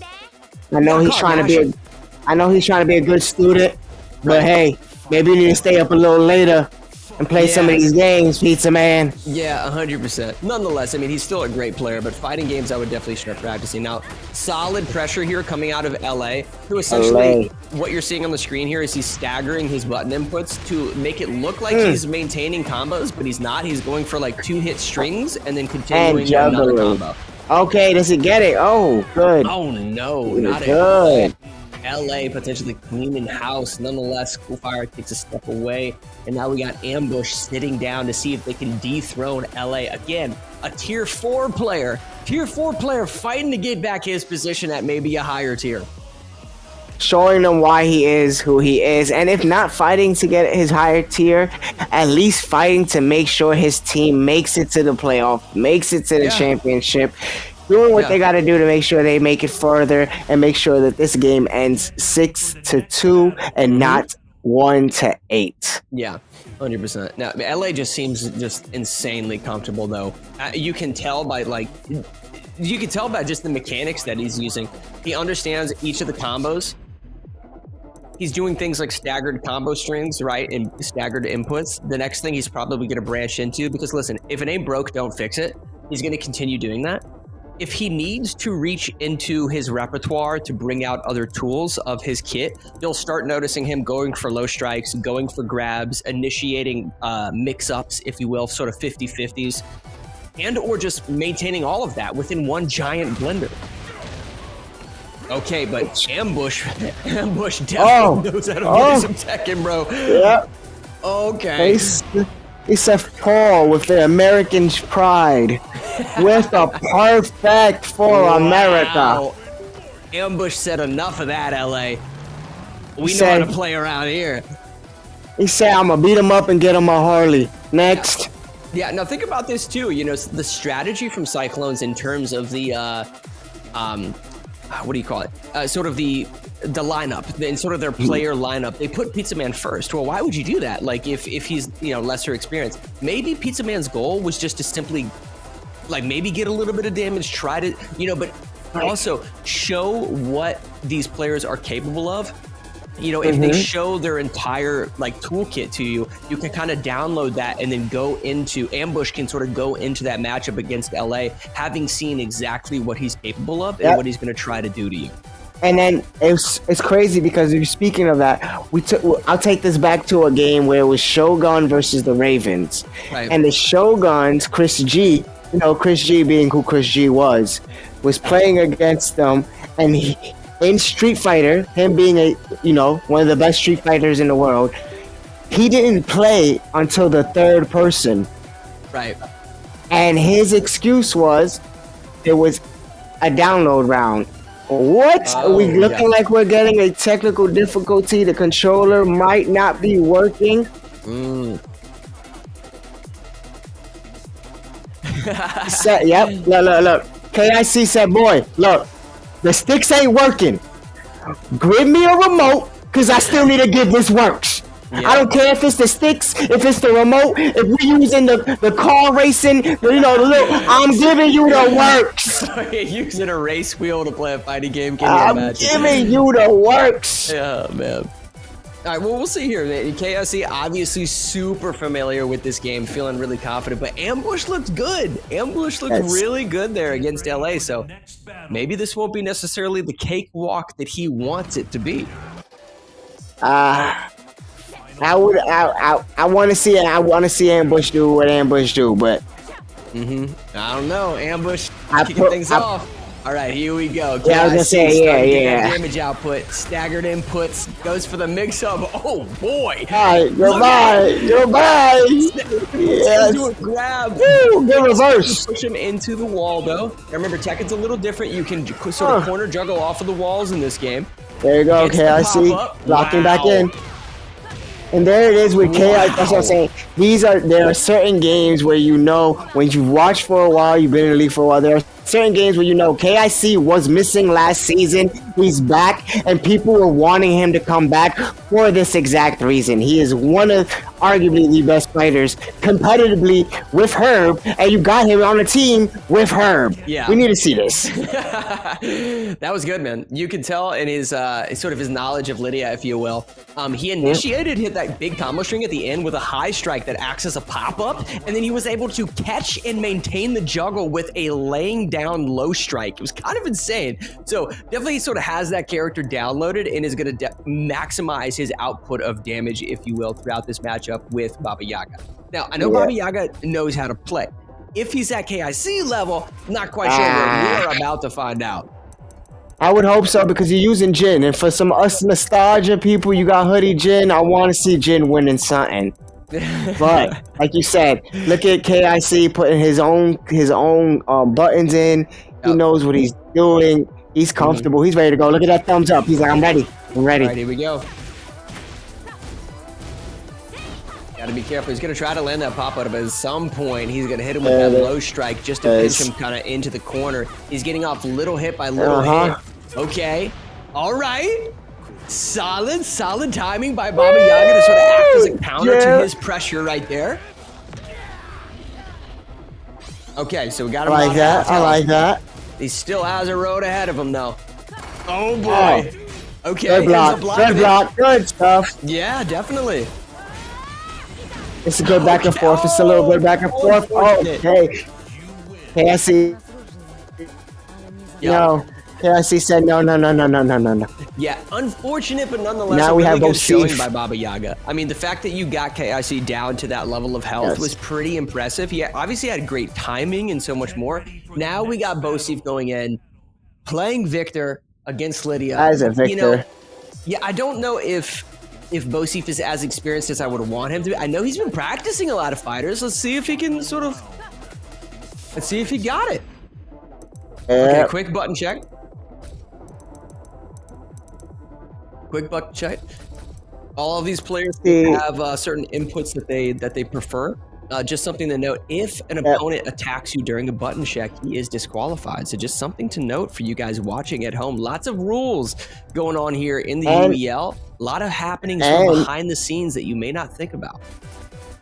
And like you said, most importantly, make sure you always call your button check. Yes, 100%. You don't want to go into a game with somebody else's button.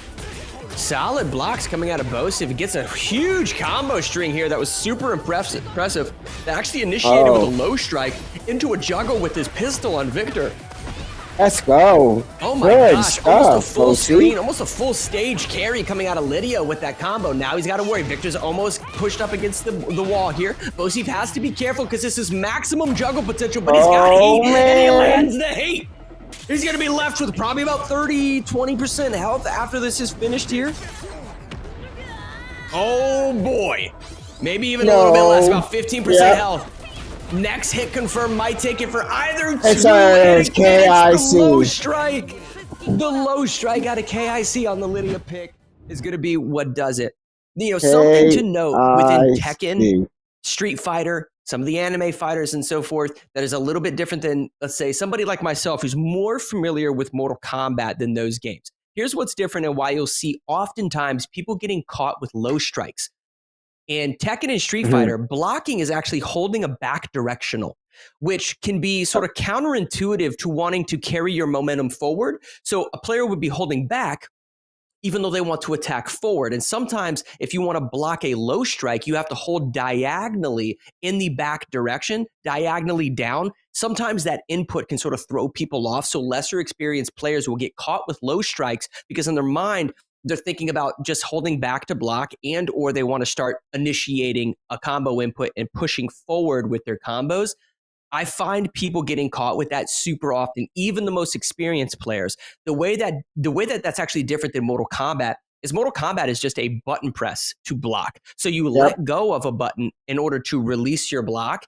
And then if you want to down block, you just hold down and hold that block button. So they operate a little bit differently, but that's just something to note because I saw Bosif get caught right here at the end of that round with a low strike. And that may have been actually why that occurred.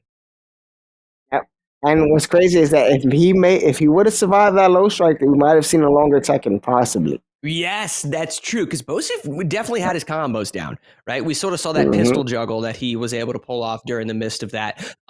He was experienced. Like he's been practicing his fighting games, and I love seeing that. So big ups to Bosif right there. Nonetheless, you know, got a few seconds in. Wasn't enough. We have 23 seconds, and we're gonna get into some Forza.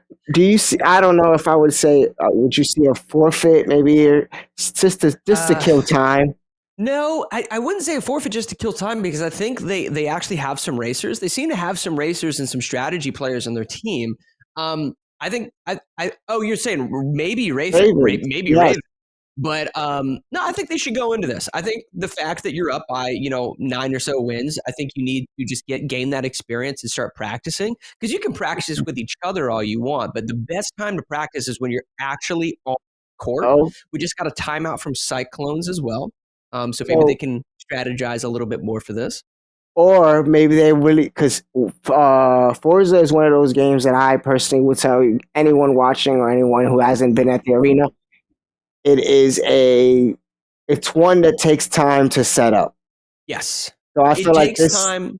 Yeah, I was going to say it takes time to set up. And remember, this isn't Formula One, guys. This is not a 1v1. This is going to be a 5v5. All these players are on the track. The name of the game is going to be racing clean. So there is time penalties for going off track, bumping into another car. But you will see players kind of like we saw Tony in Formula One, where they don't care about the penalties. They'll ram into an opponent and try to create as much chaos as possible to sort of send that player off the track.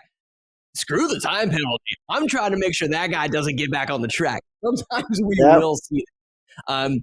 Nonetheless, though, man, I think Cyclones have some solid racers on their team. It's definitely doable. They may be able to gain a little bit momentum from this one, man. Maybe momentum's a stretch, but they'll get something.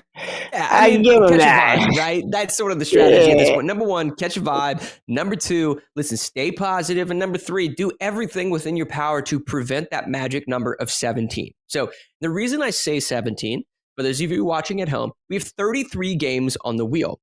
17 is the magic number you have to get to where your opponent, the maximum amount of wins that your opponent can get is 16.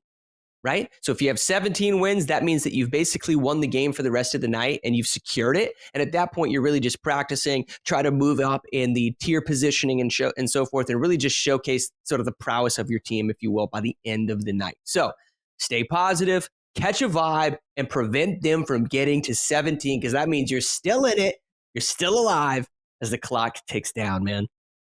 Hey, I mean, they're still alive. It's 5 games away, so just keep those 5 games away from them, and you guys got it. 50 seconds in for the second time out. The Cyclones, I assume, really want to play this if they're going to waste their one of 2 only timeouts left for this half. And we're going to get think into about it, is if you were in the middle of an NFL game and you were down by, say like a few touchdowns, you don't mind necessarily if your opponent scores a field goal, as long as you're consistently scoring touchdowns, and so that you can catch up to them, right? The Cyclones' goal right now has to be to get a few wins for every 1 win of the Ravens. If they are able to pull that off, they could actually clutch tonight and pull off a huge upset. Easier said than done, but it's definitely doable, especially as we get later on into the night. So get a few wins, maybe they get 1, but then get a few wins again. Looks like our next game is going to be Lethal League Blaze, a game where it actually finishes quicker than it began. One of my favorite games, honestly. It reminds me of Air GIF. You ever play the Sega game with the headphones? And you know what I'm talking about. I don't remember the name. Yeah, I tried it. I'm not going to butcher it. You were playing that while you were watching Toy Story. Got it. Yeah, I got you. I'm a dad for a reason, all right? Nonetheless, we're going to be playing some Lethal League Blaze. Super, super fun game. And right now, you're really watching enjoy that one. Forza. Again, 5 players on both sides going in for this. And driving clean is going to be the name of the game. So we'll see here. We're watching Cool Fire now. Yeah. Well, we're gonna have vision. We're gonna have sight of Cool Fire, so we're just gonna be the first person. Oh no, we're actually gonna see LA live on the screen. I can't wait to see what cars are used. Yeah, it's interesting. Some of the more stock model cars, some of the more sports cars, actually do okay offside, like off pavement, right? Like off the actual track. They don't do as bad as, say, the Formula One cars, whose tires specifically are formulated, if you will, no pun intended, to be on the track. Some of those Formula cars, they get off the track and they struggle so hard, specifically in Forza, to get back on the track.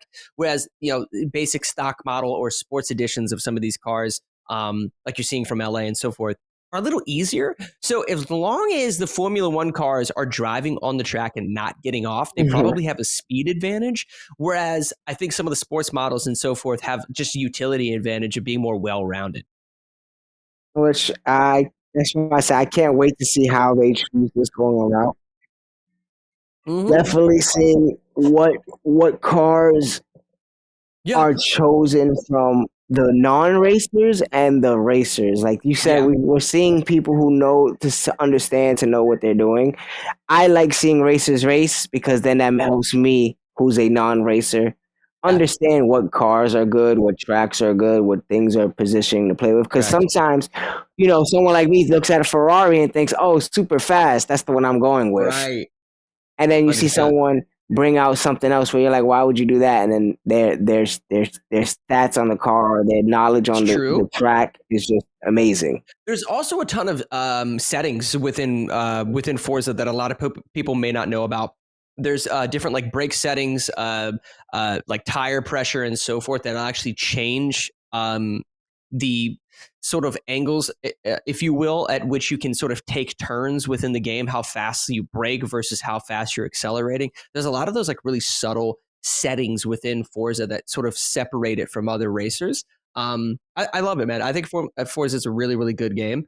And the fact that it's 5-on-5, you definitely start to download an understanding of sort of the dogs, if you will, of Forza.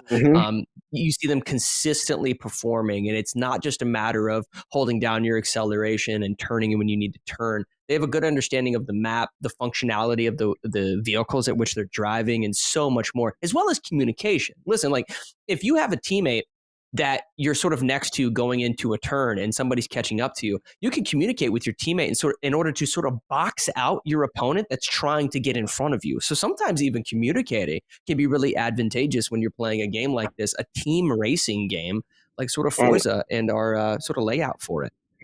And I haven't spoken much about Baba Yaga, but I know that he definitely has a very strong racing IQ, especially when it comes to this game. Are they playing Loop-de-Loop right now? I think they are. Hey, that's my favorite SpongeBob episode. Here we go. Loop and pull. Yeah. Daytona 500 going in here. Now this, you're going to see a lot of box out strategies. Not necessarily some, what is it? Slingshotting. I'm trying to remember the name of the Will Ferrell movie. But Talladega Nights. You're not going to see too much Talladega Nights slingshotting going on, but nonetheless, you're definitely going to see teammates communicating with each other in order to sort of box out your opponents. Was it a crash now? Herb trying to stay on the track, losing control of his car. Goodness gracious.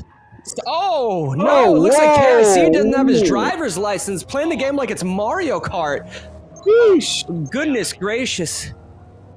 Nonetheless, he's sitting in first gear. We go over to Ambushman, who is absolutely flying down this track with a sense of control. He's got to be careful. All right, now, in terms of positioning, you can look at the top left-hand corner of your screen for those of you at home in order to see the positions at which these players are in. Baba Yaga now dropping down to fourth place. He's got to be careful of this car that's spinning out in front of him. It looks like that was Bosiv trying to get back on the track. There we go. All right. Now, he's got a little bit of action in front of him. He's got to be careful of some of the smoke. Some of these players might lose control. Next thing you know, he's peeling out as well. Herb constantly flying off the track. Interesting. Does anybody have their license? Nonetheless, I mean, some of them definitely maintained a little bit of control. Flying Kittens right now in the pit. Interesting decision for Flying Kittens to sort of repair his car a little bit. I think he thought he was at the drive-thru at McDonald's. Nonetheless, we swap back over to Baba Yaga, who just flew past one of his opponents. Might have been a teammate, actually, sitting in fourth. But these Formula One cars actually do relatively well on this track because there's a lot of pavement, a lot of rubber to burn. So we'll see if he's able to pick that up. Now, KIC is not going to be doing much as he's currently stuck in third gear. That's the max speed. He is going to repair his vehicle, though, by jumping into the pit here. I'm assuming. Is that him jumping in the pit? Baba Yaga's done up. Yeah, LA just sort of coasting. LA just sort of coasting. Finished 8th, though. 8th. Interesting. So we're going to get a lineup here in a second, guys. And then we're seeing PC7. Should be Flying Kittens. Should be. Oh, but he's kind of losing a little bit of control. Yeah. It looks like Flying Kittens knows how to play Fortnite, but he doesn't know how to drive in a circle. Interesting. Oh, and finishes in 9th. Finishes in 9th. Wow. Bro, I don't know what these guys don't understand. You're just making left turns, guys. Right, left turns. Yeah. Interesting. Interesting skill set coming out of Flying Kittens. All right, so there goes. I'm Well, assuming we'll get a confirmation as to who ended up win. taking that here in a second, guys. Yeah, we'll get a confirmation on that here for you very soon. I haven't actually seen somebody drive on the Daytona Loop in quite a while, but I like the decision because clearly sort of the pressure that comes with trying to sort of slingshot around or sort of try to box out your opponent resulted in a lot of crashing right there, which creates a very quick scenario as to who's going to take it and who's not. And I think that's what you saw unfold, as opposed to, trying to outplay, if you will, or outrace your opponent on a typical like standard track where you're taking turns really well, sharp turns, taking advantage of specific speedway or straightaways and what have you. That's as basic as it gets, and it very quickly sort of became a demolition derby, if you will, within Forza. And if I'm looking at it correctly, it's seeming that Lethal League Blaze is a Cyclone setup. So that means that was a Raven setup. I don't know if they had choice between map or what, but was that a mess up on them picking that map on that setup, or was that the knowledge of the Cyclones who chose that map for that game? Because we saw a clear difference between the two. Yeah, well, given the fact that they had Kittens on the team and how harsh do I want to be here? The fact that he was struggling to drive in a circle may be an indication that they wanted a simple track. I'm kidding, Kittens. He's going to catch me in the cafeteria, bro. Nonetheless, I mean, I thought they played it relatively well. We'll see who actually ended up getting first place into that. We'll get a confirmation on the winner in a second. But Lethal League Blaze, if you guys don't know what this game is, let's explain it before it starts because it's going to happen quick. Sort of a platform. It's like a sort of a platform sports fighter. Okay, so Ambush actually got first place. So that should be a Cyclones win, guys. That's exactly what they needed. Okay, so here we go. We're moving into Lethal League Blaze. Think of this like a platform fighter sports edition, where there's going to be a volleyball, if you will, or a ping pong ball. I just call it a volleyball because they sort of volley it up and hit it back and forth. So there's going to be a volleyball that drops into this platform fighter, similar to Smash Brothers. So you're going to see the sort of the character icons at the top of the screen, and then they're going to have stocks which act as lives below their actual tags at the top of the screen. So similar to Smash Brothers in that aspect. The way that they damage each other is by actually hitting the volleyball back and forth on the map. And if that volleyball strikes you, prior to you knocking it back across the screen, you will take damage. Last player standing essentially takes it for the team. And if you can see, guys, we had 30 seconds before we got into the game. But now we have another 2 minutes and 30 seconds because a timeout was called. The final timeout of the Cyclones were called with an hour and 34 minutes left into the game. I'm sorry, but to me, that is scary because you still have 4 forfeits to go. And like I said, you want to keep the Ravens away from that number 17. And that's only 4 games away. I mean, 5 games away. 4 mess ups. Yeah. I mean, you said it perfectly, man. I mean, I think one of the more noticeable sort of patterns, if you will, throughout the league. All of the best teams in the league have really, really good timeout economy, and they just basically, they very rarely even use their timeouts. But we'll talk about that in a sec. Here's the gameplay you're seeing. You can see how I sort of called it a platform fighter, if you will. And there goes one out. There goes one out. Bam. We'll get a call for you here as to who is what team. So we basically have green team and blue team, guys. And look at the way they're sort of hitting the ball back and forth, trying to pick up momentum. Now, when the ball is going horizontal and it's just basically going left to right, it's very easy to read and send the other way. The problem is that when it goes diagonal like this, it becomes so hard to predict the trajectory of that ball. And you get caught lacking very often when that does occur. Oh my gosh, blue team coming out swinging right there, sending it across, knocking out one of the green players. And it's going to be another blue win right there.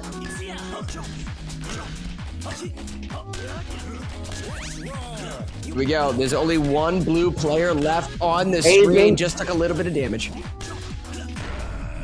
Oh, that might be it. I think that's it.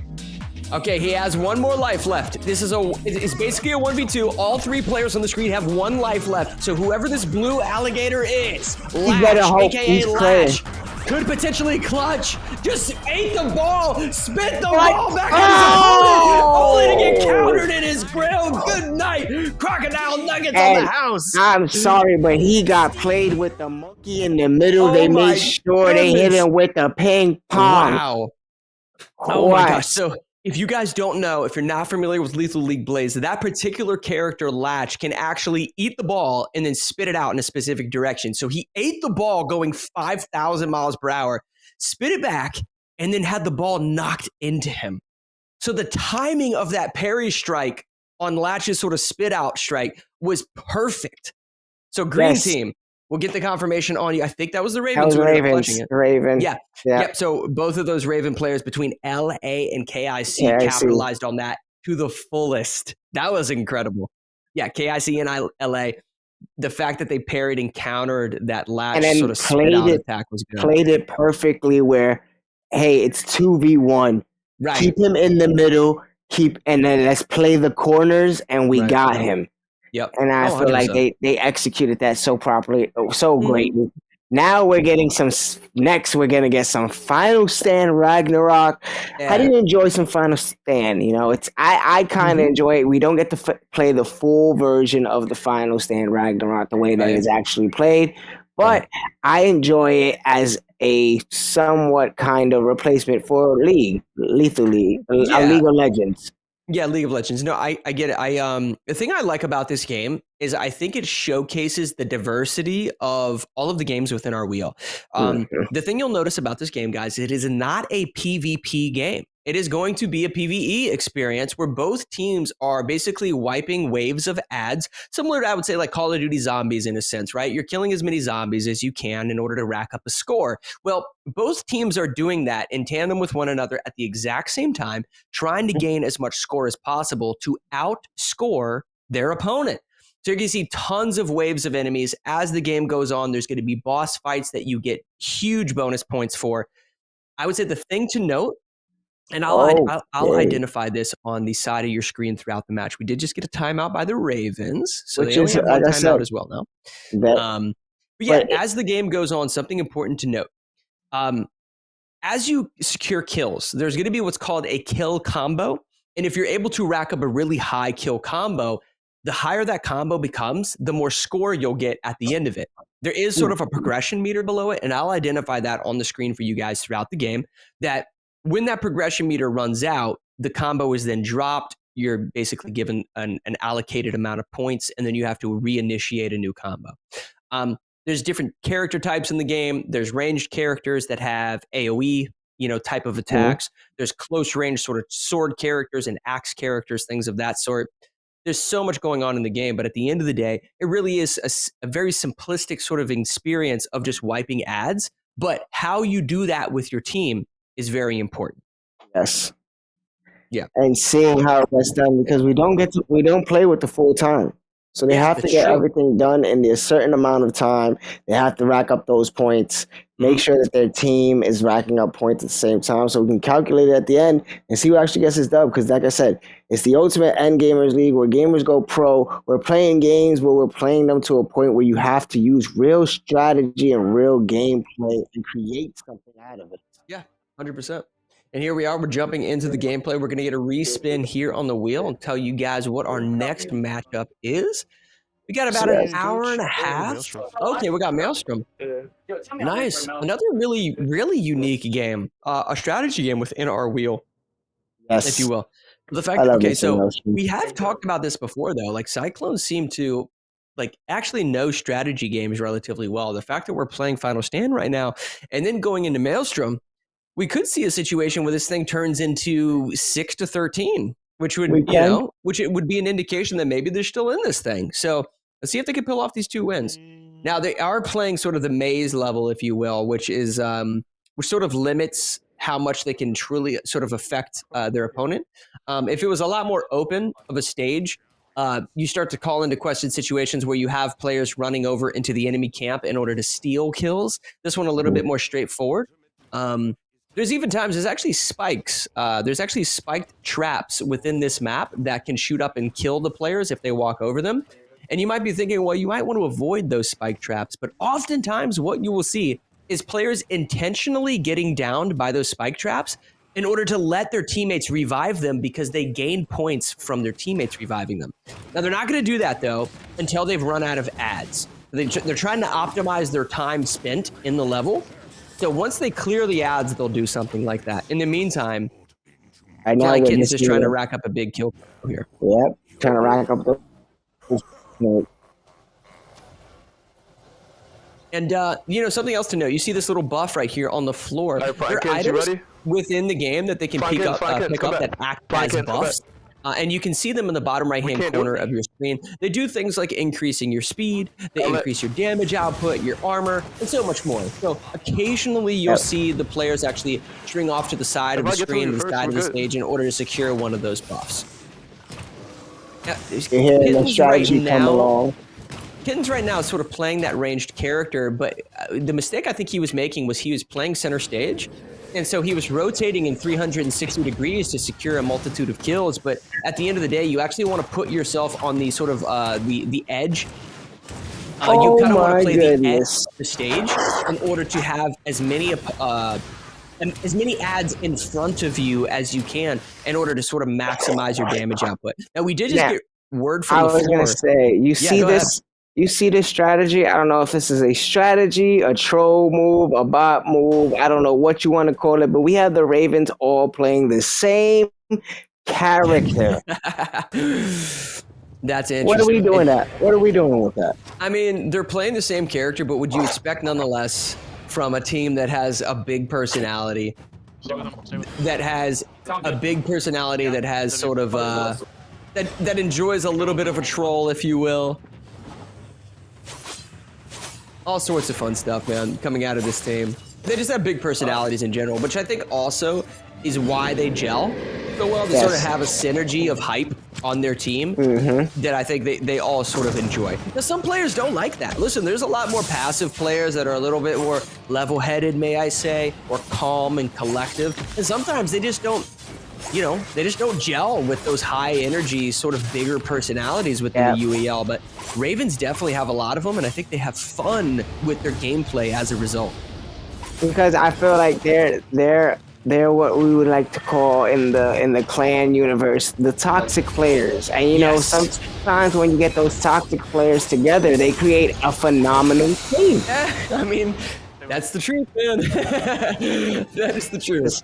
It's not only that some of those, that's not to knock on them, calling them toxic, but sometimes those are the best players because they're not only best at in-game stuff, but they're great at getting in your head. And like some of the greats would say, like Michael Jordan, Black Cat, he was talking and he made sure he got in your head every time before that game to make sure you wasn't winning this. Yeah. Absolutely. Now, something to note, I was just going to mention this. We previously were looking at Baba Yaga on the screen before we jumped into Flying Kitten's gameplay here on this bow specialist, if you will. Baba Yaga in the top right-hand corner of your screen, you can see their actual kill count. Baba Yaga only had about 100 kills. Flying Kittens right now is sitting at 296 kills, almost 3 times his total. This is looking really good for the Ravens. This is looking really good for the Ravens. And they might have not shown strength in other strategies, but at least we can tell that they're practicing some of them that are on those 5 categories, because there's 33 games with 5 categories throughout the 33 games. So it's nice to know that they're at least trying to at least have a game from each category that they can play. Yeah, and I like their strategy of all going this specific character because, like I said, it is a ranged sort of bow character, but when they strike one of these ads, it creates a dot, which is an acronym for damage over time. So even if you're not necessarily killing those ads in that specific moment, the combined dot damage from all of the players on the team at once might actually increase their DPS and make it easier to wipe boss fights like you're seeing right here on your screen. The other advantage of all playing this specific character is you can kill ads at any distance and at any time. So that means that if you're struggling to take out an ad or you're weak on health, your teammate can actually assist you from across the room, and he's not forced to sort of run across to take out that ad that may kill you. So it's an interesting strategy I've never actually seen here at the UEL, but it does make perfect sense. It does make perfect sense. I mean, hey, the Ravens, like we said, they're the unorthodox ones. They always seem to find themselves in a position where they make plays that you're like, oh, that's not smart. And they're like, hey, it's our move. Right, right. No, and Flying Kittens is doing a little bit better with regards to his positioning, the positioning that I had mentioned. He gets a revive off there for some additional bonus points. Not for the strategy of actually wanting to go down. I think that was just one of his players naturally getting bodied in this crypt, if you will. But Flying Kittens nonetheless gets that extra little revive, some extra points, and now they've cleared the boss. They're moving on to the next boss. Tons of little buffs here, these little items. Kittens has a little bit of time. Now, this is one of those downtime moments to, like, if they actually had those trap spikes, they could down each other and then revive each other in order to maintain a consistent flow of score. But obviously, there's nothing that could necessarily down them right here, so they're not doing it. And I honestly, looking at the scores, like you were saying earlier, the Ravens might have themselves a little comfortable lead. Right. Right. Well, and again, we swapped over to Baba Yaga. He's still only sitting with about 107 kills. That's weird. That was quite a lot of time away from him. May potentially be a result of the specific character that he chose. Nonetheless, we'll see if we can get the perspective of I can't wait to meet you all. maybe okay, so that was actually a forfeit from the Cyclones in order to sort of end the game right there, if you will, guy. I would have done it too. Yeah, I would have done it too. So sometimes the priority for those of you watching, like, they've already started the game. Why would they just forfeit in mid-game if you still have sort of a chance to, potentially win? The reality is, sometimes if you haven't cleared things in a specific manner and at a specific speed, especially on the arena floor, where you can sort of get a feel from how your opponent is doing on the floor, you don't want to waste any more time. You just throw the forfeit out there with the potential of maybe picking up an additional few wins in order to make up for that allocated time. Hey, So I think that's I'm just saying. I'm just gonna be as blunt as possible. When you spend 34 minutes away from somebody and then you come right back to the same person's point of view and they still sitting on 100. Yes. We're calling the game. Yeah, that was pretty interesting. I don't know if it was a matter of the character pick, but during that time period, not only did Flying Kittens have 3 times his amount of kills, but when we were actively watching Flying Kittens, he picked up another 100 kills or so. I mean, so I completely agree with you. It probably should have been forfeited a little bit sooner. Okay, so we got word from the floor that they one of the teams messed up their lineup a little bit, so they're trying to get that figured out, and then we'll jump back into it. Nonetheless, we're jumping into Maelstrom. How do you feel about this game, Tony?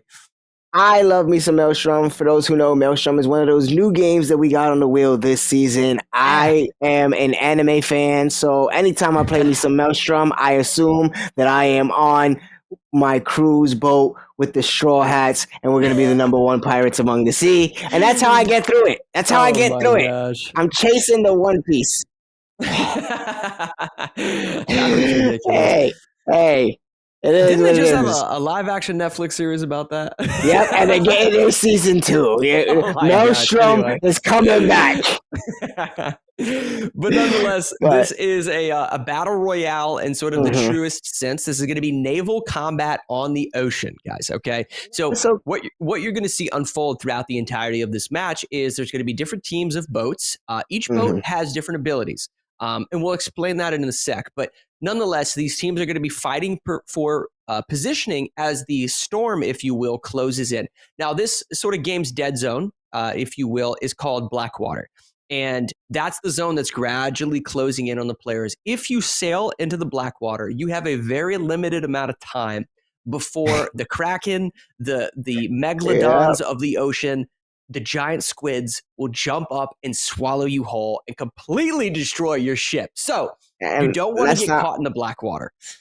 And or do not get caught in the swirly swirlers. Yeah, that's what I call them. The swirly swirlers, because they come from every side Yeah. and you don't know, and it's like that's death, automatic death. Yes, the puddle storms, if you will, yeah. is like what I like to call them. But yeah, basically you'll have.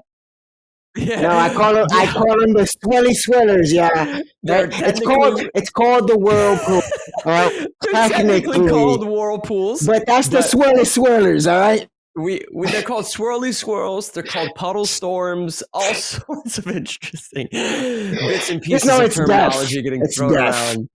But nonetheless, the whirlpools that you'll see on the map, they'll gradually sort of transition and create sort of like choke points or endangered areas. If you get sucked into those whirlpools, it'll completely destroy your ship.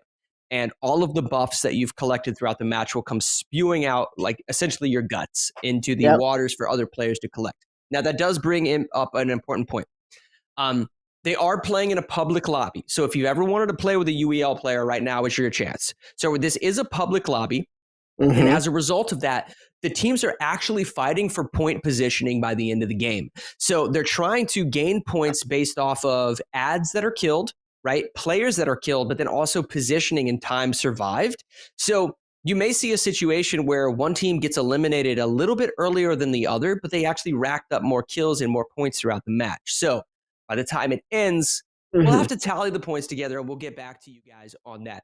Nonetheless, and going off of that real quickly to piggyback off of the you can play with a UEL player. I'm assuming if they're still doing it, every Tuesday they have a Maelstrom event that happens where you can play against the UEL pros and earn some in-game currency. Oh, okay, there we go. I love that. And this is such a good game, guys. Please give it a download. It's been live for a few years now. And listen, it's got battle passes. It's got amazing cosmetics. It's got so much more. This game is awesome. Absolutely love it. You didn't leave? And it does look like our next game is going to be Dragon Ball Fighters. Dragon Ball Fighters, which I feel both teams have capable fighters for this game. Well, I wouldn't say both. I don't know both teams, but I know Cool Fire. Definitely, this was his #1 game last season. Like legitimately, his favorite game. He always wanted to play it. And then again with the Ravens, they can really send in anybody, and they'll have fun with this game. Okay, cool. I love that. In this particular map, you can see like there's actually themed cosmetics within the game because they have. Okay, no problem. So we're having some. Okay, so they weren't actually in the same lobby. So like I said, it's a public lobby. So we're going to make sure that we actually jump into the same lobby here. Yeah. I was excited for that map. Because you can see the pumpkins in the background. Like they have an in-game event sort of going on for the Halloween and the fall time. But nonetheless, we'll get that set up for you guys. And when we do, we'll jump right in. Now, one of the things I was going to mention prior to jumping in there is you saw a little bit of the boats sort of sailing. There's different factions in the game that have different advantages and different abilities and what have you. I think it is the human faction. You have dwarves, you have orcs, and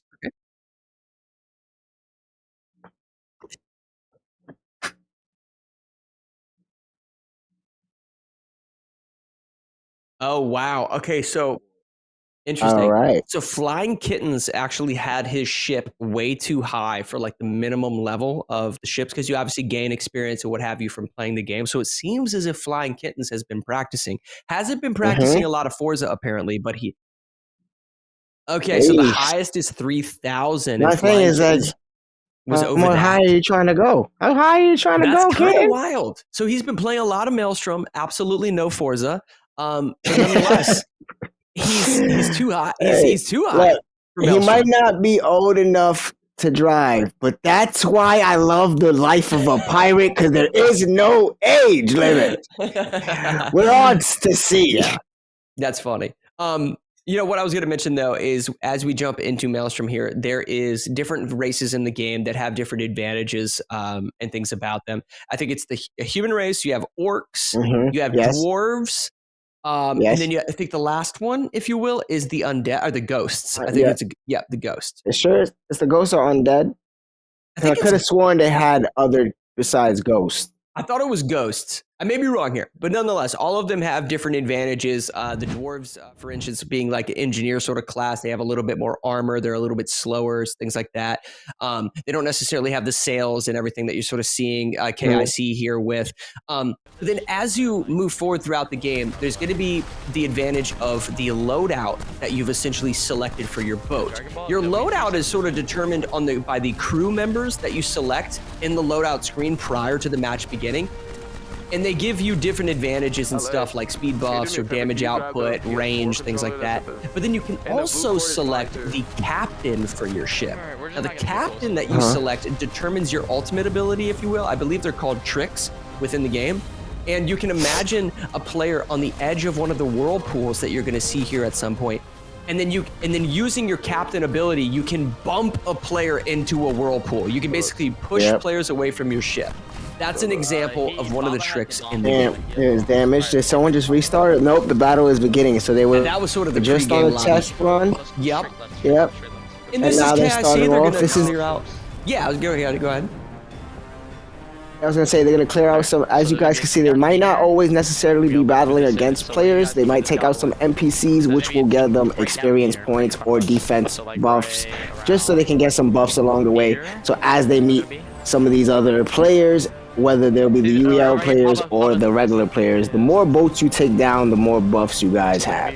Yes, 100%. And then something else to note, if your ship does get destroyed or you destroy another person's ship, all of the buffs that person had will then spew out like guts into the ocean for you and or your teammates to collect. Now, KIC has to be careful. He doesn't get caught out of positioning. He's going to take this pretty much front on.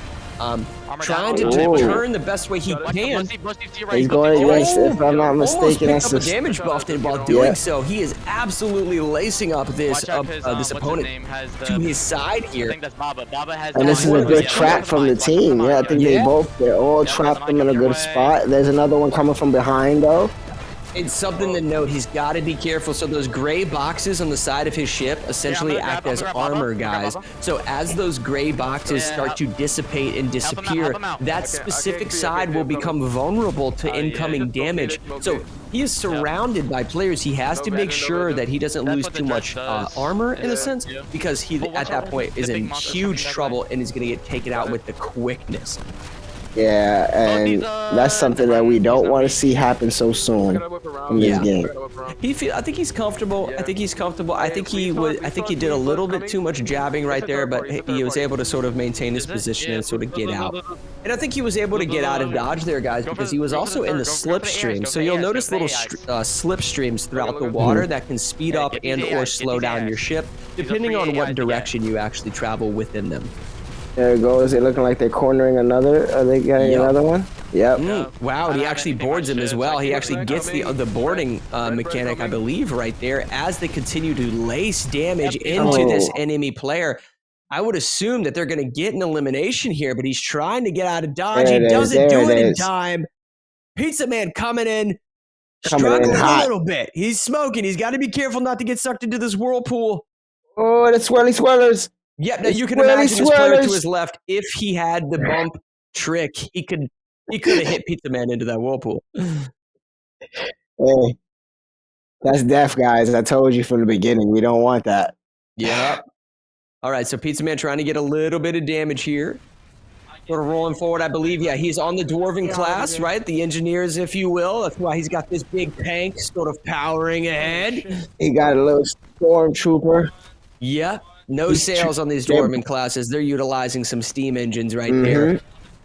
But wait, he's getting too close to that war. He's getting way too close. He's getting way too close to that whirlpool, but his armor is also down, guys. So you can see in the top left-hand corner, he has his health in red, and his armor is completely depleted. So he's got to be careful. He's vulnerable on his left side, so he needs to pivot. Flying Kittens in his little baby boat here. Perfect. Oh. Seeing flying kittens in a baby boat is the best thing I've seen tonight. Yeah. Oh my goodness. Nonetheless, Herb gets taken down. All of his buffs fall on, well, I believe it might have been Bosif with these flamed wings flying the Evolution floor right here, like an absolute demon. Like an See, that's what I'm saying. absolute Is he? Would that be the undead? Someone help us out there. Yeah, I'm we'd have pretty to sure get a- that's undead. It's either undead or I mean, Because that ghost with flaming wings. No, but there's cosmetics that you can unlock within the game. Oh. Yeah. Like you see, can guys, have, another reason to play the game. You get the cool looking boats. Oh, You get yeah. to play against the pros. You get to have these nice adventures, and then we get to see some domination gameplay. The way Bosif is actually controlling this, taking off their little NPCs right after actually look at him boarding. Yep. Oh, what are we seeing here? Was it? It's over? Is that? I think it might be officially over. Wow. Whoa. Okay. So wait, did Cyclones take that then? Hey, I gotta give them the strategy gameplay. Listen, because if Ravens got knocked out early, right, and Cyclones were still in the game, the point differential might have gotten so far that there was no point, right? So we're gonna get a confirmation from the floor. But before we say that, man, strategy games. Ton of fun. I love Maelstrom. Like I said, please go download that. You had mentioned the cool cosmetics and stuff. For their Halloween event, they have sort of jack-o'-lantern and sort of themed cosmetics for the ships to where your actual cannon trails, when you shoot the cannonballs, they actually have like bat wings and different pumpkin-themed cannon trails and stuff. It's cool, man.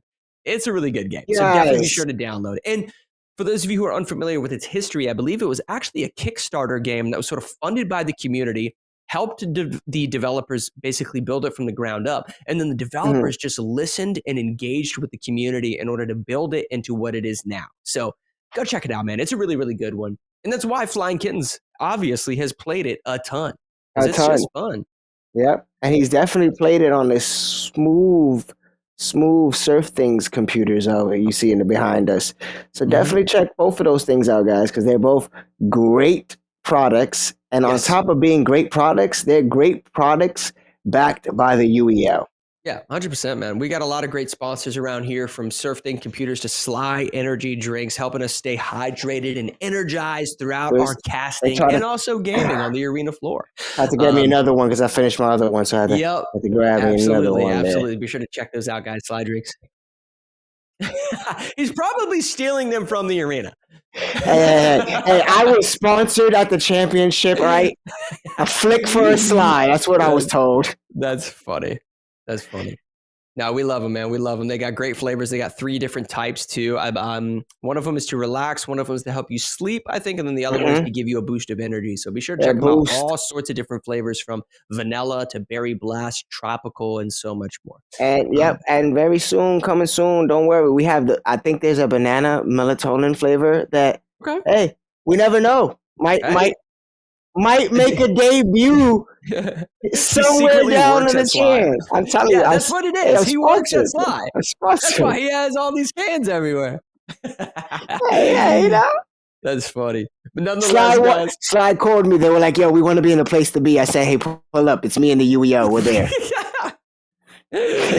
I love it. Nonetheless, guys, we're jumping into Dragon Ball Fighters, another fighting game I think both of these teams are comfortable with. You had mentioned Coolfire excelling within this game, but you know, Ravens have felt really comfortable and have definitely taken the advantage with regards to fighting games throughout tonight.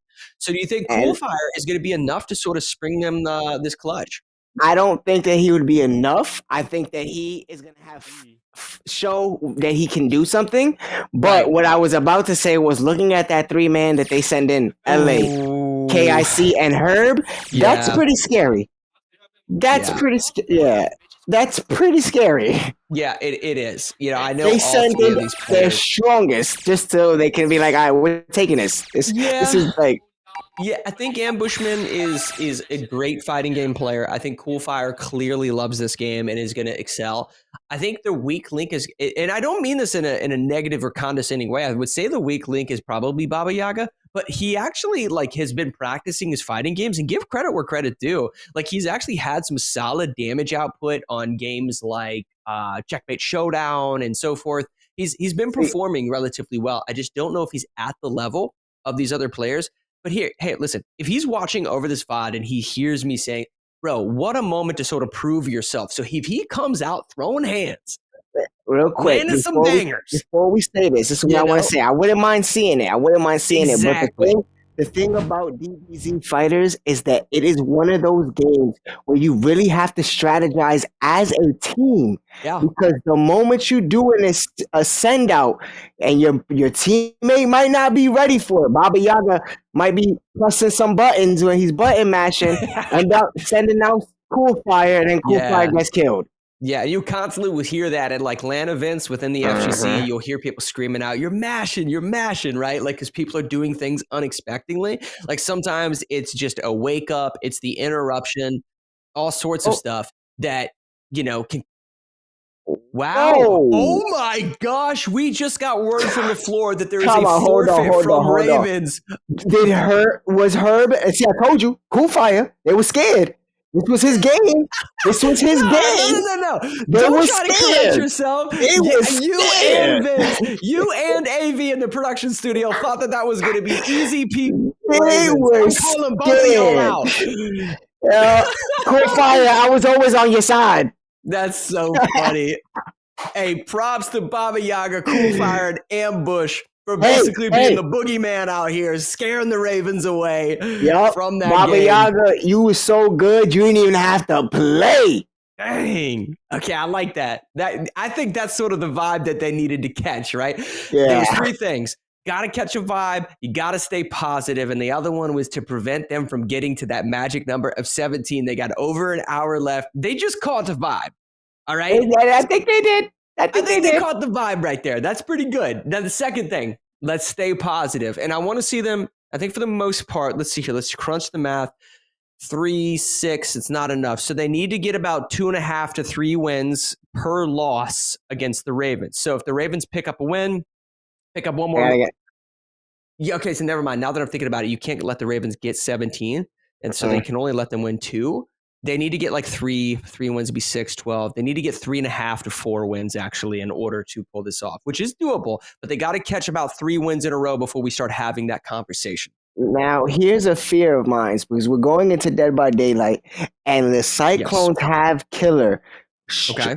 And for me, I don't know if this is my optimum lineup to have as a killer, especially when I think of Ambush Man doing so much carrying when it comes to these strategy games. Right. Can Pizza Man actually kill 4 of the Ravens? Okay, so Pizza Man, it definitely is.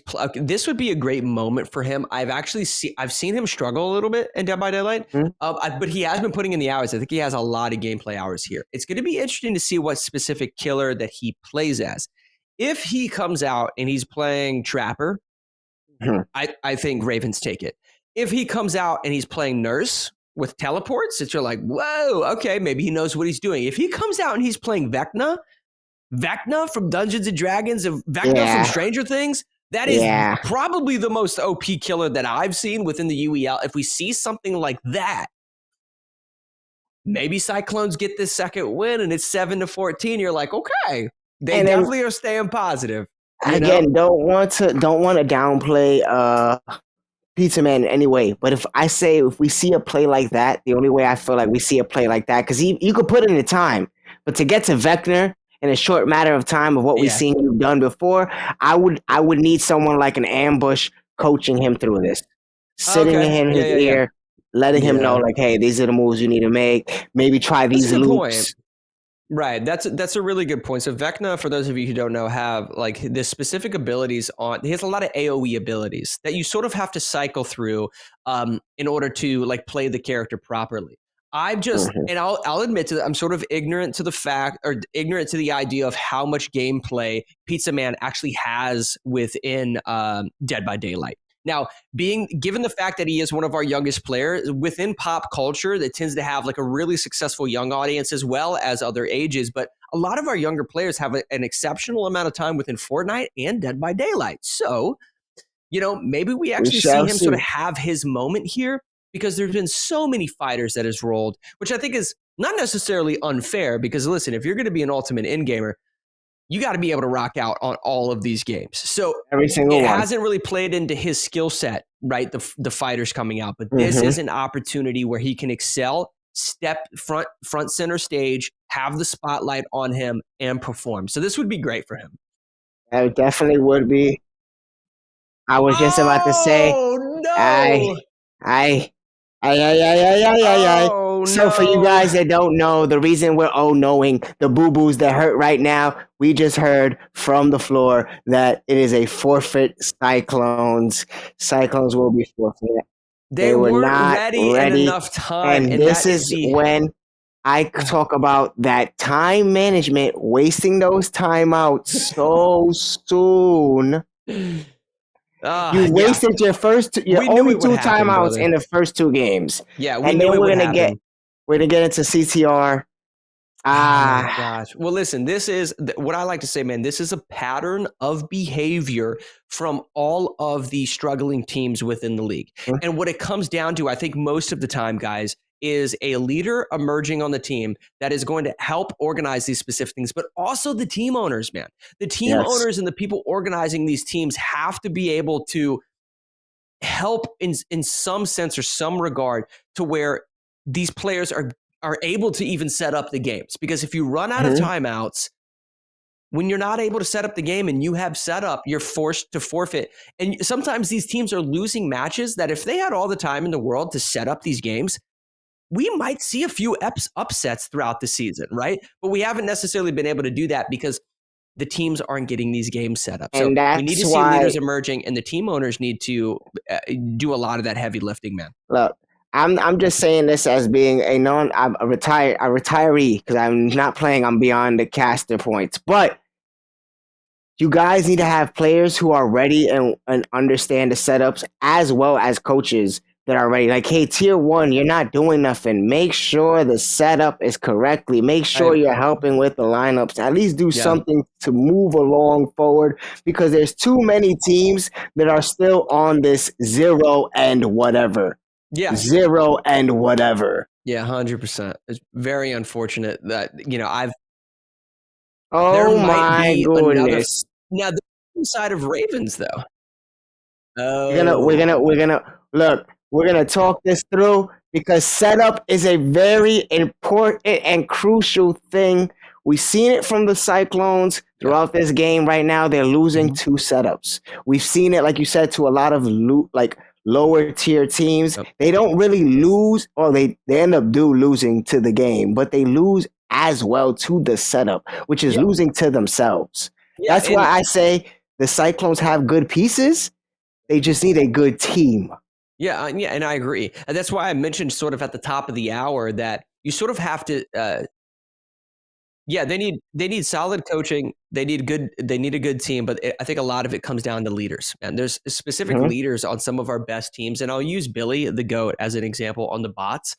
You don't necessarily see him like talking a lot, but if you were to see him and observe him on the stage within the arena, he himself, and Strix is another example on the Paladins where he has been doing a great job at sort of organizing things, right? So he had mentioned to me before that there's 2 people going into every single game. There's someone that's actually choosing the lineup, and then another person that's actually actively helping with the setup itself to just make sure everything is right. The actual game settings are right. You have the right number of lives. You have the right number of laps, or the course selection is correct. Things like that. If you don't have your team working in tandem with one another, and then somebody at the helm sort of making those call outs, sort of telling exactly what you need to do, I don't think a lot of that comes down to, and I'm just going to say this, right? Maybe I shouldn't, but I don't think any of it comes down to players like Flying Kittens and Pizza Man that are relatively new, that are some of the younger players. The weight and the pressure shouldn't be on them to step out as leaders. In given time, I could see that. But some of these older players that have been in the league for a lot longer need to sort of take the initiative and start organizing their team a little bit. I feel that one. We're getting into some CTR. We're going to let you guys know what we got. Yep, and so it looks like the bottom right and top right. Bottom right's going to be Ambush. Top right is going to be Bosif.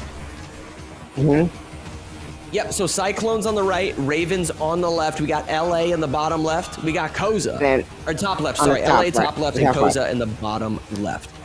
So with regards to the actual placing, it looks like LA is fighting for first place, taking one of the shortcuts with a little bit of map knowledge. Credit to him for understanding. For me, that's going to be the one that pull away when you see who can actually play. Those ones that play off the shortcuts. Oh, absolutely. And LA sort of seems to have this track specifically kind of dialed in. You can tell by, the shortcut that he actually took was actually really difficult to hit because he had another player that was right next to him that was sort of giving him a little bit of pressure. And nonetheless, it's Bo Seif. Yeah, it is. Yep. Mm-hmm. It's him and Bo Seif. It's Ambush. It's Ambush that's in the bottom right. That's in second. Yep. So there we go. The back and forth between Ambush and LA. And Ambush has been showing that he's definitely a racer no matter what kind of racer it is. Mm-hmm. Yep, they're sort of fighting for first now. Ambushman is in first place, guys. He's in the bottom right-hand corner of your screen on that heavy-set character, just sort of bullying his way through. And then we've got LA in the top left-hand corner battling for that second place behind Ambush, quite literally on his rear bumper. Koza looking like a lost puppy over there. Yeah, they're struggling a little bit. Jeez. Oh, okay. Here we go. That might have been his moment. Who is this? In the top right, this is Bo Seif coming through to clutch. Bo Seif and the Cyclones end up clutching in the very last seconds of the race, guys. He said, this is our strat. Wow. Wasn't expecting that. Bo Seif wasn't in first, wasn't in second for the entirety of that course. Just continued to race clean, do the best he could, and right at the last moments of the track, jumped in front for a first place finish. Cyclones take it. And on top of that, first place for him, second place for Ambush, man. They did racers this game. We've shown that they've played it, they've practiced it, they have their knowledge on it, but we need to see them do more on those other categories. Yeah. Now, in the position that they're at right now, guys, if you're wondering kind of what's happening at home, how can the Cyclones sort of make this comeback? How can the Ravens secure this win for the night? They're already sitting very comfortable with about an 8-win advantage right now. But in order to guarantee it, the Ravens need 2 more wins. Well, what do the Cyclones need? The Cyclones need about 5 wins for every loss that they get. They need to win 5 games, and then if the Ravens win 1, they're sitting at 16, and then they need to win another 5 games. So that's sort of where they're at the moment in order to have that 17-16 split, if you will. So it's difficult, but I will say this. There's been so many games that have already rolled tonight on this 33-game wheel that you could tell that the Cyclones were uncomfortable with. That's an indication that maybe the rest of the wheel, they may be a little bit more comfortable with. That's sort of our hopes, right? As viewers, that we could see something like that. We'll have to wait and see. But right now, they need 5 straight wins. Now, if they do lose this next game, they have to win out for the rest of the night. So stick around. Let's see if Ravens are able to sort of secure this win. We got 55 minutes left of in-game time. We'll see. Miracles happen. Miracles Miracles do happen. What I can't see possibly happening is them doing any better than they already have in shooters. That's true. Now, this next game coming up, guys, is going to be Rainbow Six Siege. But I will say this.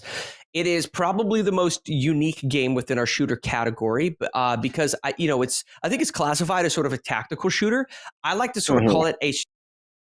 Okay, so we have a tech timeout because we had a game crash. Nonetheless, R6 as a shooter, it's I think it's classified as a tactical shooter. I tend to call it a strategy shooter because so much of this particular game, every single round comes down to strategy and team composition, right? How much do you actually know about the game? Because I say this all the time. Good strategy will beat out solid gunplay every day of the week within Rainbow Six Siege. If you've never played a map before, but you're one of the most cracked shooters in Rainbow Six Siege, you're going to get bodied by a team that has a locked down perfect strategy for an objective, because sometimes it just comes down to the utility that you have at your disposal, specific abilities that prevent you from pushing into the objective, and then how you protect or play those particular abilities. So as long as these teams are practicing, let's be honest, maybe 1 to 2 maps, right? If you can perfect a specific map and then choose that map in your matchup, you're probably going to win every single time. The other strategy that you can do, practice R6, right? Just jump on for, a match or two, because the matches are, tend to be pretty long within the regular matchmaking. So practice every now and then, but if you don't, play Oregon. Oregon is the most popular go-to map within the UEL. So if it's not your specialized map, just play a little bit of Oregon. At least know how to play it, so that when you play one of these UEL teams, you've got to know your way around a little bit more. Yep.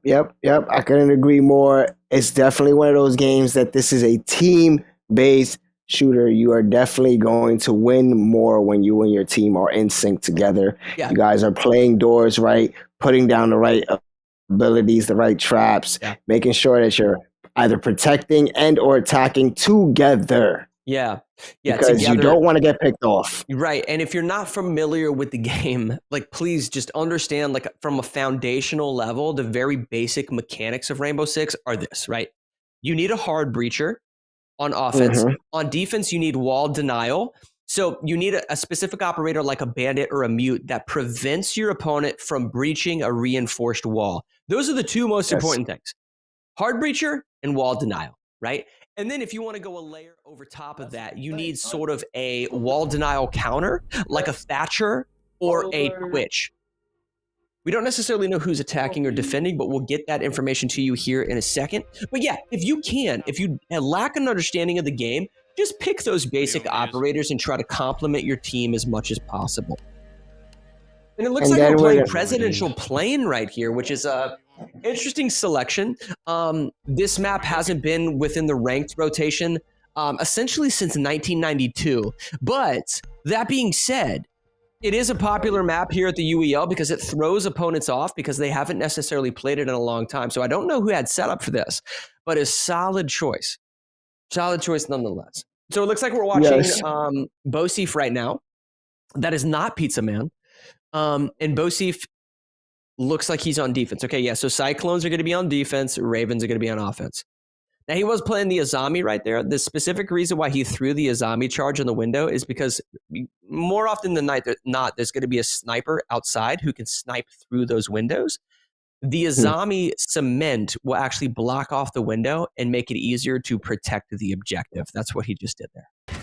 No, that shield, that drop shield that you saw right there in the middle of that hallway is a really, really popular sort of meta strat, because in order to push down that hallway, you have to jump over it, which leaves you vulnerable. It actually un-ADSs you. So if they're trying to push down that hallway, they're going to have to jump over that shield. That's a great, solid setup I'm seeing from the Cyclones. They're actually playing this at a high level. Bosif comes out here for a spawn peek and puts him down. I believe that was Koza getting dropped with the quickness. 2 sniper kills, though, coming out of Flying Kittens. Put the camera on him. He's popping off getting double kills with a sniper. You got to be kidding me. Let me see it. The young GOAT is doing damage straight through a window. Through the window, Flying Kittens shooting into the objective hallway with the utmost of confidence. He's playing it smart. He's holding his ground, knowing that someone might run through here again. Right. Well, what he needs to do right now is just get out his drone. I believe he does. He does. He has a drone, so he needs to gain intel. Throw a drone into the objective so you stop wasting your time peeking specific angles that you don't need to. If there's not someone in that back room, quit aiming at it. All it takes is 10 seconds of putting your drone into the objective. So he's going to slow peek this. Doesn't see anybody, but there. Oh! Wow! So there was somebody behind the desk. That was the Echo, and now they have the potential plan. Beautiful. He's going to the plan here. He has no more smoke grenades. He needs to throw his drone out into the hallway. All he has to do is throw his drone out into the hallway and turn. Doesn't even matter. There it is. He smokes the Azami. He's going for the last kill on the Valkyrie. Yeah, far hallway to your right, The best thing that Valkyrie could probably do is to C4 this wall, but she's not going to get a chance. There it is. Flying Kittens with an ankle shot on the Valkyrie, playing out of his mind. Out of his mind. If I'm not mistaken, taking out most of the team. taking out most of the team by himself. Somebody send Flying Kittens to detention. He's out here causing trouble right now on Rainbow Six Siege. He is definitely causing trouble. That's what was it? They were attacked. Now I want to see how they defend. How they defend. How they defend. Because if they could do that on, yes. Thought he got a 4K. Oh no. I thought he got a 4K. He aced the entire team. That's what I said. He won. He went and single-handedly took out the team. He double sniped from the window, went in, took the person out behind the table, then took out the person who came in through the door, and then ran out like Rambo and said, "I'll take this last one too." Oh my goodness! Absolute devious behavior coming from Flying Kittens. Menace. This is great defense. I like the walls being set up. I gotta admit, he's such an anxious player too, and his sort of the anxiousness of him sort of plays to his advantage because he's so reactive. He's so fast paced, and clearly excelling here on Rainbow Six Siege. LA trying to peek. Oh, LA's trying to take out the drones. Very nice. Okay. Stuff. I didn't even see that one.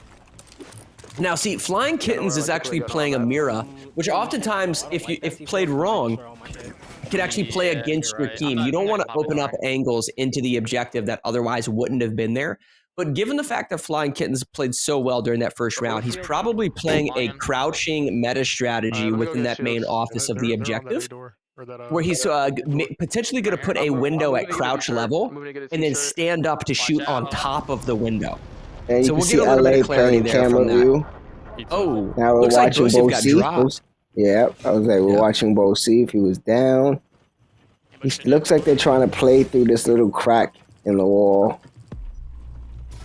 Okay, so he actually fell due to fall damage, but they're getting laced up here. Now, this is a Montaigne who didn't have his shield fully out, as this Baba Yaga was sort of shot in the feet a little bit. Now, they are playing a blitz.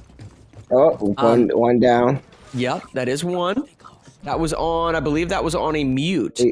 I would like to see the blitz play this particular angle on KIC. His problem, though, is if he goes to rush KIC, they've got multiple traps in there, right? But then he also was going to have Flying Kittens to his left playing that mirror window that I had just talked about. So I think they've essentially shut down that entire push.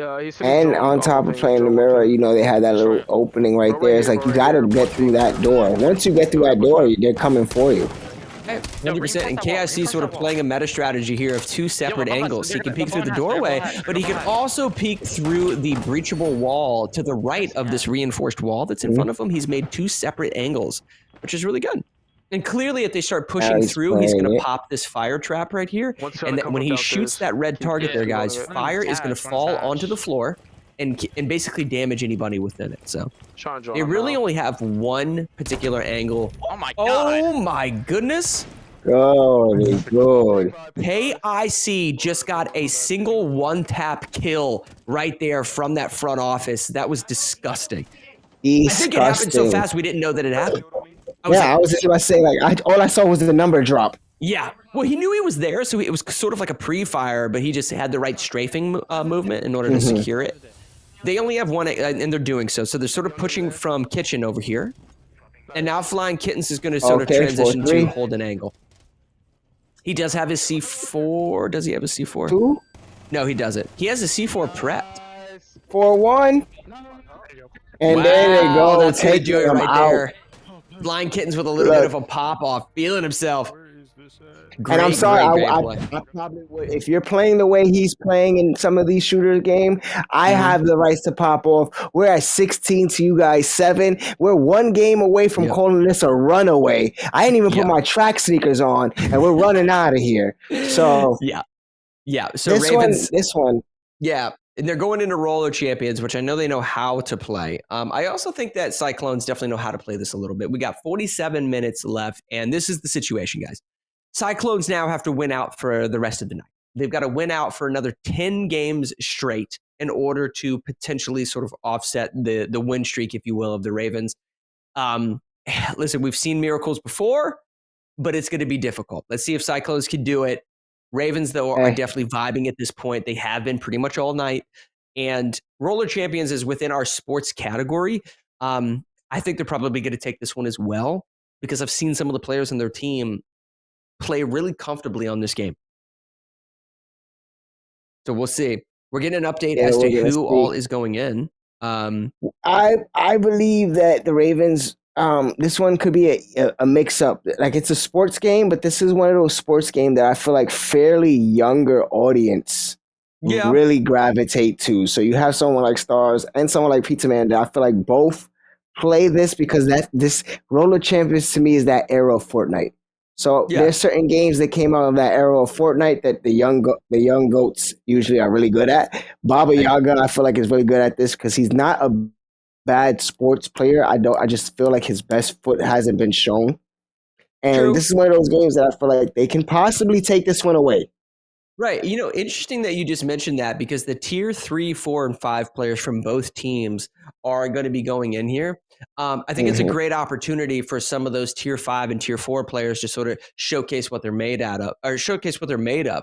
We've seen, you know, to be honest with you, we've seen LA play as if he wasn't a tier 4 tonight. So he's already performing. Flying Kittens is already performing. We've seen a little bit out of Koza, but at the same time, you know, maybe not so much. For instance, when we were watching Apex Legends, he was just sort of the intel operator, if you will, just sort of feeding a little bit of information to his team. He did pick up a couple of, a few kills within that. So I think he's doing his job as a tier 5, but I wouldn't necessarily say he's had a big shining moment. Maybe we see that right here with Roller Champions. Hey, and you know what they say, Jordan couldn't do it without Pippen. Sometimes those role players are the best ones. It's fair. I still think he would have been Jordan couldn't do it. He would have been all right. He would have been all right, though. We saw what happened when he went to the Wizards. Yeah, that's true. But I get what you're saying. You know, so those role players are very crucial to championship teams. And Ravens are a team that, with the way they've been playing this season and at least a little bit more locking in because they added a piece into their team in LA, can be a championship team. Right. No, that's very true. I mean, they've only had 2 losses. Both of those losses, they had sort of had their moments within that, you know, securing a handful of wins, if you will. Cyclones, hasn't necessarily done the worst that we've seen. The fact that they have 7 wins over the Ravens, that sort of caught them lacking a few times, and quite a lot of matches. Specifically, strategy, they've taken a couple of wins. Racers, they haven't been too bad. It's just really those other 3 categories that. It's not the fact that they haven't been playing very well in. It's that they've been getting dominated in. So we want to see a little bit more practice there. We want to see sort of, for instance, on Halo Infinite, you're not running that game with a full 5 stack of both your teams. It's a 2v2. So as long as you have one player that really excels in that game, he can kind of carry that game, if you will. So at least get one of your players to start practicing in order to sort of be the team leader for each specific genre. If you're not going to have a leader that emerges for your team to help do setups, to help do lineups and things like that. I think that would make everybody a little bit more happy.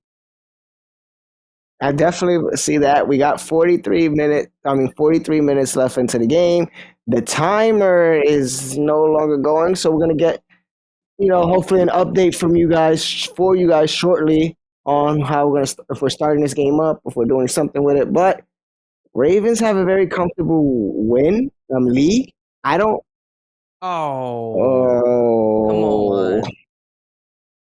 on. So that's a forfeit from the Cyclones, guys, which brings Ravens to that magic number. So here's what's going to be the priority for the rest of the game. So clearly Ravens have sort of secured the win for today. They're going to go up 6-2. You'd hate to see that sort of on that last game that creates that 17 number. But again, pattern of behavior from sort of the lower ranked teams in the league. They're just not getting their setups done in time. So somebody, number one, has to emerge. But then also the team owners need to be on top of those things in order to try to help their team, sort of teach their team to do those setups in an effective manner. So, call it like it is, man. That's how it is. Nonetheless, we're going to go into Overwatch here. We're going to try to get this set up for you guys. Overwatch, another first-person shooter. I think this is going to be a struggle for Cyclones.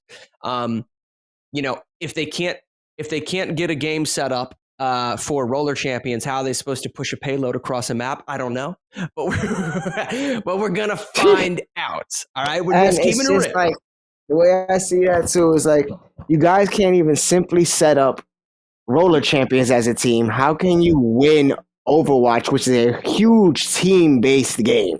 Right. And it's just, listen, this is something that there's a direct correlation, there's a direct parallel, if you will, between that, like the inability to do that, and then some of the more intensive shooters that we've seen, like Rainbow Six Siege, for instance, having to set up the defense for the objective play in Rainbow Six Siege. There's no way you're going to set that up if you can't get the the setups done within the arena, right? So there's something along there. There's something there, a formula that they need to find out to start gelling as a team, sort of moving forward. And now that brings me to my next point, man. Listen, Ravens have gotten 17 wins. They've gotten the dub for the night. But all of these players are still sort of playing for their brand, if you will. They're playing to fight for tier positioning next week and the weeks moving forward so that they're getting paid a little bit more money. So they're fighting for that, but they're also fighting for a sense of prowess, if you will, or prestige as we move into the next seasons of UEL, because they all become free agents at the end of the season. They want to be drafted. They want to continue to compete, playing video games professionally and getting paid, right? So they want to keep doing that. They have to be able to perform. So for those of you at home, I know this game has already been a Ravens win, but start, diving into your fandom of these players and the teams themselves. Start learning these players, picking the, specific ones that you like their gameplay with. You like sort of their personality, if you will. We mentioned Flying Kittens sort of popping off and being a little bit more aggressive. Start learning some of these players, sort of expressing your fandom for them in the Twitch chat and other platforms and what have you. Get excited for them because next season of UEL is going to be that much more intense. And we give these players a bunch of love. Show your fandom for your commentators, your favorite commentators. We have a great amount of commentators that put in work too.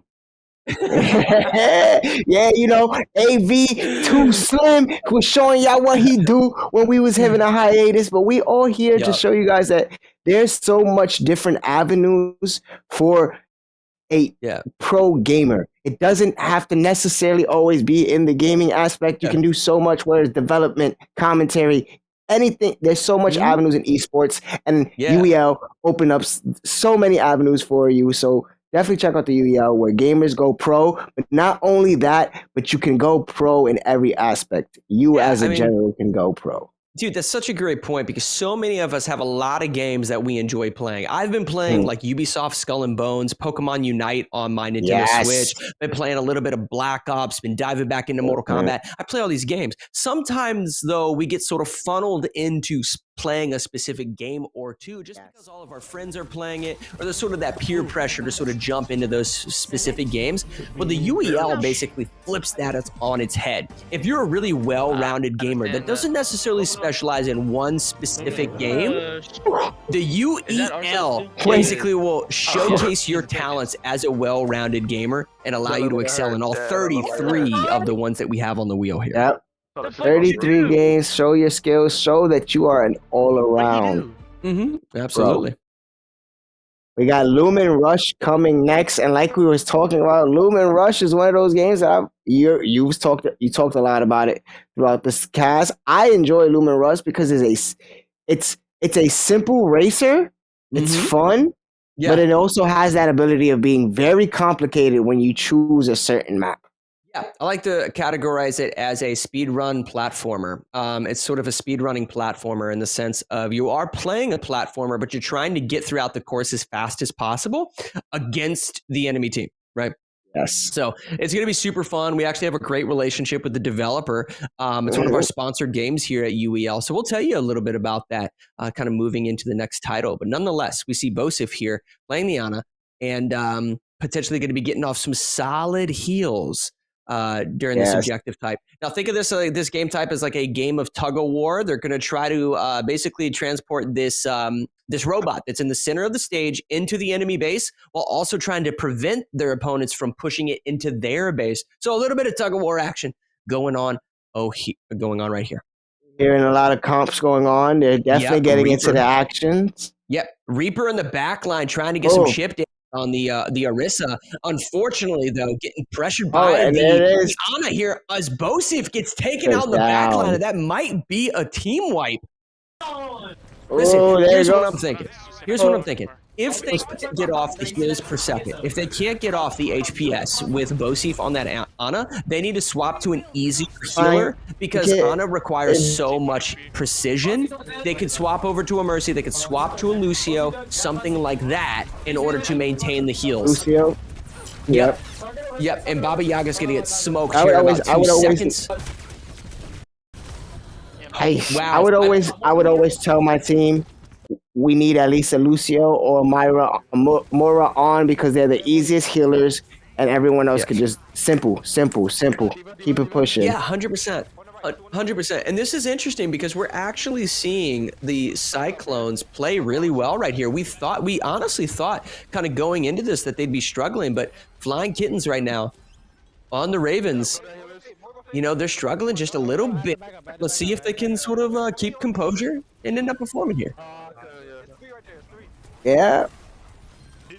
I mean, they're like, here's Flying Kittens. Okay, 2, 3. Yep, Kittens and KIC 10-player kill streak. But Bosif ends up getting a kill. And now it's sort of anybody's game in the middle of this fight. The Diva's out of her mech. They're going to get a stagger pick on the Diva. All right, so that was a solid team win right there for Ravens. They're advancing this payload actually very, very fast. Yeah. Interestingly enough, Cyclones have been playing team fights really well, but it looks like Ravens may take this. They're struggling just a little bit. I can't believe that they made this much. I can't believe they made this much of momentum with the robot in such a short period of time. Honestly, in a very short period of time, but maybe it's just map control and positioning. It looks like Ravens might just end up shutting this down and wrapping things up. Oh my gosh, they popped the Oh my Zarya goodness. Ult. They catch 2 of them lacking. Oh my goodness. With the double kill, they're feeling. Their disrespect is real. The Ravens already won this game. This is pretty much going to be a done deal. Flying Kitten to the bottom right-hand corner of your screen. He's like, saying, what's cool? Look, you know what's even more crazy about that? Look at him popping off. He's like, yo, before the victory sign, before the sign of victory went off, my boy Flying Kitten said, nah, I'm done. What are y'all doing? What are y'all doing?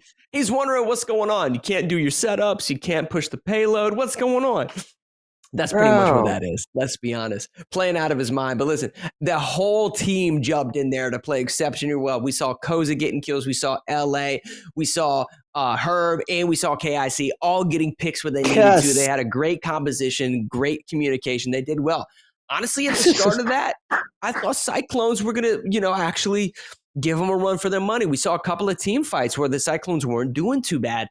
Just in the long run, that was the thing. We saw the team fights where they weren't doing bad, but we didn't see any actual momentum after that. Yeah, 100%. Because they would do the team fight. Actual objective. We didn't see a lot of that's what I'm movement from the saying. objective. They would do the team fights, but the team fights wasn't like they would blow the Ravens out. It was a fair between team fights. So they're doing heals, focusing on trying to get their heals back up and get themselves adjusted while not realizing, oh shit, oh snap, we're not going anywhere. Yeah, absolutely. Absolutely. I mean, it was just, it's interesting to sort of see that shift of momentum, but what a direct sort of correlation to some of the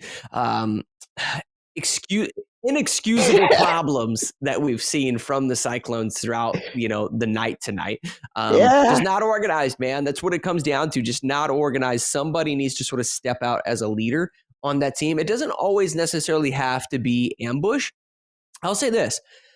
Could potentially see it from Bosif. You could see it from Bosif for something moving forward because him as a specific player, I've seen him excel on other teams.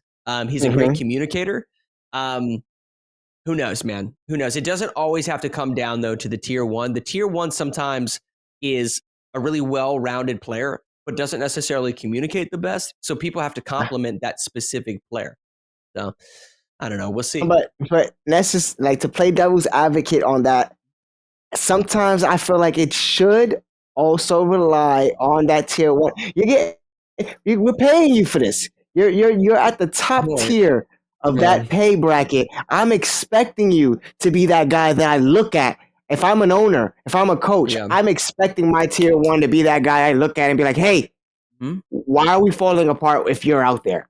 Well, here's the thing. If it's not going to be the tier 1, there needs to be a clear understanding of who it is then. Because you're looking at your tier 1 to carry the most games because that specific player is going to be your most well-rounded gamer. So the rest of the team is looking for that leadership from that specific player, which is a lot of pressure to have on your shoulders. If it's not a known thing that tier 1 player is your leader, there needs to be an expression of as to who it will be then. Right. And I don't know if I'm necessarily seeing that from the Cyclones. Ravens, it'd be interesting to ask in our post-game interview who the Ravens necessarily think is their team leader in a sense. If I had to ask that one, I say it's Herb. Yeah, Herb has been doing good. But then again, KIC, isn't necessarily not the most communicative player within the league. But I also think that he is very stern in his decision making with organizing like team compositions and what have you. You can tell like in games like Rainbow Six, he had a great understanding, and he may have been actually helping them organize their setups. No, I didn't finish. Like, let me like perma restart.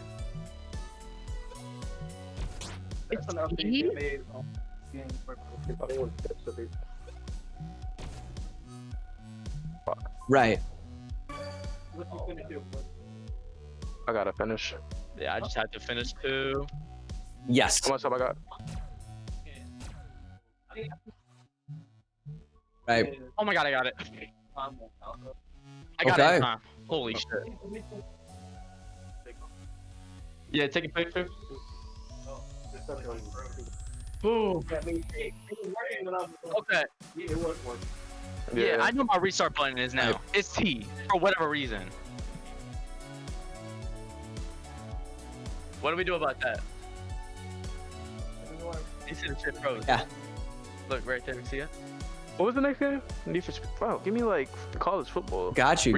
Understand. Now, what you guys were watching here is okay, so Ambush, having a couple of tech issues on the floor. Nonetheless, the game that you're going to be watching on your screen is going to be Lumina Rush. I sort of categorize this as like a speed-running platformer. You saw a little bit of the gameplay, very much a platformer, but throughout trying to finish a specific course, you're in a time crunch because you're trying to finish it at a faster rate than your opponent. And big ups to the developer of this game who actually has worked one-on-one with us in order to create this one-on-one mode where the players are actually competing against each other. Now, this is a 3-on-3 lineup. So in any given course, 6 players are going to be trying to finish the course as fast as possible. If they don't finish the course in the allocated time, they get a 2-minute penalty. So every time the course is finished, we'll see at the end of any given course a timestamp for the person who finished. At the bottom of that leaderboard, you'll see 2-minute penalties for those who finished. Tons of strategies within this game. And this tons of strategy, and like you said, a very speed runner style of game. You have to be fast, you have to be quick, just as fast and just as quick as those SurfThings PC that all our pros be playing on. What? You can't get any smoother than SurfThings, guys. If you want a PC and you want to play like the pro and you want to make sure that your frame rates, your bits, all that is the good stuff. I'm not the smarts, I'm the talks. I'm letting you know, you go get yourself a SurfThing because I ain't the brains, but this brain knows I need me a SurfThing. That's true, man. This is great. It's a great PC and it's for a great game, man. You can download these games.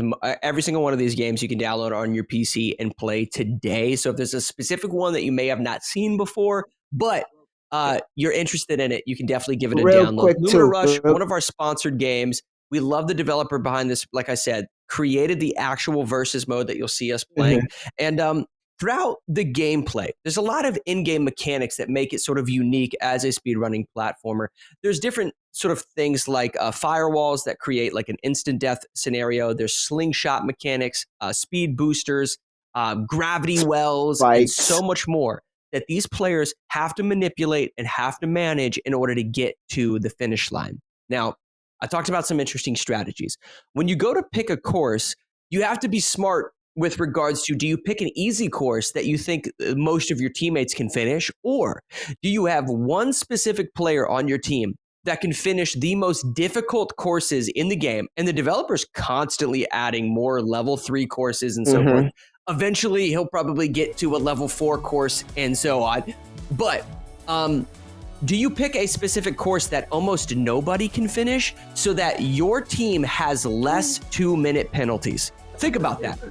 You know that most of your team isn't going to finish, but if you have less 2-minute penalties, then you're going to win the game. Ooh, no way. Fuck. Yes. Yes. 100%. Right. And or a couple of players that have just been practicing. Oh no, I hard reset. Staying away. In my last try.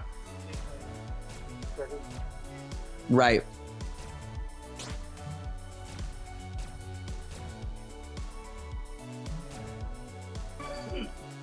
Right.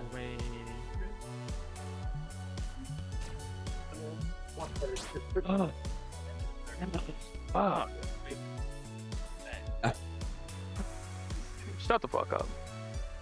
Alright. Oh, here you go to their PC. It still doesn't matter. You can still get the times. Is everyone out? Alright, so 18 seconds. I didn't know it was this shit. Yep.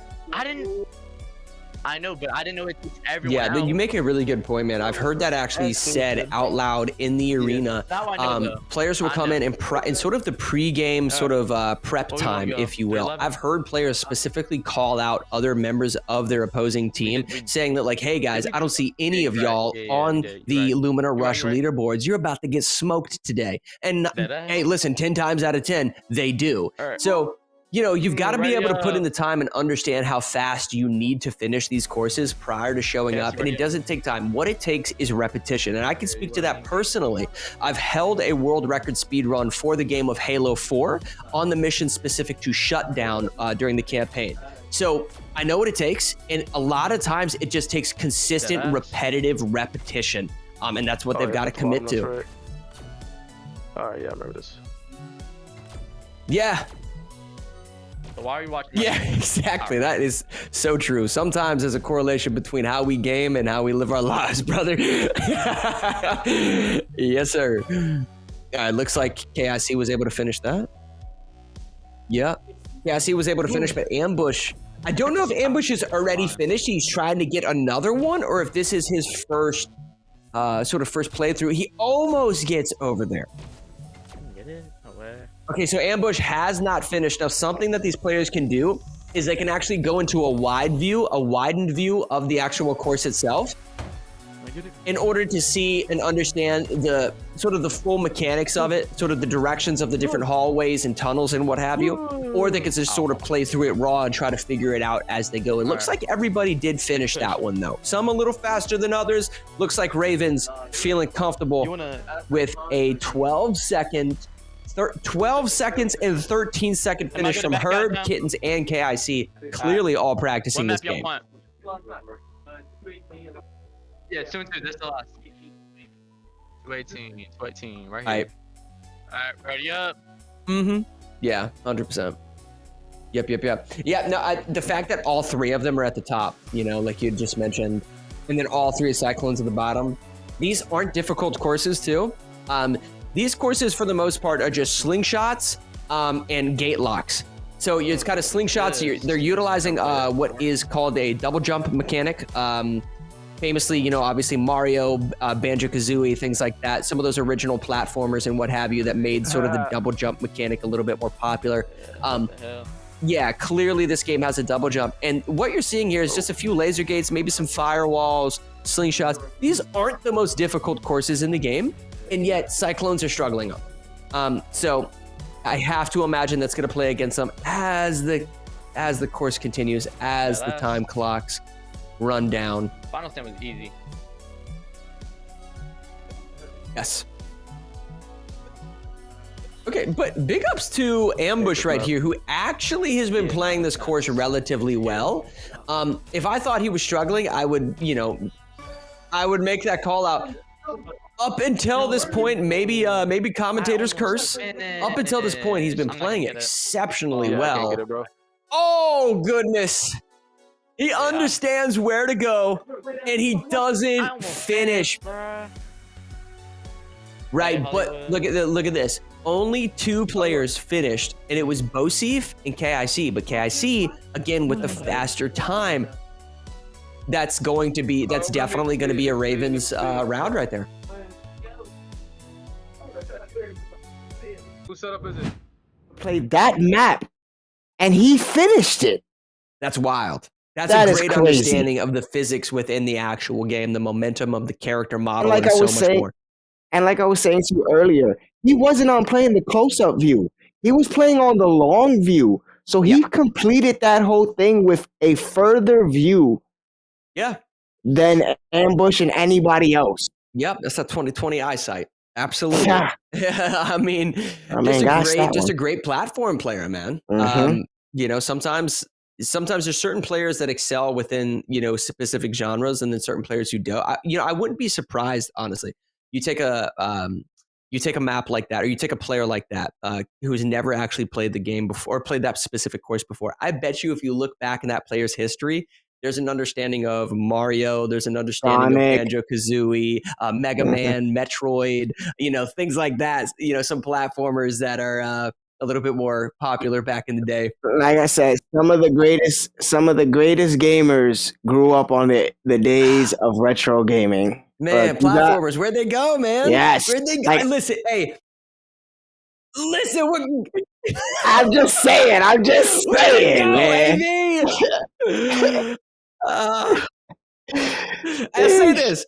Check it out. There's a game called Yooka-Laylee by the original developers of Banjo-Kazooie. It's called Yooka-Laylee. Go check it out. It's a great game. They're getting ready to launch the sequel. I might just have to check that one out. Yeah. Hey. Yep. Anyway, Hey, so I'm calling it out. Let's do a retro night. Oh, baby, that would be awesome.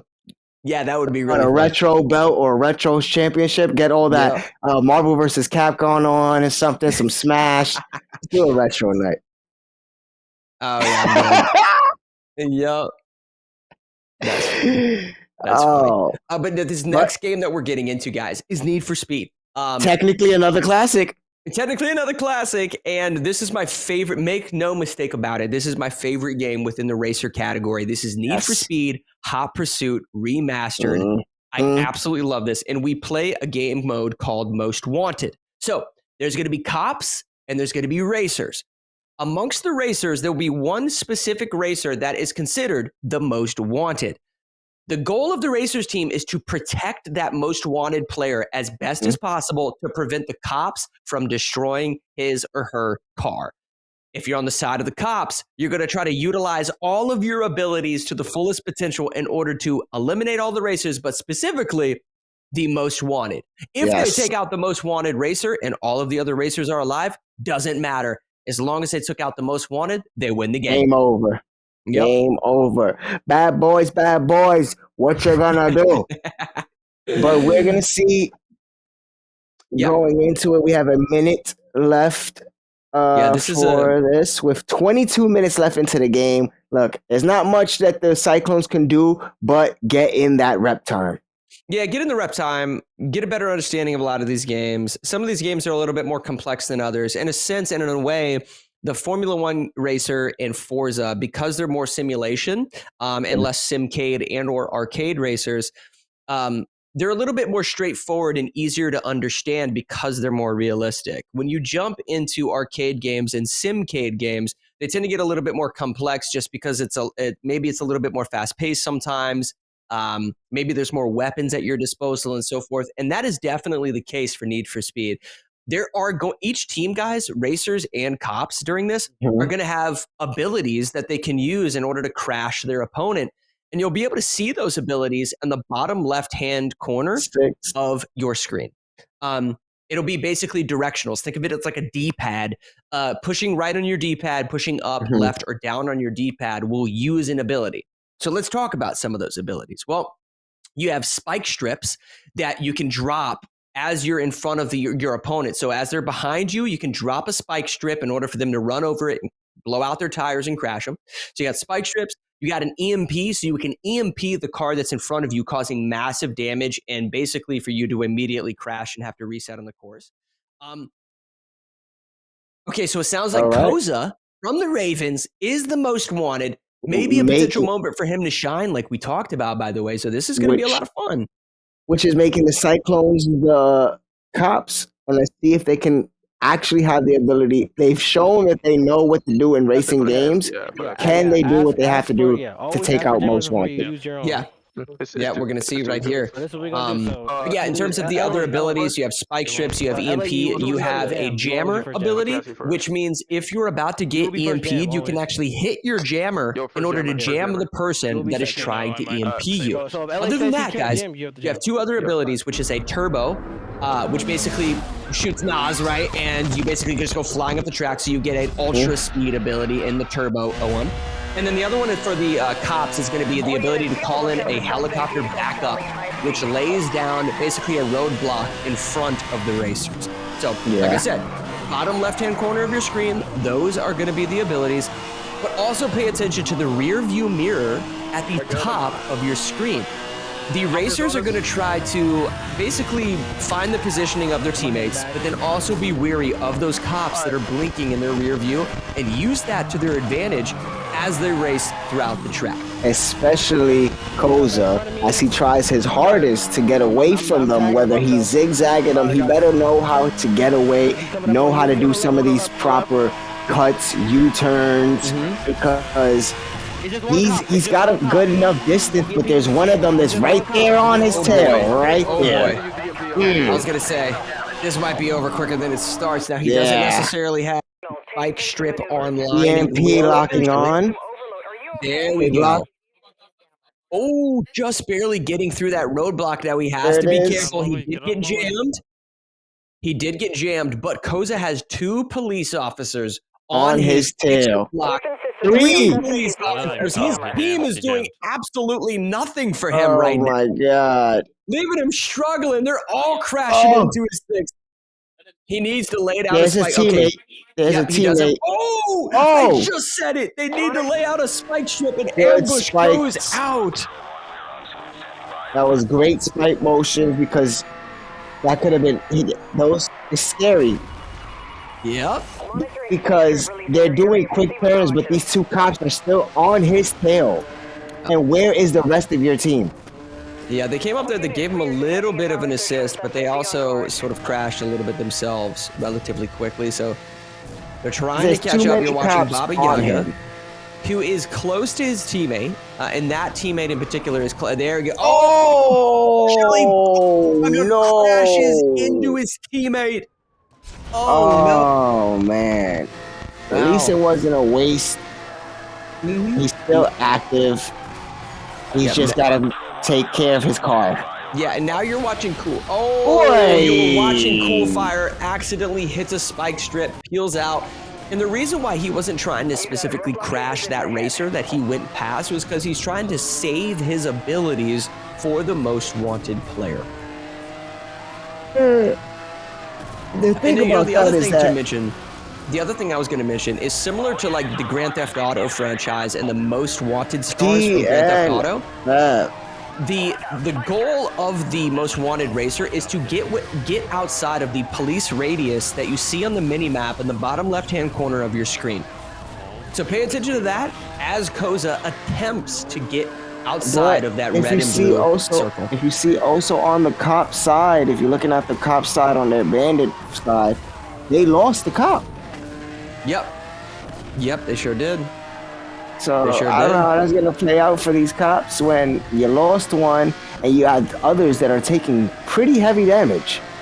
Yeah, but they haven't been able to catch up. So they're if you look at the mini map, they're actually behind all of the racers and they're struggling to sort of stay on his tail. And wow, Cool Fire just wiped out. He has to make sure that he doesn't actually get hit by a teammate. There we go. They only really have one player that's relatively close. that specific player needs to either crash. Okay, there we go. So Pizza Man just got wrecked. 2 DNFs on the cop side. You got 2 cops that are left to try and at least get most wanted and or fight off these other robbers.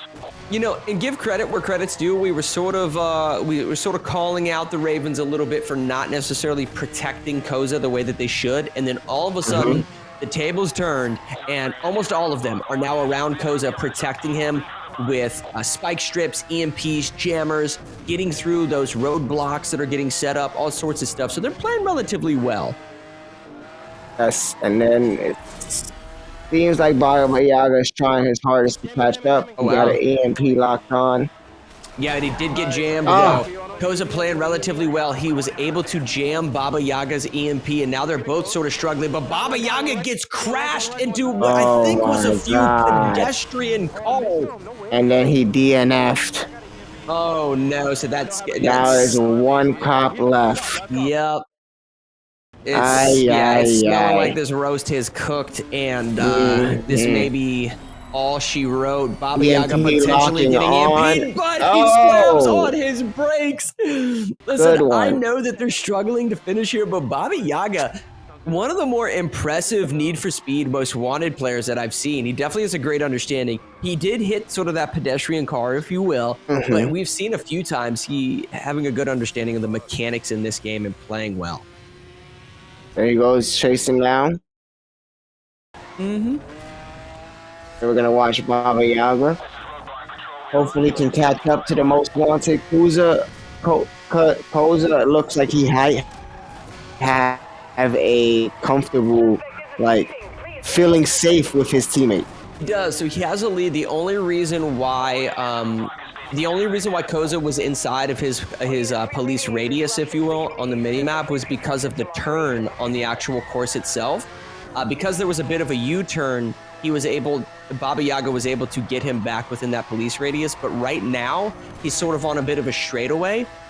He's got to speed up. So Baba Yaga has a couple of seconds here. If he's not able to catch up to him, it's over. Most Wanted escape. He was right on the edge. He said, "Hey, I'm a bad boy for life." It was close though. Baba Yaga played his heart out there. Was the only cop remaining and almost actually caught him. Almost. Yeah, but almost. Unfortunately, here in the UEL, almost is no cigar. All right. Yes, no Dubski. All right. No Dubski. Yep. And the next game we're rolling into is Skullgirls. This is an anime fighter within our sort of fighting game category. Something to note: we didn't get to see Blaze Blue earlier. Skullgirls itself, though, something unique to anime fighters is the size of the hitboxes.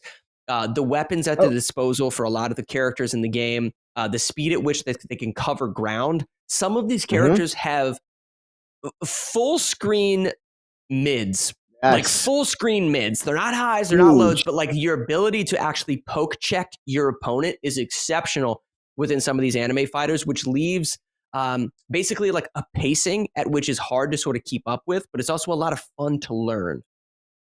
Now with 13 minutes basically on the clock, we already seen what happens with Cyclones and fighters. Do I forfeit this just to get another game that I possibly get on the wheel, or do I play this? That's the thing. Like, do I want to waste time playing a game that I probably know we're not gonna win, right? Or get something else going on the wheel? I think they play this specifically because they forfeited the Blaze Blue match when Pizza Man was getting ready to go in. So here they go. So they're actually going to play this. Showtime. I like the fact that they're doing it. I do, because I enjoy watching some Skullgirls. I love the art style. I love the animation. So this is one of those games. I enjoy some of these fighters, some of these video games too, just because of their art. Yeah. And this is one of them. Yeah, the art style is great, but then also I like the actual camera movement, the sort of the lock-on camera that shifts up and down within the jumps itself is a ton of fun. And then we have what's looking like the Flying Kitten versus Cool Fire, Baba Yaga, and if I'm not mistaken, I think like Flying Kittens might be comfortable with it, but Baba Yaga doesn't seem to not know what he's doing. Yeah, no, I mean, I think Flying Kittens has a little bit more experience than I would have actually assumed within this. He's sort of poke checking. He sort of followed his zoning tool right there in order to initiate that. He's getting off a 12-hit combo, which is a strong indication that he's comfortable. Real quick, we had a reset. We had messed up the information. It's actually Cool Fire versus Flying Kitten. So I can understand now why Cool Fire, and this is going away with. I want to see if Baba Yaga knows what he's doing because he's playing Anchor. Now, is he playing Anchor because he's nice, or is he playing Anchor because they thought Cool Fire was going to sweep? Right. I mean, I don't know, man. Flying Kittens is actually putting in work here. Putting in that work. Yeah, putting in a lot of work. He still has a little bit of health left. Oh, goes for one of those almost full screen sort of pokes like we talked about. Look at that. Throwing down the zoning tool and then following up right behind it. This guy has been in the lag. Yes, he has. Take 3. Yep. And remember, after the round, if you haven't died yet, you do get full health. So it looks like Cool Fire is about 20%, 15% of his health left. Needs to get off some solid combo strings. I don't know if he's going to be able to do it. These sort of poke checks that Flying Kittens is throwing out are really, really impressive. He needs to maintain, he has to maintain pressure. I want to see that from Cool Fire, constantly threatening and that it might pressure. be over. Cool Fire is playing a very defensive game. Oh, wow. Great footsies play, though, by Cool Fire in order to sort of back up a little bit and then re-engage with that. Oh, Cool Fire is too much on a low. I was gonna say he's too low in damage for you not to take that, Kitten. He was too low in damage. He honestly, the last move that Flying Kittens did right there was the perfect move to do. So he threw down his zoning tool and then followed right behind it, which resulted in Cool Fire trying to jump over it. Knowing that was his only option, he did an anti-air to finish out the round because he had to jump over it. So really, really solid gameplay coming out of Flying Kittens right now. I didn't expect him to understand the mechanics of Skullgirls the way he does, man. He's playing really well. And like I said, I gotta contribute this him being on the Ravens. Yes. Like I said, him being on the Ravens and having such great players around him, like I said, and being such a young player himself, he's only gonna get better. Right. If he keeps surrounding himself around strong players the way he does, and this proves it. His gameplay here proves it. I'm sorry to say, but he's dominating Baba Yaga right now. A 30-hit combo with that character is actually nuts. Insane. And the way he was able to do that, the sort of that cylindrical attack, that cylindrical ability that he threw out was off of a bounce up at the end of his first part of his combo string. So he threw out a combo string, then landed that ability and carried it into a second combo string. That requires a great understanding of the game. Hey, Flying Kitten, go get yourself a broom because he's looking for the sweep. He's looking for the sweep. He might just do it, but he just got himself a sweep. That's a wrap, folks. Flying Kitten's playing out of his mind. He did it on Rainbow Six Siege. He's done it on so many of the other games tonight, and now he just cleaned house on Skullgirls. He's playing well, man. We might see him shift up the tier listing here very soon. The holidays were coming, and he said, "Hey, the holidays are coming. We got to clean up the Ravens' house because I got to sweep up around here." Or either that, or he's just trying to make more money, dude, so he can pay for some presents. Because he's probably going to be moving up in the tier listings. Ain't no way we're seeing a tier 3 player play like that, and then we don't see a shift at some point. I'm not necessarily saying on the Ravens specifically, because listen, they have Herb and they got KIC. But as we move into the next seasons, depending on who drafts Kittens, man, we might see him in a tier 2. We might see him in a tier 1. I'm also looking at it as which way do you feel like our players are going to go? Because some players might go the money route, but what players will we see going the championship route? Yeah, keeping that that nucleus, keeping that core that it's like, all right, we have something here. Right. Why not? Let's keep this together. The Right. Ravens are one of those teams where I feel like they have something there. If all the players don't get greedy and can stay at a humble mindset and being like, hey, Yeah. let's do this for the team, we might get more money down the line in the season. Yeah, you bring up a really good point, but they got a lot of positive energy on that team. Yes. Flying Kittens definitely is a very animated sort of player, if you will, sort of wears his emotions on his sleeve. If he's having a bad day, you notice it, right? But when he's having a good day, you hear about it, right? Then you have LA on their team, who's just a really really genuine guy, really just positive mindset. I had a conversation sort of in the production room with him at some point, got to know him a little bit. So he's a cool dude. I've personally have casted with Herb, so I can sort of, I can sort of, be confident in my sort of, opinion of him just being a really good dude. And just positive energy constantly. Now, KIC, I don't necessarily know as well, but he seems to smiles a lot. He seems like a good guy. The only one I don't necessarily know a lot of would be Koza. But if you look at the way that he's been playing throughout all day, he has been filling his role as a tier 5. Like I said, being the intel operator or playing support role, getting kills, finishing up kills with assists and so forth. So I think I don't really see anybody on their team necessarily chasing the bag, if you will. I think they're going to stay really well composed going into the playoffs. Staying composed. And the thing that I can't keep composed about is that we have 1 minute and 20 seconds for setup. We have 5 minutes left, and we got some Street Fighter 6 to end us off. Yeah. I get hyped right now. I'm ready to see some hands. Yeah, honestly, I wouldn't be surprised if we do see some hands. We just saw Ravens secure a 20 bomb, right? If we do see some hands, it might be over faster than we think, and we may see an additional game after Street Fighter, but we're going to have to wait to find out. We have to wait to find out. See how they're doing with the setup, because they have 57 seconds. And we're getting into it. Yes! All right, here we go. Oh! Street Fighter it is. Yes, sir. Oh, and we got Koza versus Cool Fire. I can't wait to see how this plays out. Yeah, I want to see what Koza be on the can left do. side of your screen in that player 1 spot. And Koza being on that player 2 spot. I can't wait to see what Koza does with these fighters. We've seen his support when it comes to team-based games. Right. What can he do on a game where he has to play by himself, but also help his team out in the long run? Yeah, it's a good point, man. We'll see it sort of as it unfolds here.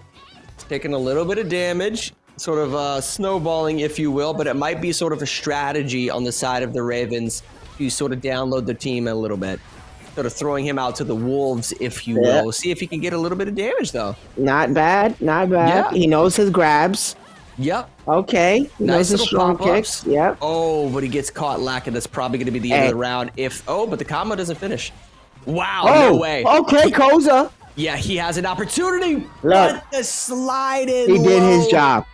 Listen, he did his job. We talked about it earlier. He wasn't sort of he wasn't holding a back directional to block because he was actually trying to put pressure right there. He was trying to put pressure on. And so he was sort of pushing forward on his movement, if you will. And that's what resulted in him kind of getting clapped right there with a low strike. And now what we're going to see Flying Kittens come right back in. Is he getting another broom out? Oh, we'll see, man. If Flying Kittens is able to pull off another solid performance in 2 fighters in a row. This is Akuma.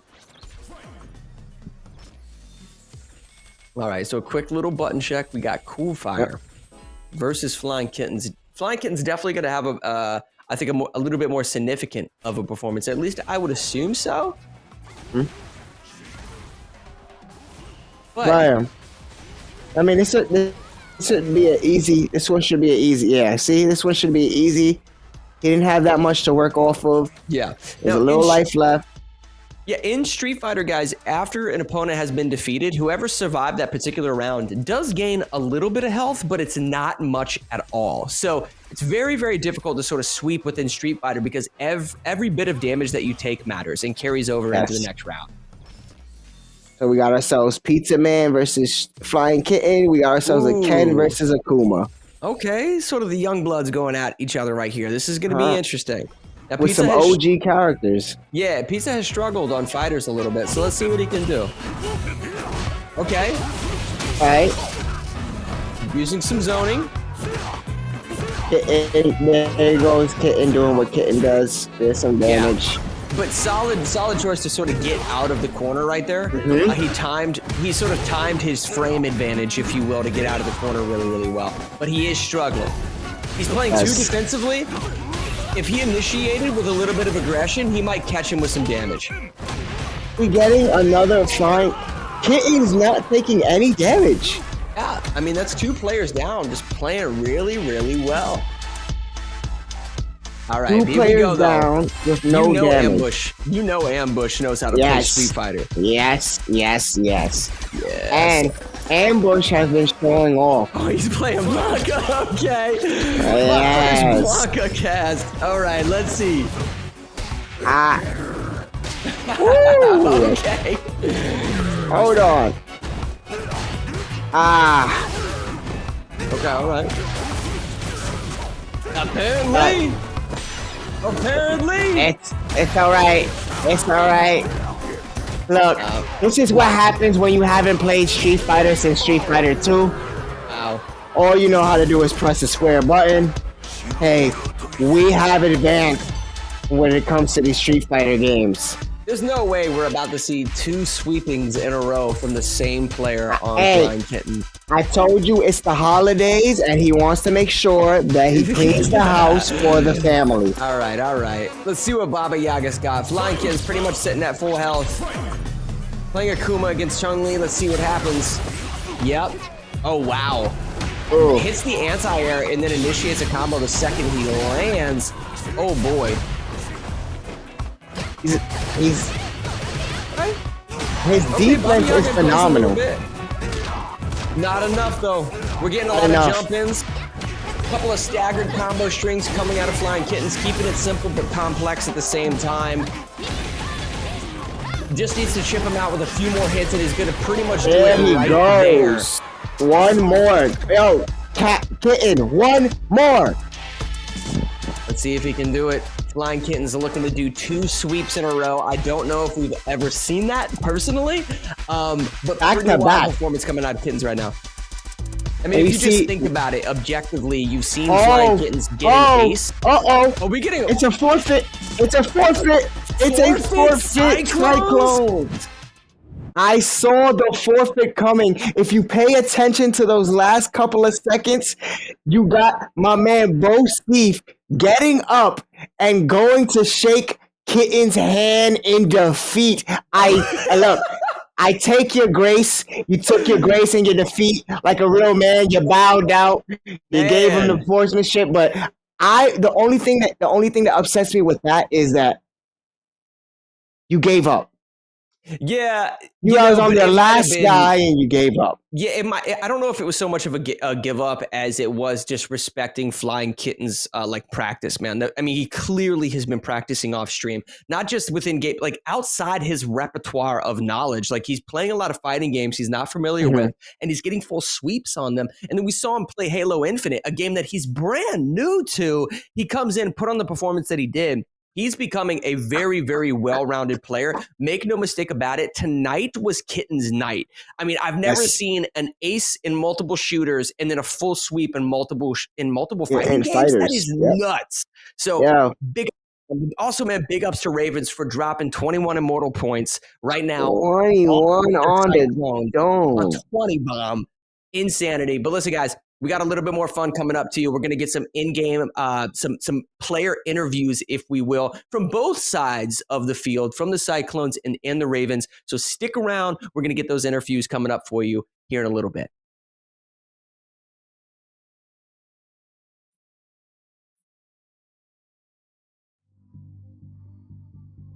If he loses this now, I don't even know. All right, calm down, TOG. You just lost to him. Calm down. Stay focused, bro. Stay focused. Going great on his trail. Right now, hunting down from the Bandits. Oh, and there. And that one goes in there, taking this one away. It's 5-2. The first half is really starting to go their way.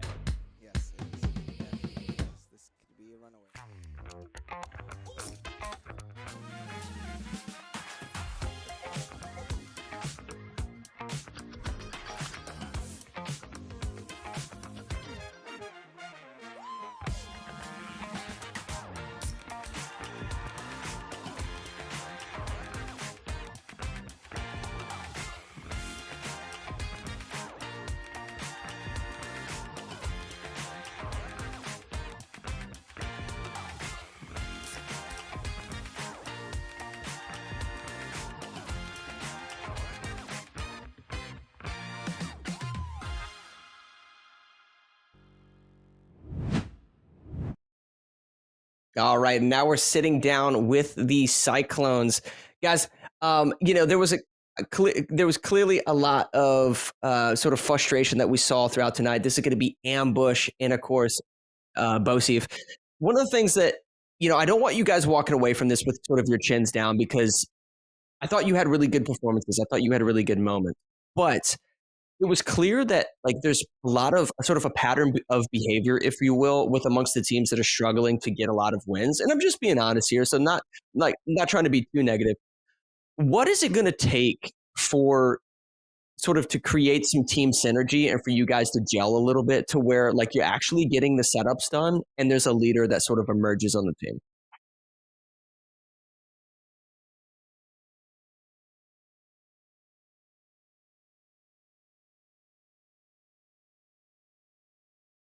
Right.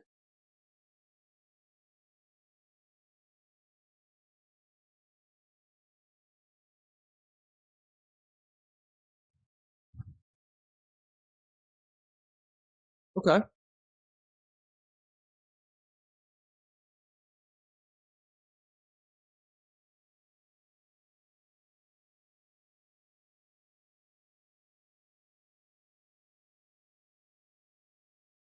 Right.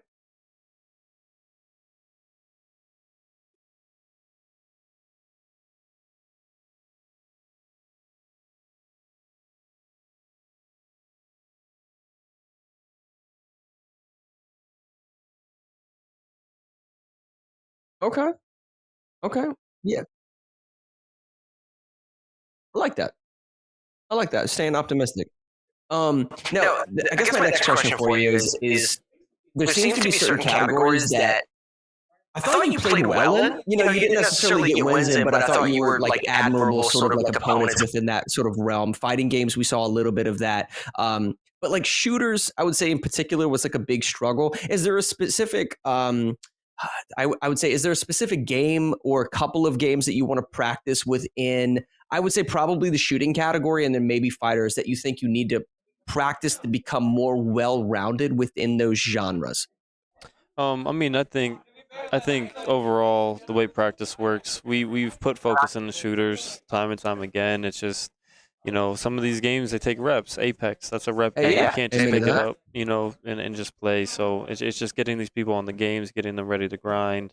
And it's a process. I've been playing Apex for a long time, but Apex isn't a solo game. You do need your teammates. And Overwatch is the same way. You can only do as much as your weakest link.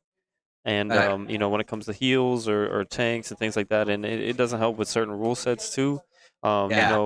If we were just doing standard Overwatch, it's a completely different game than OpenQ. OpenQ is a completely different game. And, that's hard to practice online and things like that. But, hopefully next season we're able to come back and make a better appearance. From the start of the season, we had terrible setups and struggled in certain games, and we've already made a lot of progress. So regardless if we get a win this season or not, we've already made a lot more progress, and it's a win to all of us. I like that, man. Two really respectable answers out of you guys. Because listen, I'm not trying to be negative, man, but there's the questions that I think people just kind of are interested in. So I love the way that you guys seem so well composed in your responses. That being said, my last question for you is right there. We saw at the end, Bosif just kind of stood up and sort of walked away. I don't think anyone sort of saw that as giving up. Was that just more a gesture of respect to Flying Kittens for potentially getting 2 wipes the way he did? I guess you could say that. Sure, gesture of respect, yeah. So he didn't get the sweep, that's why we did it. All right. I like that. Well, listen, guys, thank you so much for sitting down with us. Best of luck, moving forward. Hopefully you can secure your first win. And I like your optimism, man. I really, really liked your answers tonight, boys. So best of luck, guys. Thank you. Yep. If he loses this now, I don't even know. All right, calm down, TOG. You just lost to him. Calm down. Stay focused, bro. Stay focused. Going great on his trail. Right now, hunting down from the bandits. Oh, and there Cannon. That one goes in. They're taking this one away. It's 5-2. The first half is really starting to go their way. Yes, it is. Definitely is. This could be a runaway, like you're saying.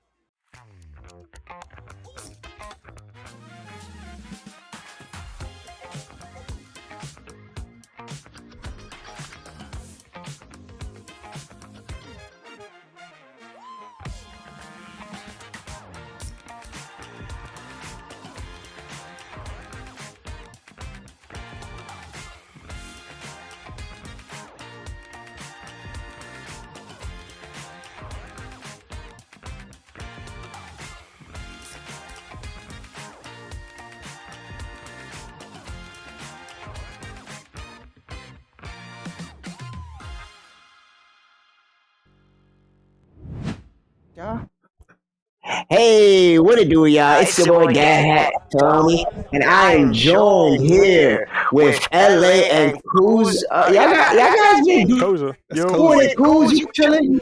No, Koza, but that's why I call you Kuz, because you be chilling on There you the go. stream. wrong with that. You're the perfect fifth. You're the perfect fifth man, because you do exactly what your team needs to be done, and you put in that work to protect them. We was watching you in that was it Apex? Yes, sir. And you were just making sure you put your comms out, you called your team. So with this victory, you guys putting 21 on their heads. LA, I'm gonna shoot it over to you. How does it feel to be a Raven? How does it feel? It feels amazing. I mean, I said in my last interview that like when we went against it was Paladins versus Ravens, that like going against them was the most fun I've had, like probably I would say this season. So it's just different to be able to like play with them now and like, win games for them and all that. It's so far. I'm enjoying myself. That's great to hear. I said it was at first just me being me, coming from a tier 1, going to a tier 4. I thought maybe there was a different feelings, but then seeing you today, I was like, hold on, is this rookie LA? Is this someone who enjoys where he's at right now and he's ready to play? Because you looked like you enjoyed it, you looked like you had fun, and you was putting in work. You was definitely putting in that work. But Coz, being a rookie, how does it feel to still have a spot solidified usually every week? I mean, it feels great. It feels like the work I'm putting in is recognized, and I guess that's all I can ask for. I'm definitely giving it my all, so I'm happy that the team is willing to give me a shot week after week. Now, talking about the team and all the work that you guys are putting in, me and Mobster was talking earlier, and we was, talking about the team and the future of the team. Do you guys see yourselves being a team that stays together even during the free agency? And what do you guys see yourself accomplishing? Because I was telling him, you guys already have a pretty good team. You add LA to that. This is a pretty championship contending core. Yeah, what do we do moving forward? I think LA just pack-a-punched us, man. I think we're a championship caliber team. I hope we stick together because I think we've got a ton of potential. If not this season, the next, and any seasons after that. So yeah, I'm really hoping we stick, man. I think we're looking really solid. I think it's pretty likely that we're sticking. I love to hear it. I love to hear it, and the only reason I love to hear it is because you guys are doing some great stuff. LA, like I said, you came in and showed out today, but I also want to give a big shout out to another one of your teammates, Flying Kitten, today. Whoa! Going dummy. Now, is he proving the show like, yo, this young GOAT is here to stay, and you guys are that key pieces to turn this young GOAT into the future of UEL? Because he hasn't been this good. Like, he's been good, but he's been his best version on the Ravens. Yeah, I agree. He's leveled up since the past like 2-3 seasons I've known him. He's crazy now. He's ridiculous. So it's really awesome seeing him go crazy in all of these shooters and even like street. Yeah. A back-to-back sweep, what we call Street Fighter and Skullgirls. He did a back-to-back sweep. Now, let's get off the friendly tip and all that. What you got to tell the UEL, tell these players looking forward, tell your next opponents what y'all doing. Fear the flock, caca. Hey, you said it best, man. Fear the flock. We're coming. We play the Reapers next. I think we've been waiting all season for that matchup. I know I have. I cannot wait to play them. So yeah, watch out. We're coming. What he said. Yeah. What he said, what they said, what we said. Thank you guys. It was a pleasure watching you guys do what you do. Can't wait to see you guys do in the future. Can't wait to see you guys. When's your next game? Was it like December 5th? And who is it against? Yeah, something like that. I think it's on a Sunday. Yeah. And who y'all got? Reapers. Oh, Reapers. You best to be scared because the Ravens is coming. And the Ravens usually they let you, when you see a Raven, you're about to see a Reaper. So y'all, I'm just saying, y'all. All right, guys, have a good one. You too. If he loses this now, I don't even know. All right, calm down, TLG. You just lost to him. Calm down. Stay focused, bro. Stay focused. Going great on his trail. Right now,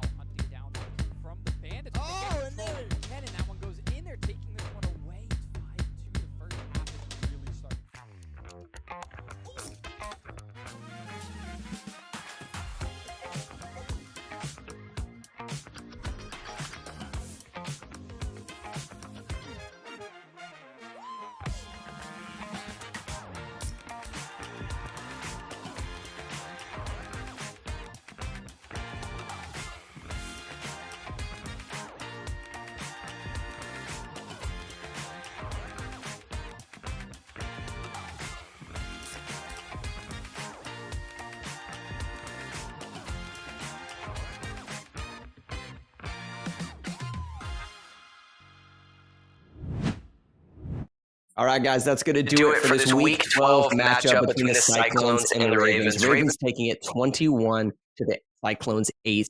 Unfortunately, Cyclones aren't able to secure their first win, but the Ravens going up 6-2. Their next matchup, you heard it during Tony's interview, they're facing the Reapers, the number 1 team in that conference. That's going to be a super exciting game to watch. But listen, man, today was a lot of fun, Tony. It was a pleasure casting with you for the first time, Thank brother. you very much. Yep, it definitely won't. It was a pleasure casting with you too, Matt. I'll be your boy, Dad Had Tony. He be Mapster Mop. This be the UEL where them gamers go pro. So if you want to go pro, you know where to tune in. Catch us again Saturday and Sunday, 2 p.m. for our next games. Get out of here, y'all, because I got to go.